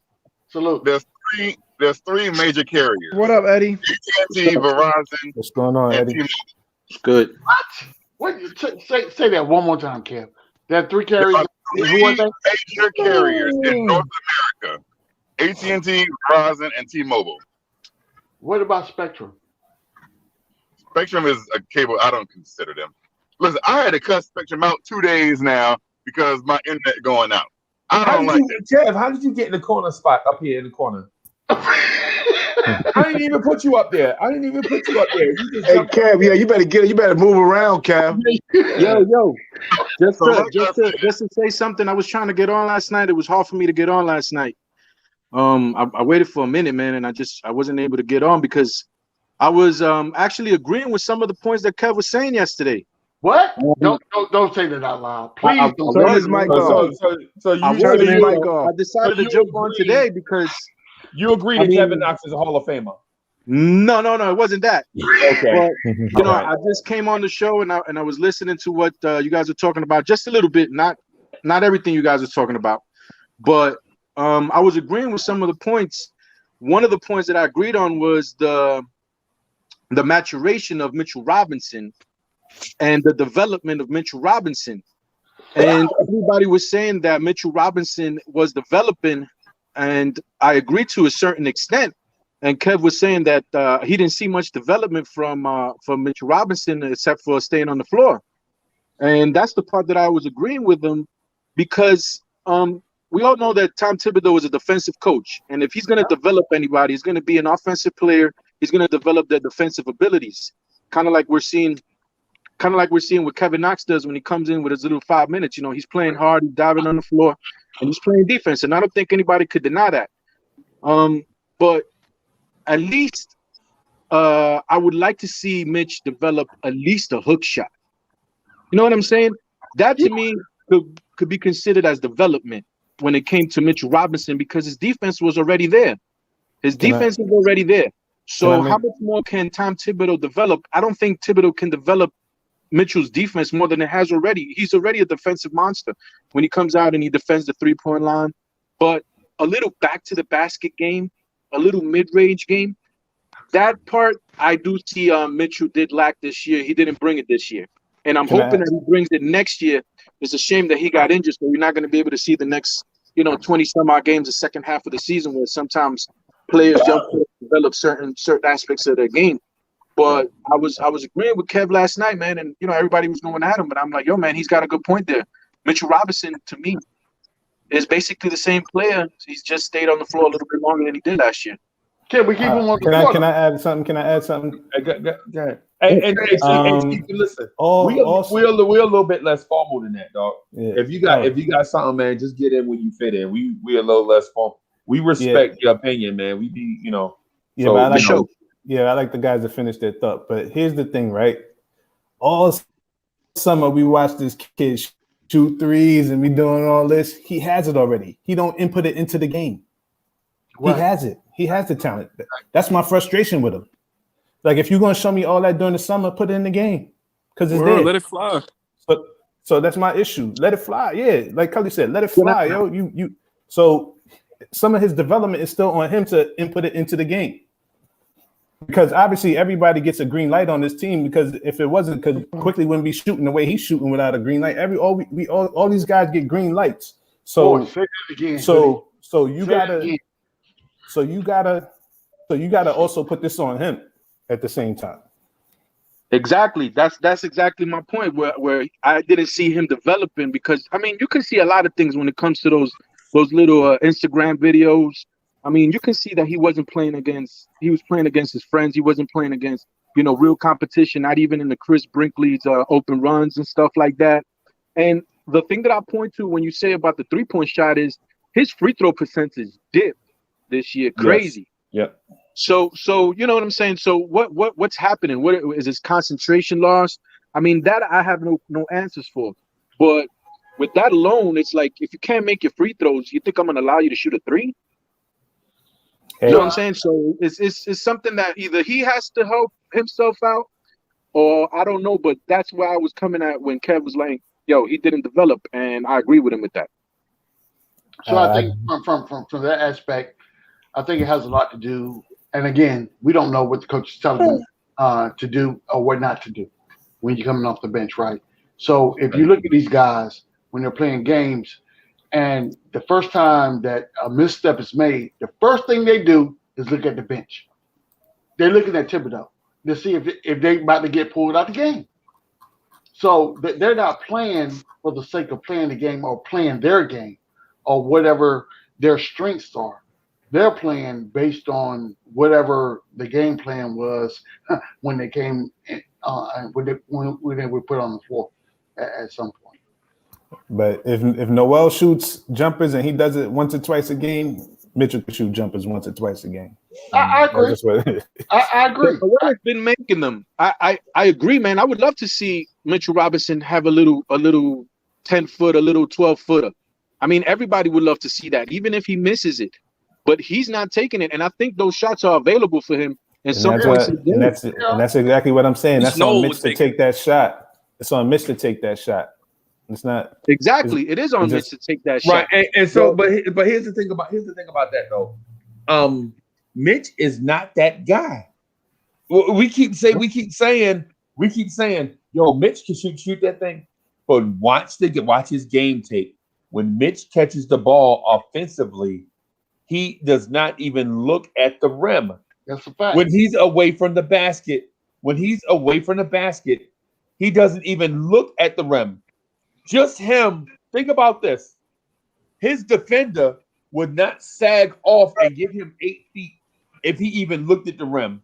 That's a fact. If he pump faked, his defender has to come and at least contest something. A dribble, a drive, a pass, a shot, something. Right? But when Mitch catches, you already know he's going to do that weird thing with his hand and look to do the dribble handoff. Yeah. That's it when he's away from the basket. So his defender is clogging the lane. Now think about this: when Karl Anthony Towns catches the ball on the perimeter, his man has to be up close on him because Cat, who doesn't shoot a ton of threes, he shoots a lot of them. Yep. But he's not Steph Curry, right? He gets 4. But his man has to respect the fact that he has the ball on the perimeter. Facts. Right? Facts. And that unclogs the lane for young dudes like Anthony Edwards to eat and ice drive to the basket, right? Without the threat of a shot blocker being present. Facts. Imagine if RJ Barrett had that. And I'm gonna add on to that because we talked about this earlier with our offense. That's why we don't score. That's why we have a problem scoring because we don't have enough offensive players on space on the offense to move properly. That's why the lane is clogged sometimes because Mitchell's on the floor. I'll say this, even though he's a great offensive rebounder. I'll say this, Hinton. Putting aside the win that Minnesota, I agree that was a terrible loss that we had yesterday, 2 days ago. But putting aside that, wouldn't you gladly take what we've been doing with putrid offensively, but what we've been doing defensively? Wouldn't you change the way that we play and our style of play and getting the wins that we get compared to what Minnesota's getting? Because Minnesota, I believe, only has about 12 wins. The game looks ugly. I'm gonna say this. And I'm gonna get laughed at, but I'm ready to fight. Right? I'm here to tell you, right? The Knicks right now should be 30-18. Wow. 30-18. The Knicks right now should be what? I'm not against that. You heard me, Cully. Y'all hear me? I'm not against that at all, bro. The Knicks right now could be, and I said should be, but let me rephrase that. They could be 30-18, right? And the reason why I say that is when you look at some of those close games that we lost, it wasn't a fact that the teams had more talent than us. It wasn't a fact that coaches outcoached Thibodeau. In the head coaching matchups, Thibodeau lost. It's little things like the Miami Heat game that we lost where RJ Barrett missed a layup at the buzzer. There was he was bumped, but he still could have made that shot. And the Timberwolves game, he should have just drove that ball to the basket. And you know what I'm saying? Drive that ball to the basket. That was a lack of that game was a lack of concentration the Brooklyn of everybody. Game, but the Brooklyn game in overtime where Randall hit that prayer 3 when Brooklyn was up 88-85. Yep. You know what I'm saying? In that overtime, the first thing they did was start ISO and Randall. Yep. How about get back into some offense, right? This is what I'm saying. And let me add on to this. I talk about it with Gmo all the time. No, I agree. He doesn't do a pick and roll with RJ and Randall at the end of games when you could just do that and you could make a play for both of them. If you just did that simple thing, we wouldn't even have this issue sometimes, I believe. Right. Right. But I gotta defend Randall. I gotta defend Randall though. But hold on, G. I'm not bashing. What's up, G? I'm not bashing Randall. You okay? Right? What I'm saying is if we put team first, then we'd be okay. You don't have to play hero ball at the end of the game because we don't have a hero. Facts. You know what I'm saying? We don't have to. We can't play hero, but we don't have a hero. So you don't. So you don't think Randall's our hero? You don't think so? No. Oh, he's the hero. I think Randall is a hero in training. Right. Okay. You know how the heroes first learn how to use their superpowers in the beginning of the movie. You know, like how Spider-Man legit be changing uniforms because he looked whack. Yeah, but Freezy. With great power comes great responsibility. Right. Freezy. Oh, you don't watch too many Spider-Man movies, boy. Freezy, that's not fair. That's not fair because then you admit then we're gonna lose the game. Because Randall is the one who earned the last shot. He deserved the last shot. He's the one I want to see taking the last shot. But G, I didn't say he shouldn't take the last shot. I said don't do hero ball. I'm saying get back into offense, and if the defense puts us in a situation where Randall can take that last shot, then take it. So this is what I'm saying. What I'm saying is don't go 1-on-5. This is where I wanted to defend Randall. He's a willing passer. Yeah. So it's not. How do we know the guys aren't just standing off the ball? I don't know. I'm just saying if they get themselves open in position, and he trusts the guys, he'll pass. Touche. That's a great point because at the end of the Minnesota game, you remember Randall hit those 2 shots in a row. Yep. Hit the 2 shots in a row against Minnesota, and then he missed his next 3 in a row, right? And shot us out of the game. Got stagnant because the offense got stagnant. And Randall couldn't pass the ball because the prior 2 pass attempts got picked off by Anthony Edwards because the catch was just standing there. Y'all remember that? Yeah. Right. So what I'm saying is get into offense. Like at the end of that Minnesota game, instead of people standing around, how about they run that 3-man? Y'all know at the beginning of the game, if the Knicks win the tip, you know what's going to happen, right? Mm-hmm. They're going to give the ball to Alfred Payton. Alfred Payton is going to come across half, pass it to Randall, and going to cut to the wing, right? Yep. Randall's going to look, right? RJ Barrett's going to cut behind. They run the same thing all the time. It's so predictable. It's so predictable that even I know what they're running. It's the same offense from last year, but I don't think people even actually realize that. He never changed the offense even from what Miller and Fizz was running. Right. Well, Tom Thibodeau is a triangle offensive coach. Like that's what he likes to run. He likes to run triangles, and that's what he does when he puts Randall at the high pinch post, and and Randall was able to kick out and stuff. But the thing is that Randall's able to bring the ball up, so we see a lot of Randall bringing the ball up, getting to the middle of the lane, and kicking out. That's most of our offense when we kick out. Right. Well, part of that too, though, is I'm gonna just say this real quick and get out of the way, right? So part of the difference between this year's offense versus last year's version of the same offense is now when Julius Randle looks to kick the ball out to the corner, instead of him kicking out to a dude named Mo Harkless, who couldn't shoot. Mo Harkless could not throw a basketball in the sky. He's not even playing. That's how bad he is, right? Yeah. He's kicking out to RJ Barrett, who's an improved as a 3-point shooter. Yeah. Right. So he's looking for bullet. He's looking for bullet. Right there. So he's more of a willing passer, and dudes are knocking down shots at a higher rate than they were last year. Right. Even Alfred Payton, who y'all know every time I say Alfred Payton name, I say every time Alfred Payton shoots a jump shot, a broken backboard gets his wings.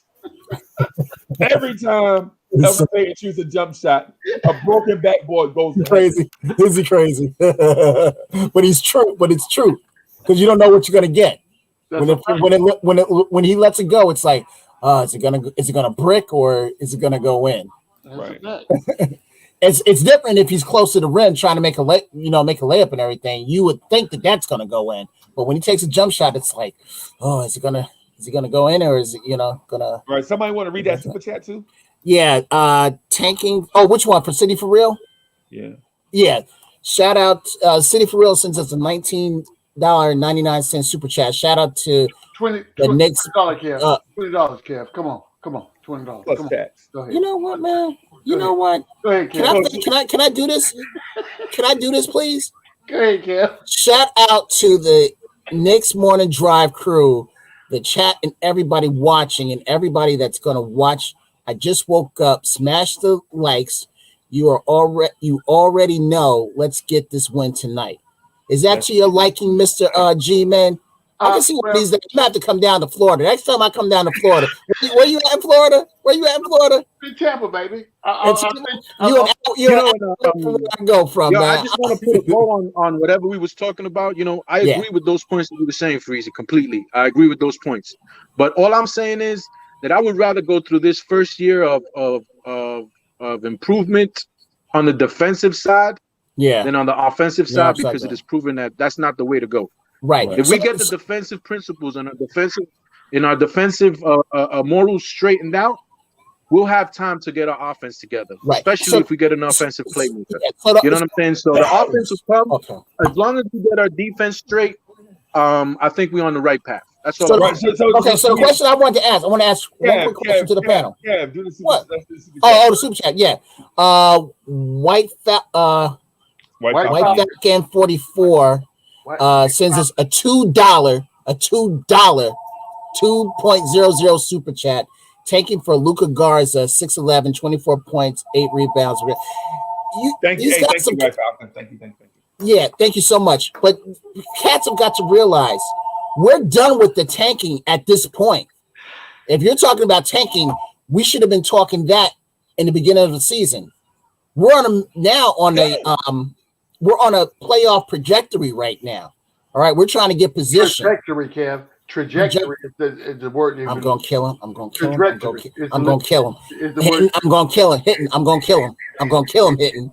I'm gonna kill him. That's on you. I'm gonna kill him. I'm I don't gonna want kill no him. part of that conversation. I'm gonna kill him. You're not I'm that gonna kill conversation. him. Right.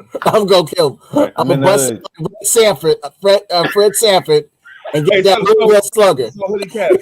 I'm sorry. So Cornerstone Kev.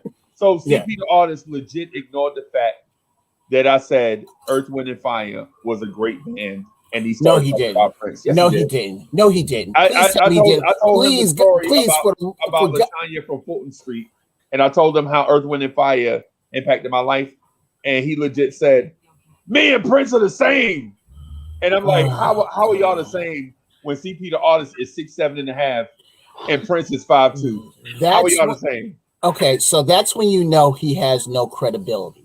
He has none. None whatsoever. So, Kev, I'm gonna ask you this question. I'm gonna put you on the spot. Who is the best band in your lifetime? The best band, not group.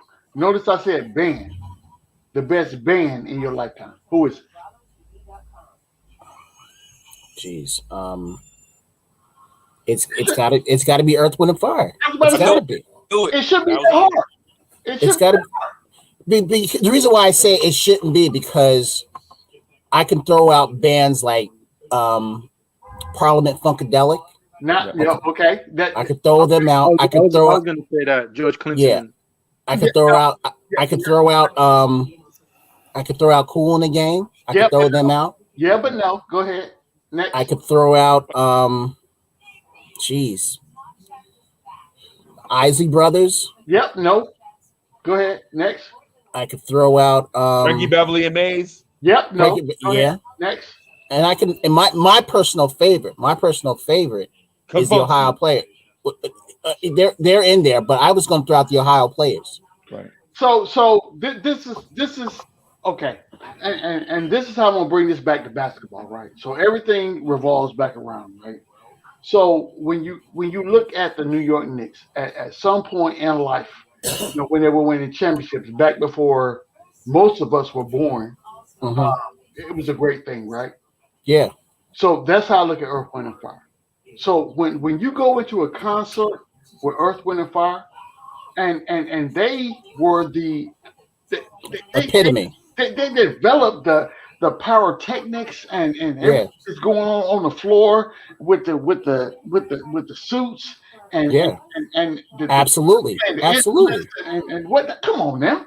Yeah. Young people don't understand because they are in this era now of synthetics and Exactly. I'm not, and we're not knocking young people either. No. They got to know where it came from. They got to know where it came from. Right.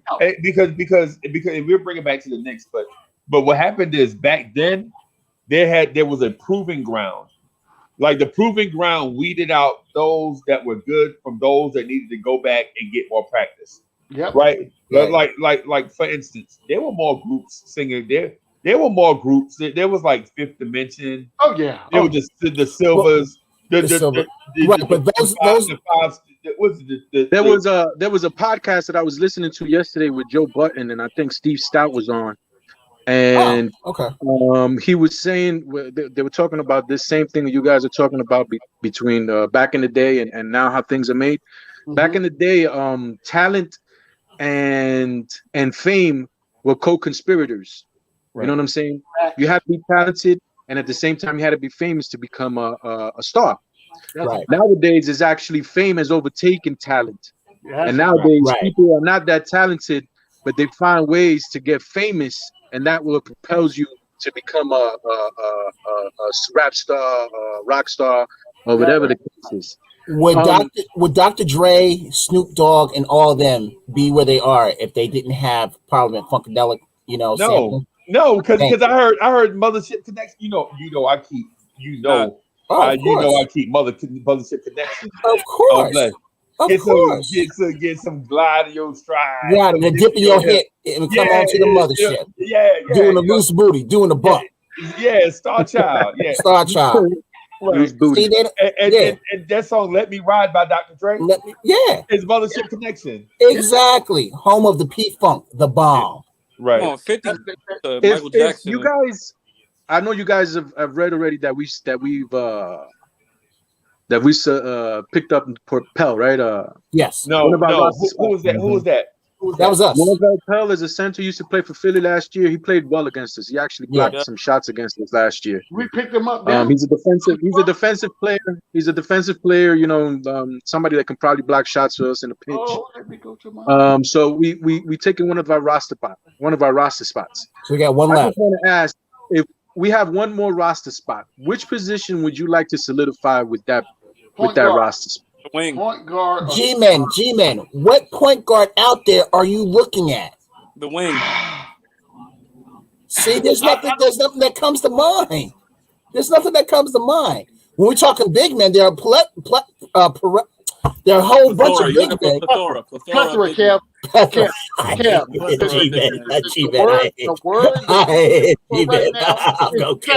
I'm gonna kill him. I wish I was Darth Vader so I could just use my mind just to crush your throat and everything. There's a player out there that I think is very interesting, and that I think that we should take a look at. I've mentioned him before, and I haven't gotten the best response. But what do you guys feel about Lance Stevenson? That was mentioned yesterday on Knicks Fan TV, not Knicks Fan TV.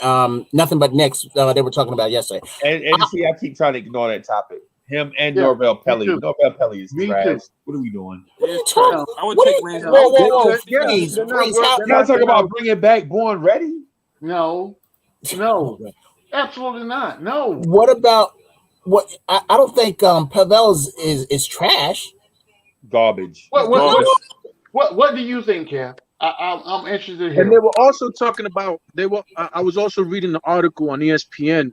I'm sorry to be jumping around everywhere, but I just had some things I wanted to get off last night. Wasn't able to get off last night. I was reading about how the GMs they weren't happy about how the buyout market is going, and how these teams that have opportunities to win championships are the ones that are gobbling up all these players. And they feel that it's unjust because the teams that don't have enough money or are not in playoff contention are not able to get these certain types of players. So I'll get to you in a second. Let me just finish my point here. There were three things that they were talking about. I want to know how you guys feel about this. One of them is giving a second-round pick draft compensation for whoever picks up the player that was bought out. No. Okay, so for example, San Antonio bought out LaMarcus Aldridge.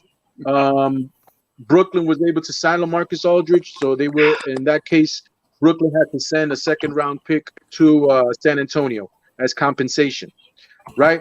The second was I think it was something about bidding between the players. And the third slips my mind the now. teams. There were 3 points. Bidding between the teams, not between the players. Bidding between the teams to have the rights to sign the player that was bought out, right?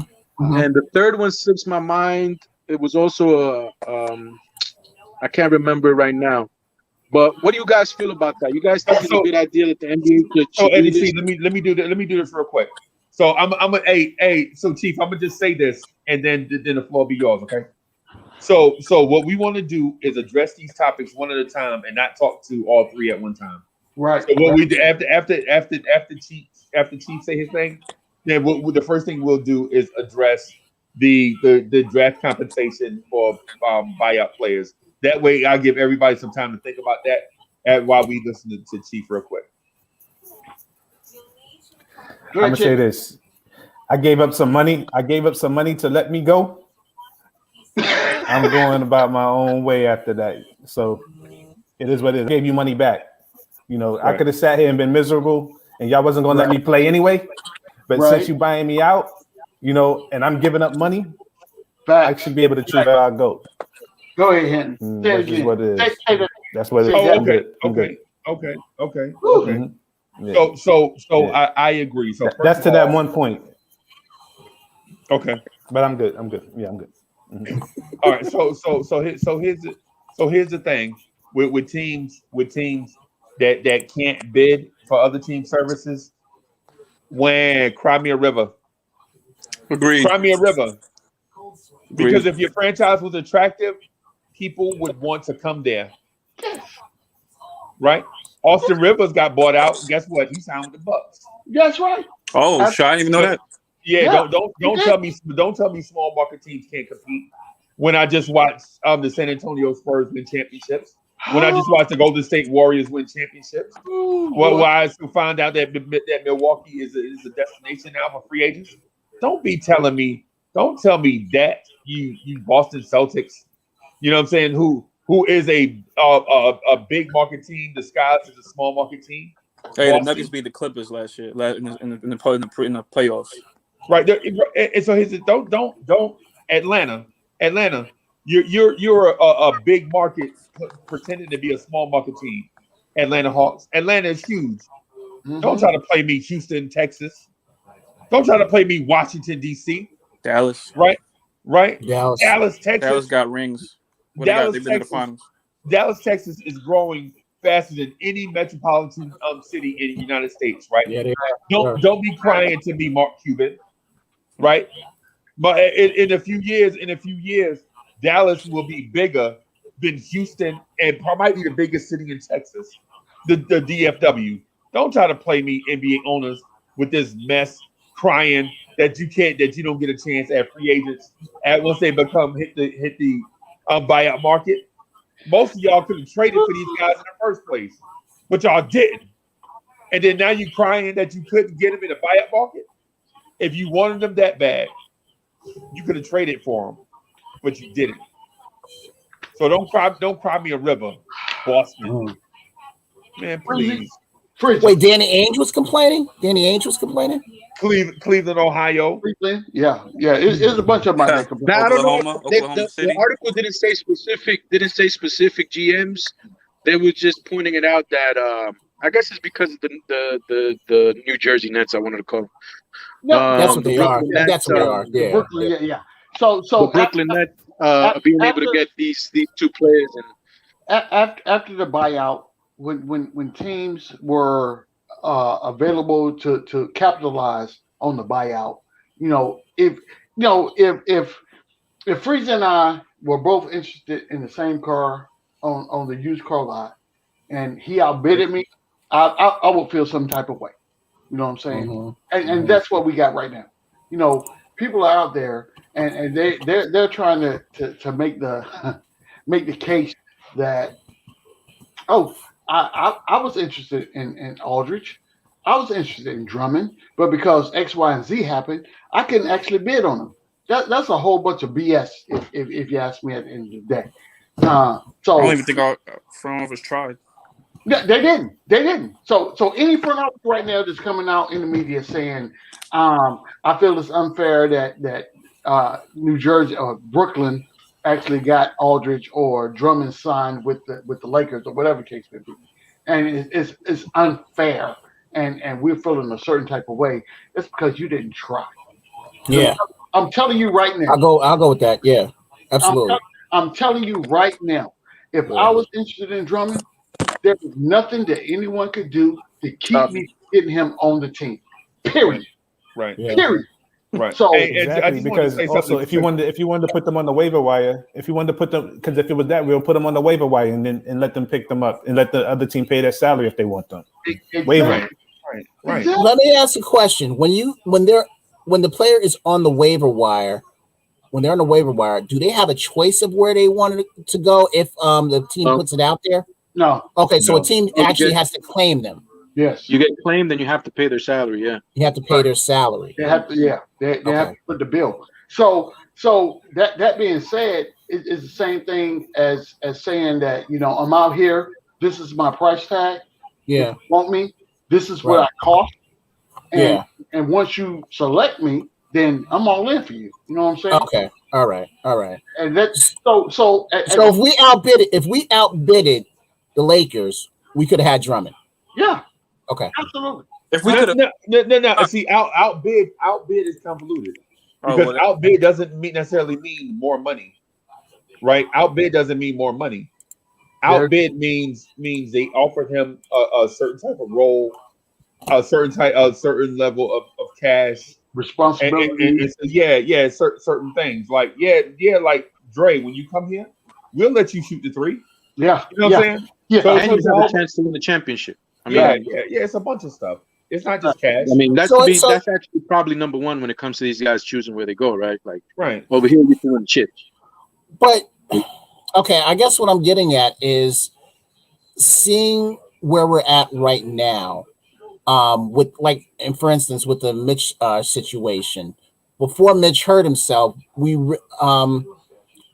I guess we could say that management really didn't think that much of Drummond. Once Mitch hurt himself, then was like, oh, we've got to do something about it, right? Right. And I guess what I'm getting at is if we would have put a bigger number out there than the Lakers, you're saying that it's not just about the money, it's about how he's going to be used. Is that what I'm understanding? Right. The impact on the team. I mean, and that what freedom but I think he was going to LA no matter what. Like, no matter what. Somebody offered him a 3-year deal worth X amount of money. He was choosing because he even put out a tweet saying that, I did what I wanted to do. I didn't do what everybody else was telling me to do. Right. So that just tells me that there were other people that were interested in him and probably offered him more money. Right. But he just wanted to play with LeBron. He wanted to play with LeBron, and he was LeBron no matter what. And I mean, you're an NBA player, and one of the most prestigious things that can happen to you is winning an NBA championship in a Lakers uniform. Right. But now, Eddie, let me ask you this. Hey, Kev. Go ahead. Let me do something real quick. I want to get some FaceTime with Cully real quick. So I just want to get some FaceTime with Cully right quick because we ain't get a chance to chop it up now. Hey, Cully. Hey, I'm sorry, bro. It's a feeding frenzy, bro. It ain't no disrespect. I know how it is, man, when you be in the chat, man. But so what do you think about? So good. Okay. Because I saw you come in and out a couple times. Oh no, I wasn't ready, so I'll come back another time. It wasn't what personal, man. Yeah. Oh, okay. So what do you think about the Drummond thing? About him signing with the Lakers? Yeah. I mean, it is what it is. It's like, they probably, like y'all just said, they probably offered him more, and offered him more what? Like probably told him well, they probably sold him more of a dream than we could. Like what I'm saying? Like for one, they got LeBron and AD over there, and he'll probably, I don't know what's going on with Gasol, but Drummond could probably come in there right away and start, right away with them, and just the situation might just be the right thing for him. Even though he probably could have, I mean, it's likely he could have started here you don't know with Mitch being hurt. I mean, if Mitch was healthy, we don't know if we would have started him. So I mean, the Lakers situation seemed more like the right thing to do in his case. Right. So if you're Andre Drummond, right? If you're Andre Drummond, and this is my pitch to GMs, right? What I'm going to tell a GM, and this is say Uncle Freezy, you know what I'm saying, in the buyout market, you know what I'm saying, because big right. Hey, listen, Uncle Freezy in the buyout market, I need some stuff. Like if I'm playing a 5, I need assurances that I'm getting 30 minutes a game and I'm starting. Right. First of all, right. Because I got to showcase myself because I'm legit a free agent after this. Right. You know what I'm saying? I want to be able to show teams that I can still produce so that I can get the bag and secure my future. Right. Also want to win a championship because you play this game to do one thing. And that's win at the highest level. Right. Right. You don't want to be stuck. You don't want to be stuck in a Minnesota somewhere, you know what I'm saying, splitting time with a guy. You can't showcase your skills. And you losing. And you losing. Yeah, you know what I'm saying? And so here's the thing. You know, I can shoot this 3, but coaches don't allow me to shoot the 3 because we don't have other bigs that can rebound. Our guards don't rebound well. It's one of the things like the reasons why I think Mitch is not allowed to shoot like he wants. Because if Mitch misses, who's going to rebound, right? Right. So I understand what you're saying there. You got anything else you want to chop it up about real quick before I let everybody else or bring everybody else back in? Not that I can think of. I'm just gonna flow with everyone else. Yeah. Oh, okay. Sorry about that, y'all. But Cully was like, yeah, man. So Cully was like legit trying to jump in like double dutch, and he couldn't. You know what I'm saying? Y'all know how it is. You remember how the girls just play double dutch and you know what I'm saying, trying to get ready to jump in, you know what I'm saying? And, you know, yeah, man. Nah, either way, you know what I mean? Yeah, man. And so to the thing, to help us. Where did Eddie C go? Eddie C, where you at? Come on back, Eddie C. So anyway.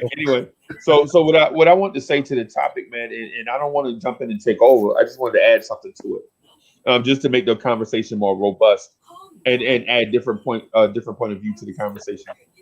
The thing about owners complaining about the buyout market is a pansy excuse for teams to raise their profile in the media when their front office wasn't creative enough to make a way to get a certain plan. Facts. I think it's the biggest cop out that owners do. I think that's right.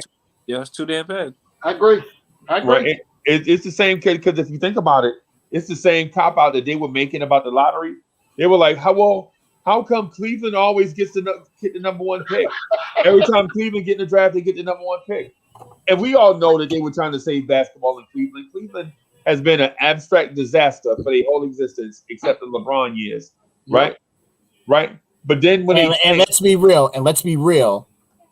Once LeBron came back to help Kyrie, that's when they, became prominent. Again for those 3 years that he was there. That's exactly why Zion's in New Orleans. Right. Yeah. Yep. And it's exactly why Anthony Edwards is in Minnesota. Right. Because listen, the George Floyd thing was a disgrace to humankind. Right. It was a disgrace to humankind. Right. Yeah. But you noticed as soon as there's a tragedy in Minnesota, they get the number 1 pick. There's a national disaster in Louisiana, they get the number 1 pick. Right? The Rust Belt starts losing jobs, hand over fist, people are unemployed, all this stuff, right? They get the number 1 pick time after time after time. But the Knicks, who are thriving at the same time financially, but losing at the same rate as those teams, don't even sniff the number 1 pick. Can we get the number 2 pick, please? Nope. My thing is, how did the Warriors get the number 2 pick? Huh? My thing is, how did the Warriors get it? Exactly. They right back. Exactly. You know how. Right now, I mean, they in 10th, but they can get like a playoff spot. They have a chance. Cully, because that's a good point. But what you failed to touch on is how did the Lakers get the number 2 pick 3 years in a row? and they were financially stable. Yeah, they were financially stable, right? They finished with the 11th worst record and got the number 2 pick.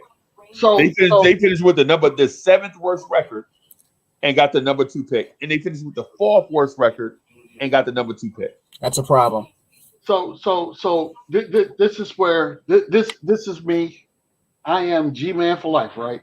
So what I'm about to do is bring everybody back to center. I'm about to center everybody. Money rules everything. So whoever has the most money and whatever they want. That's not the way we say it. We say cash rules everything around me. Cream is the money. Dollar bill. Yeah, that's the way we. Okay, so money rules everything around. So let me say this. So are we saying? We're going by that. Are we saying that Jim Dolan doesn't have the money that the owner of the Pelicans or the Lakers or the Golden State Warriors or Cleveland? Is that what we're saying? That's not what I'm saying. What I'm saying is Dolan is afraid to put his wallet out at this point. Of course, because he's been burned so many times. So that's why we are where we at right now. Whereas people are willing to pull out their wallets and say, hey, this is what I want. I want Anthony Davis to come from the Pelicans and put him on the Lakers squad. I want LeBron James to come from Cleveland and put him on the Lakers squad. I want Kawhi Leonard to come from the Raptors and put him on the Clippers squad. Money. It's all about money, baby. At the end of the day, that's what it's all about. But see, the problem I'm having with that, the problem I'm having with that is we were prepared to give Kevin Durant and Kyrie Irving the world. And they chose to, but if we're going on the premise of what G-Man is saying, if we're going on that premise, we had more money than Brooklyn. So, but it's not even about that. What y'all failing to mention is this. And this is what y'all failing to realize is this. When the Knicks are winning, the garden is packed. When the Knicks are losing, the garden is packed. That's right. Right. There is no right now. There is no Pelicans morning drive happening on YouTube. Right? Is there a Brooklyn one? Is there a Brooklyn one? There is no. Right. But what I'm saying though, Kev, is this: when the Pelicans are losing, people in New Orleans can care less. That's a Saints town, right? Oh, of course. In Atlanta, if the Hawks ain't in 4th place, people in Atlanta don't even go to Hawks games. Oh man, that's right. I'm telling you, they go to Falcons games. I'm in South Carolina, right? That's why Hawks left. Not to cut you off. That's why he left. Go ahead. True story. I'm in South Carolina, right? On the game day for the Hawks. Say if I look at the newspaper and the newspaper say the Hawks are playing the Dallas Mavericks, I could say this morning, right now. Okay, so it's 11. I mean, it's 1:43, right? Mm-hmm. So I could legit say, so they playing at 7:30, and Luka is in town. I can legit get in my car, drive all the way to Atlanta, go get a ticket, and sit behind 6 rows behind Trey Young on game day. I can do that, right? But you let me try to do that at Madison Square Garden. Oh, hell no. Hell no. Ain't that happening? Hell no. That's not happening. Right. You're going to have to spend about a good $50,000 for that ticket. It's the same thing for Cleveland, Ohio. My cousin said back in it without LeBron, he can legit get in his car, drive from Pittsburgh all the way to Cleveland, from Pittsburgh, PA, drive all the way to Cleveland, right, on game day, right, get tickets and sit behind the Chicago Bulls bench and watch Derrick Rose. That's the example he gave me. He was like, legit, some places are just not NBA towns. That's why you have to legit prop those places up, because they're not going to sell like the Knicks. Like Fanatics.com right now is always bumping because of Knicks stuff. Yep. Knicks fans is legit the reason why these websites even live. Yeah. Right? Yeah. That's the reason why they exist. Because cats like Knicks fans, Yankees fans, Dodgers fans, Dallas Cowboy fans, right? New York Giants fans, you know what I'm saying? Chicago Bears fans, Pittsburgh Steelers, Pittsburgh Steelers fans. They legit had to prop throw that up in the these G-Man. leagues.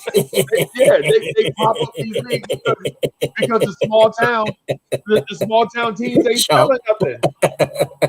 Nah, that's funny, Freezer. That's funny you said that. I remember Al Horford said that in his last year with the Hawks. He said when he signed with Boston, in his good years, he said that was the main reason he left the Hawks for Boston. He said he used to look in the crowd in the playoffs and see empty seats, no fans. Yeah. He said, you know what?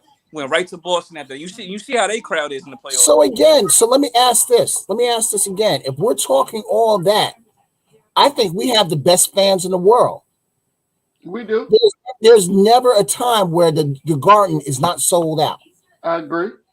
All right. So why aren't these players coming here? If they're asking Cully, if he's looking for all of that, right, why isn't he coming? Why isn't he coming here? And because they look and see. The thing is, they was looking for the world, but not with the Knicks. That's the thing. Right. They wanted to be on. They wanted to be less media. They wanted to go to Brooklyn, where it's less media.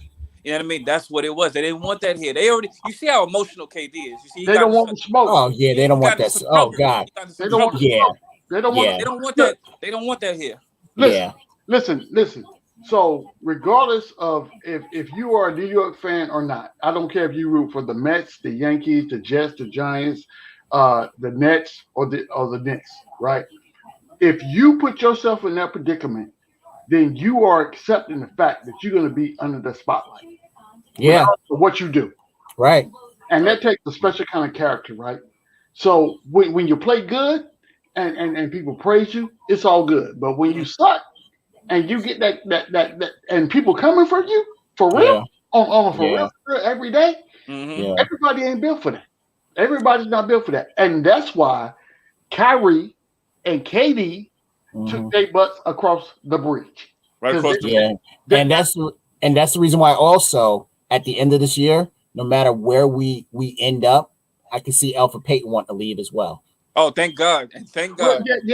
Well, because what you just said, you got to have a certain you say personality, or what did you say? You have to have a certain type of intestinal fortitude to be able to sustain that criticism because I know Peyton right now. I mean, the media doesn't, but the fans get on him like crazy. We crucify him on a day.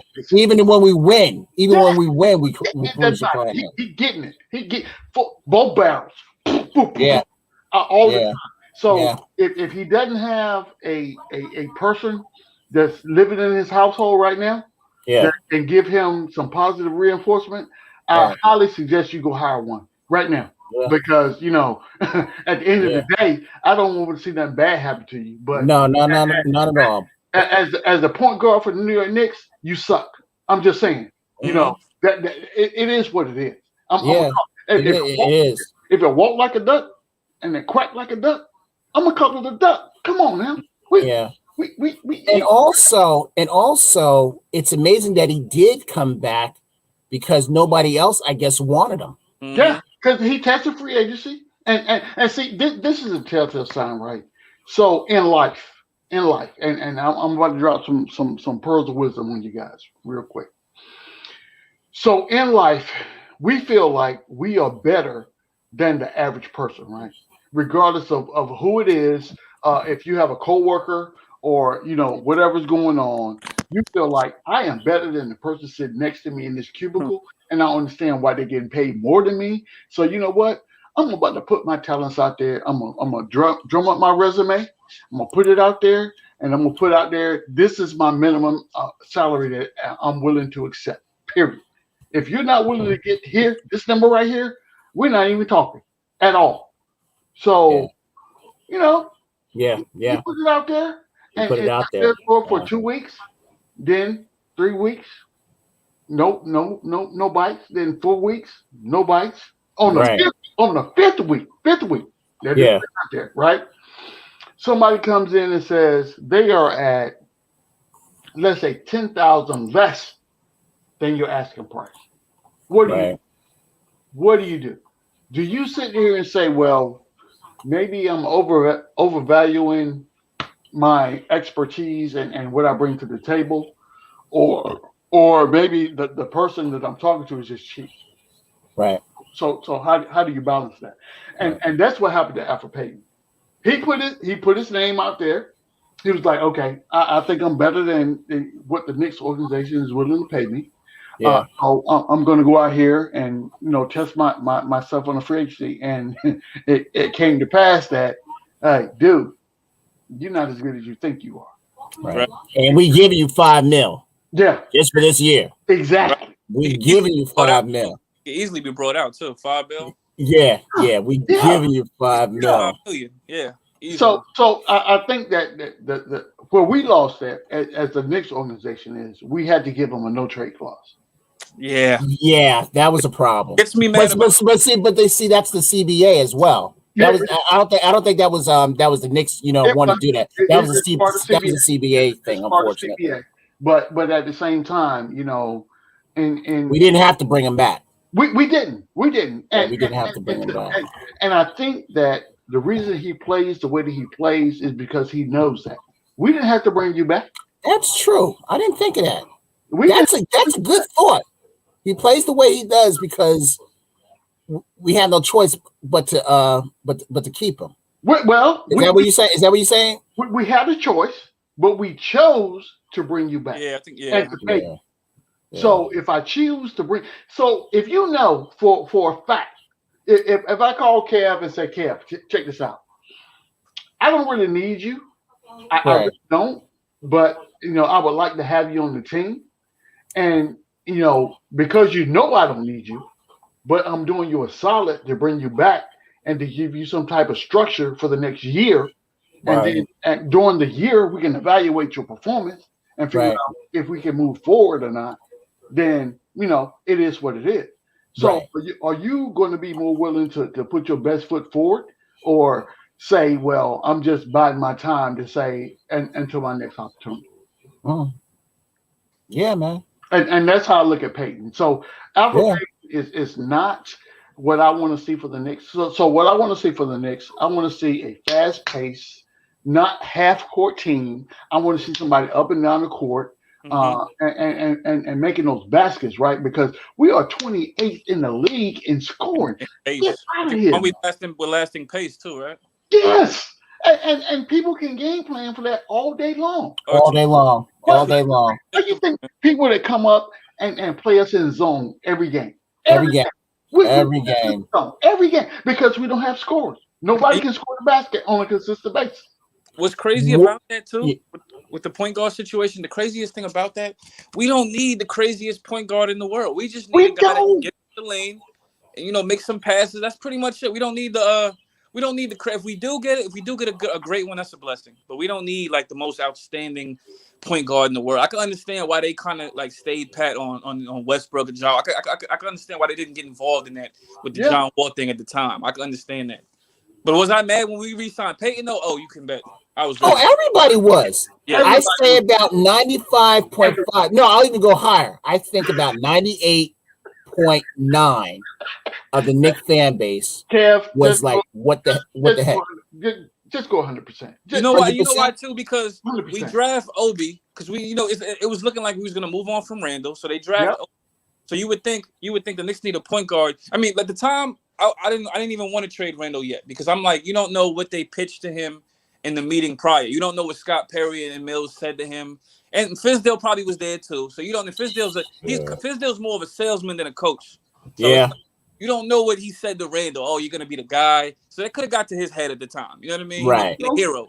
And you know what I'm saying? So fast forward, we draft Obi to get rid of him. All right. So you figure Randall, all these guys, Kevin Knox, all these guys, RJ, Mitch, they would look better with a point guard. So we don't draft a point guard. We draft Obi. So, okay, you know where it's going. So you're like, okay, free agency, maybe we're going to get a point guard. So let's see what happens. Free agency comes. Free agency was like maybe the next day or 2 days later, whatever. We re-signed Alfred Payton within like 2-3 days. And it's like, oh, man, are we in for another long season? You know what I mean? It was kind of like sad. Like, maybe another point guard could unlock all these guys. Randall probably played better with a point guard. And then we get Payton back. You know what I mean? A guy that doesn't unlock anybody but himself. He barely unlock himself. So G-Man and Cully, let me ask you this. What's up? Do you think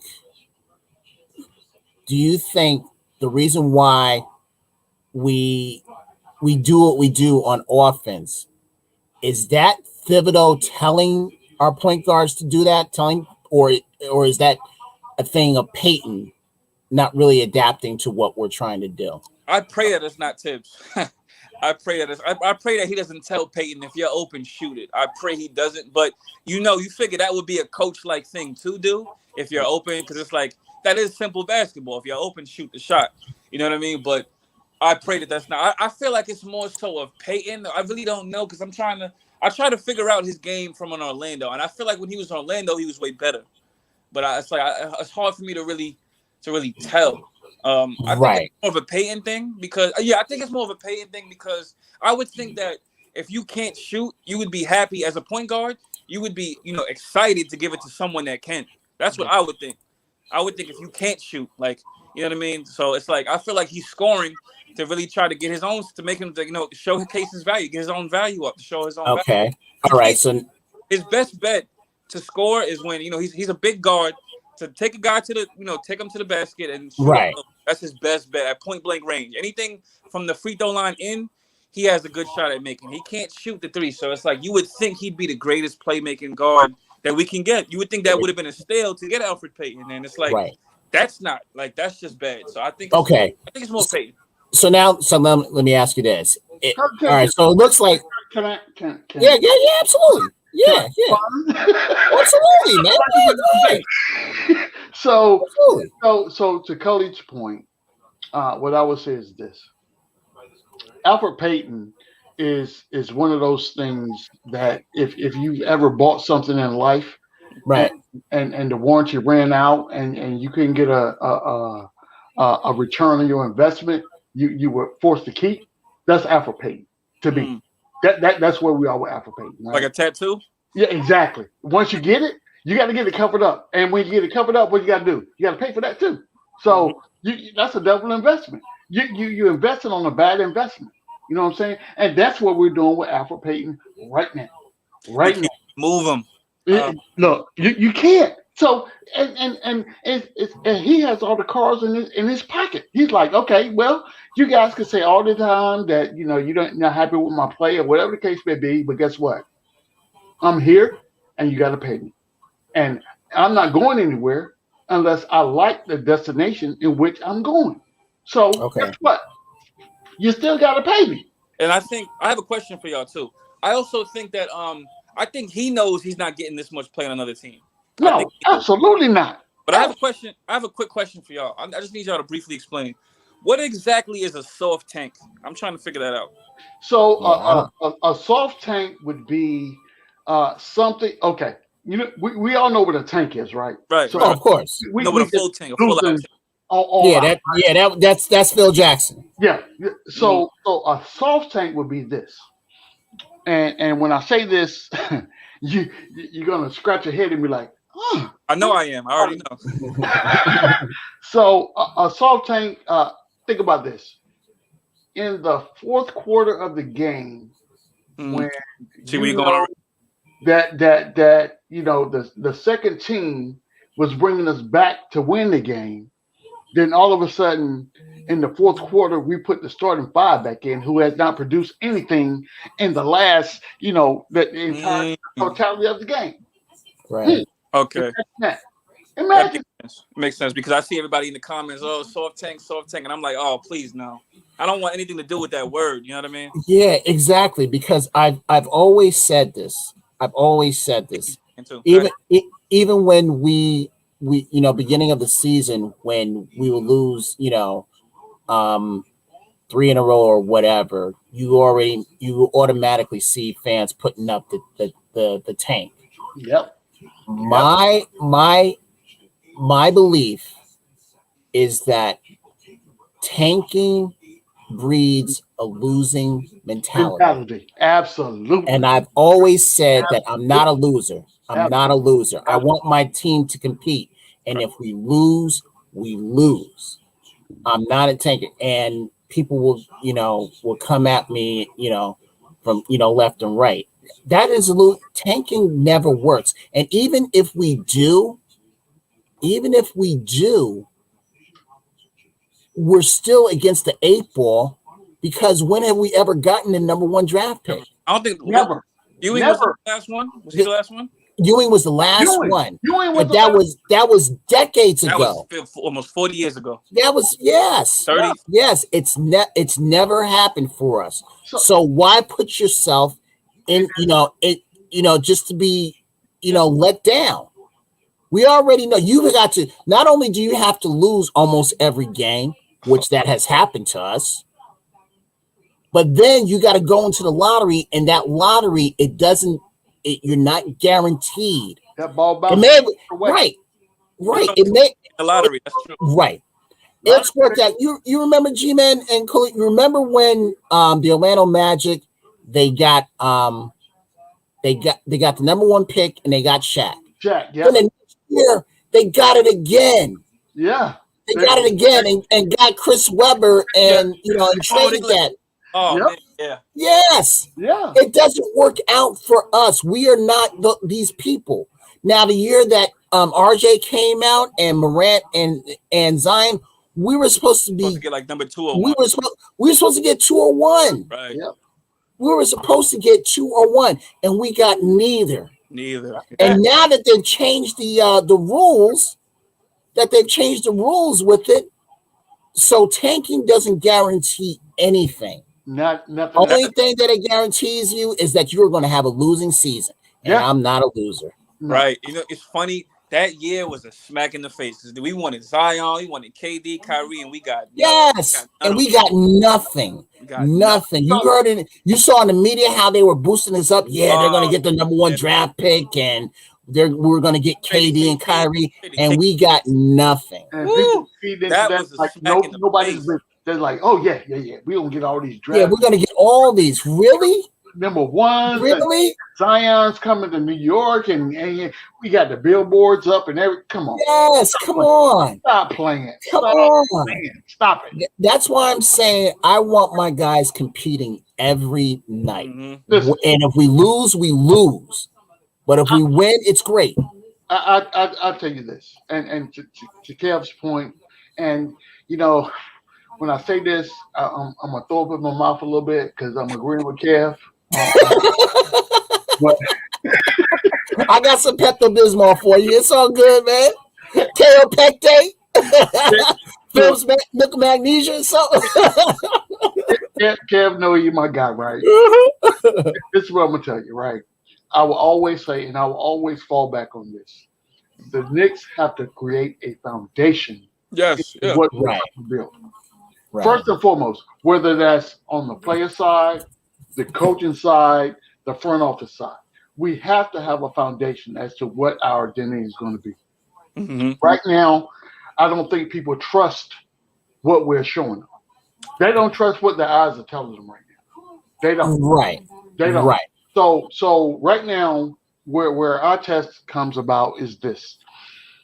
We have Mitchell is out. Yeah. Derrick Rose is on and off, day to day, or whatever the case may be. Mm-hmm. RJ is questionable, right?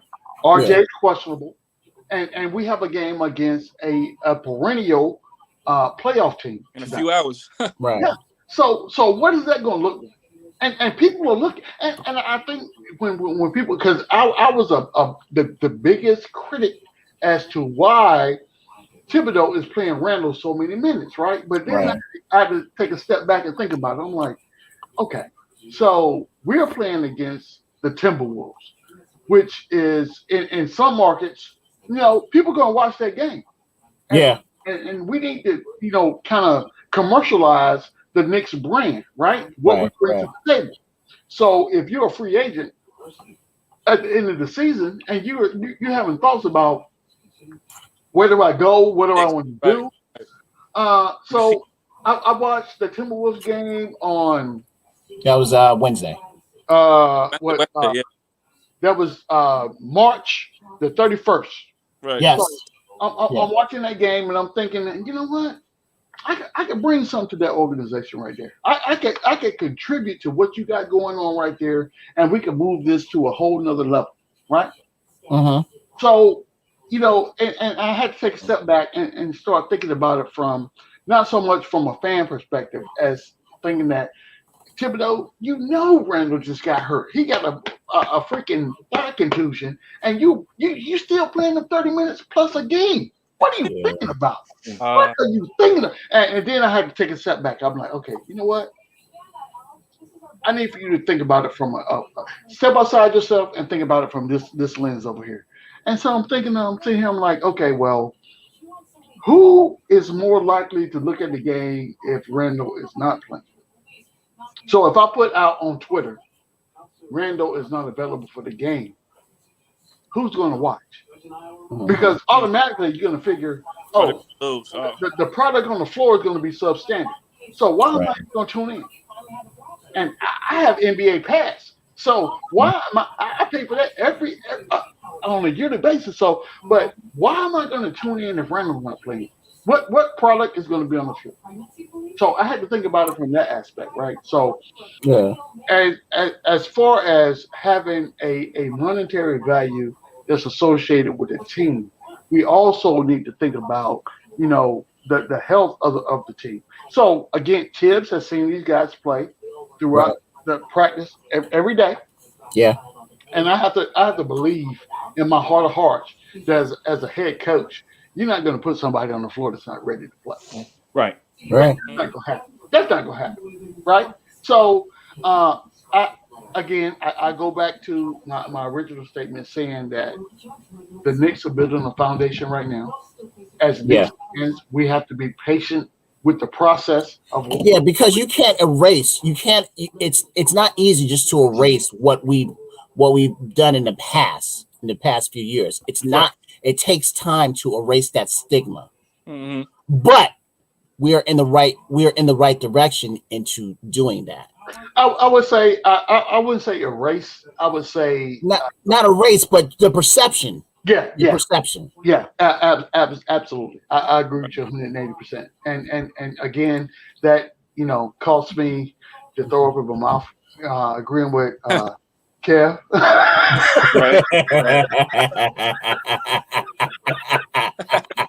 You love to get that off, man. You love to get that off. It's all right, man. Hey, I'm the good side. People like CP, that's the dark side of the force, man. I'm a Jedi. You know what I'm saying? Boy. Me and Uncle Freeze, we Jedis. We Jedis.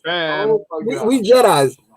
CP the artist, that's the dark side of the force. He's a Sith Lord. That's what he is. I'm gonna tell you right now, and if those that's in the chat, first of all, if you're in the chat, if you haven't hit those like buttons, please. Please hit them.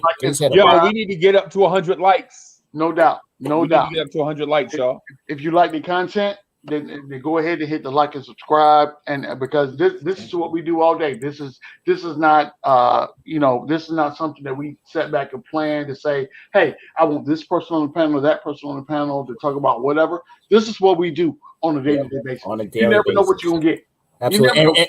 And real quick, G-Man, CPR says, Kev, you're a baby Yoda. That's all right, because Yoda was one of the most powerful Jedis ever. So there you go. So I'll take that.